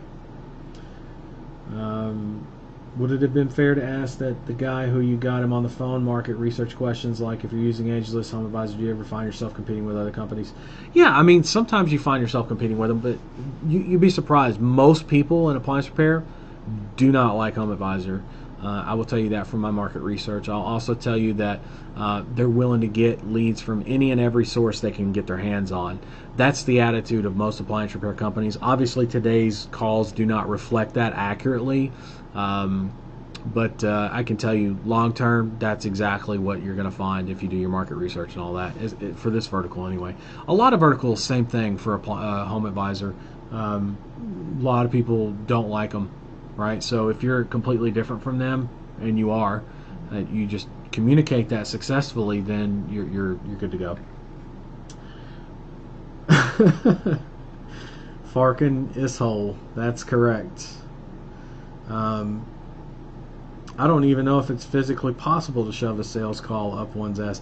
I don't know if it is either, but you know what? I could always give it a try. I mean, it just made me think of a great voicemail to leave him later on. I'm not gonna, but, you know, I could call him up and say, this sales call hurts. Something funny like that. Valuable day, cool. Sounds like I missed something good. Doug, hey Doug, welcome. Yeah, we've been on a few hours. We've been on a few hours, just making phone calls to the appliance repair and assorted verticals. Apparently, that's okay. I'll go look at the data. We'll figure it out. We'll get it fixed. No big deal. A lot of good calls though. Wash on, wash off. That's exactly right. Seriously useful day. Thank you for weathering it for us. You know what? Today is a much better day for me mentally than yesterday was. Yesterday was a fucking challenge. I did my best to show up for the call, and after that, I felt like somebody had just drained the battery. And I took care of myself for a little while, right? Laid down, got me some good sleep, and then when I woke up, I got some more work done. Actually, I caught up on some more tickets, some Ford tickets, and excuse me. I also updated like all the coming soon videos inside of the software. Because I get a lot of the tickets I notice that I get are like, where's the training at? When's the training coming? So I put together a little video this morning of me explaining that, and that they should be on the COVID Client Challenge, which maybe that's why some of you are here, so that's cool to see. Happy to have you guys, as always. But I went through and I changed all that, uploaded on all those coming soon videos. I changed those out, every one of them, to the new one, to the updated one. And I also added in the files, the pay-per-call agency success in 24 hours or less guides, part 1 and part 2. I added those into each file drop down of each of those coming soon videos. So that way, like, there's no room for error. If people watch that video, they're going to be like, oh, okay, I get it. And then they're going to go look for the guides in the drop down, which are there, and then they're also going to go and look at COVID Client Challenge, which is these sessions right here. So spent some time doing that, did some work basically this morning, right? And I'm probably going to take a break here this afternoon and go right back at it until I drop, till I go to sleep, and then try and get me some more sleep, and then wake up in the morning and we'll jam on this thing again, 9 a.m. Pacific Standard Time, and we'll do the same thing Friday. I'm sorry, William, but hope you're not going to get pissed with me, but I really need the market research call understanding drilled in my head, as I'm still confused as to the answers we need to get out of the prospects. Okay. As I thought it was just to confirm with them if the data we researched are on par. As I did research, went through blogs, Facebook group statistics, and some of the data you provided for appliance repair. So I thought it's just to confirm on the data we have. I feel this is keeping me a little stuck. This is the only step I still need to do is the research calls, and I'm good to roll. I'm not upset, Jen. I'm not upset with that. I know you've asked about it before, but that you're asking for clarification. That's different. So let me see if I can help you with that real quick. You're not taking a poll. I already told you that, but I'm telling you again, you're not polling on data, asking the exact same question to 20 different people. That's a poll. That's a census. You're not doing that. What your job is to dig and find more information, more insight, how people feel about the data that you've uncovered online. And keep digging for new information, because every time you get a response, you do like I do. You do like Uncle William does, and you make notes. And then you take those notes and you make another phone call, and then you get more notes. And you take those notes and you make another phone call, and you get more notes. You follow? That's what you're doing. You're building your market research base, if you will, your foundation. Okay? So hopefully that helps explain kind of what those calls are all really about. While at the same time, asking those new questions and getting deeper does nothing but what? Confirm the data that you have already found. That's true for the most part, right? It confirms the data you've already found. But those deeper conversations, the deeper level of those conversations is what you want to get to, okay? It's where you're going to find what motivates and doesn't motivate, what scares and doesn't scare, what makes your clients happy and doesn't make them happy. And that way when you get on the sales calls, you're going to be able to handle it right away. By the way, has there been, out of the calls that we had, has there been a bad call with someone in appliance repair? Out of those 5 calls that we had? No. There's not been one like rude or cross call with someone that was in the vertical, right? That means I'm probably in pretty good alignment with what I'm doing in terms of how I'm coming across on the script and how I'm handling myself. So something to think about. There's always telltale signs if you're on track or not with that kind of stuff. And thanks for asking again. I want you to be clear on that so you can move forward. Don't feel stuck. Right? Do your market research and you'll be golden. Jim Rohn. What, did Jim say something? I must have missed that because that's replying to a comment from John. I must have missed that. John Tovar, thanks a lot for the great value you give us, man. Hey, man, happy to have you. I know, like I said, we were on the ticket earlier today. We're still a little bit behind on support, but we're catching up. Happy to have you here. And since you're brand new, right, I don't know if you've been in the group that long, maybe. Catch up on, if you can, on the other sessions. This is day 5. There's 4 days prior to this, obviously. Catch up on those, and we go through agency setup, and then obviously the phone call end. We've got 2 more days of phone calls, and then a follow-up series for the COVID Client Challenge. But check those out. They're going to be super valuable for you to get started right away. So happy to have you here, man. And you're more than welcome, as always. Thanks, William. 4.5 hours, very good on your part. 4:30 hours. So it's 4:30 your time. I hear you, bud. Tomorrow's another day. Seems to me the biggest problem is almost everybody was not appliance repair and not being able to pick up the calls. It happens. Like I said. Jen, you're more than welcome. More than happy to help. Hopefully that helped. If it didn't, please make me clarify more, and I'm okay with that. But it's all you're doing is digging for more information. Dig, dig, dig, dig, dig. Dig, dig, dig, dig, dig. Okay? Not seeing anything else come through. unless I missed something. If I missed something, let me know, and I'll be more than happy to answer it. Okay, more than happy to answer it. I'm just gonna stare outside for a little bit. Keep looking outside. It's a nice day. It's probably hot as hell. I mean, compared to what most of you guys are going through right now. Let's see what the weather is. 97 degrees. Holy Jesus. It's face of the sun. You know, no big deal. Normal Vegas weather. We're back to the normal Vegas weather.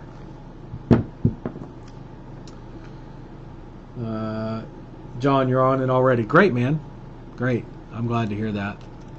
Well, kids, boys and girls, we heard a lot of curse words today, and I don't want you to feel bad. I say a lot of curse words. I know. Here's what's really crazy. You think I say a lot of curse words until you talk to me in private. Totally different conversation. I love to curse. I do my best to keep it at bay during phone conversations, but sometimes the excitement gets to me, and I start cursing. And then, of course, you hear that clearly other people have no shame in their game, leaving voice messages like that. It happens. But you can tell the difference in intent, hopefully.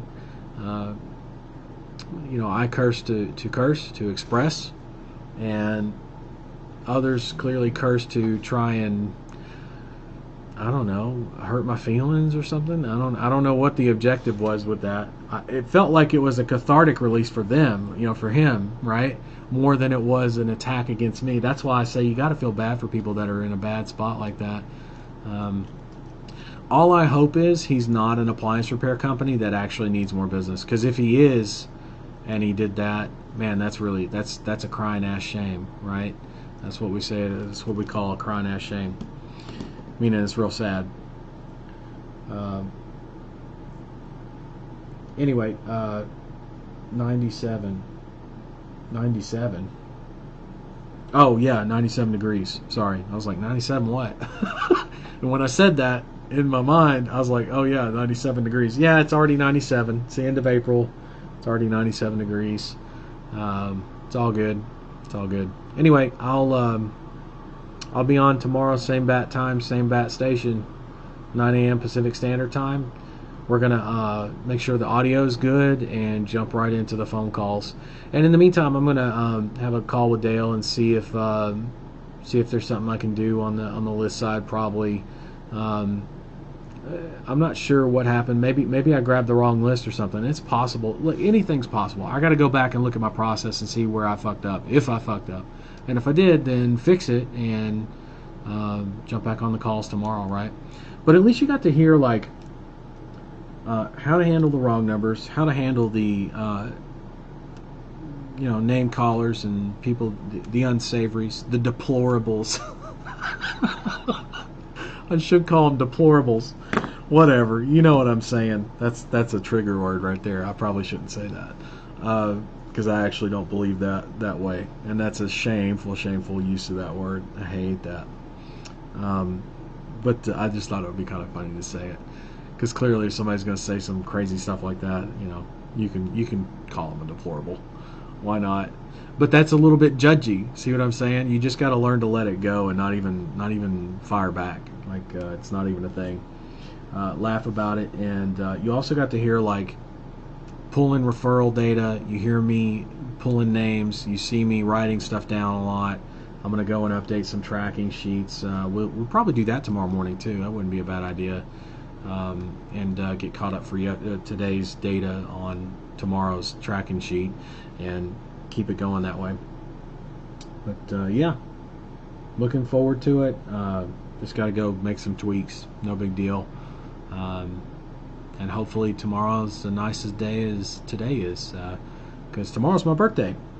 So that'd be a nice birthday present. Get everything dialed in, literally dialed in. Excuse me. Right? And have a nice birthday with you guys. That'll be fun. So I'm looking forward to spending some time with you guys. I'm going to go spend some time with my mom. and spend some time with some other people for my birthday, and bring in the 36, big 36. Woo! Not very special. It's just a birthday. It's just a name day for you Game of Throners. And let me check on the last comments here, and we'll bounce out of here. Okay. Don't want to keep you too long.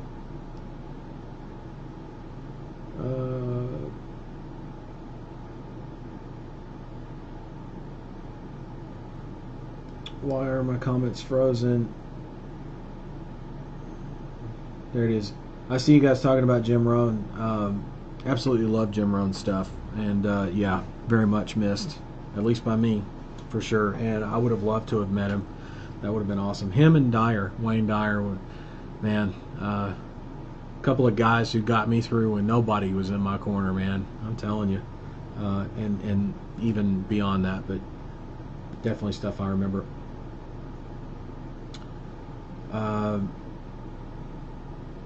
Where's the tracking sheet and the script? Script I'm going to make sure you guys have copies of. I'm going to make sure it's uploaded into day 5 under the Ring Ad software. Okay, so you also have access to the script already through Paper Call Agency Success Part 1, and that can be found currently in the software. If you download that PDF, there's a link to the script as well where you can download that, copies of that way. But I'll make sure you have direct links to it on day 5 for sure. Who asked that? Was that Sid? Sid asked that, yeah. And tracking sheet, you guys get that at the end. After 7 days, I'm going to go back and remove the credential tab and all that kind of stuff, change out the credentials, and then give you guys a copy of all the tracking sheets so you can have an overview of what it looks like, right? But you're not going to get that till the end, till after the end, till we're done. You must really like us.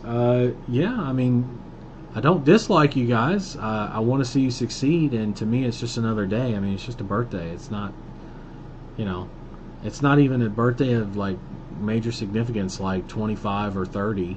You know, 25 quarter century, 30 you hit your 30s, 40s you hit your 40s. It's the middle of the mid 30s, man. 36. It's not that big of a deal. You know, yeah. It's just another day, man. It's an excuse for me to get out of the house. But here's what's really crazy. And I know a lot of people have birthdays messed up this year and everything, but can you imagine having the last day of the state shutdown be on your birthday? Like, on your birthday. That's me. That's me. So nothing's going to be fucking open. I'm going to be ready to go out, and there's nothing fucking open, so I'll probably just have a nice Jack and Coke at home and kick my feet up and, I don't know, watch Tiger King again or something. I don't know, man. I'll find something to do, but I'm probably going to work my ass off with you guys on the session, and then at the end of the session, I'll definitely have some other things to do for you guys, and then take a couple hours for myself, basically, is what I'm going to do.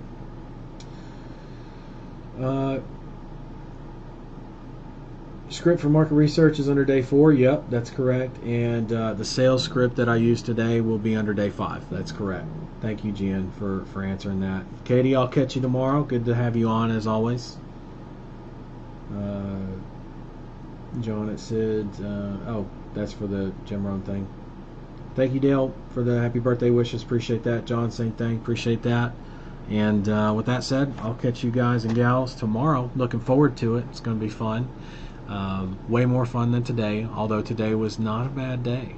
Today was a good day, as Ice Cube would say. So, yeah, let's leave it at that. And meet back here tomorrow at 9 a.m. Pacific Standard Time sharp. We'll see you then. All right, bye for now, guys.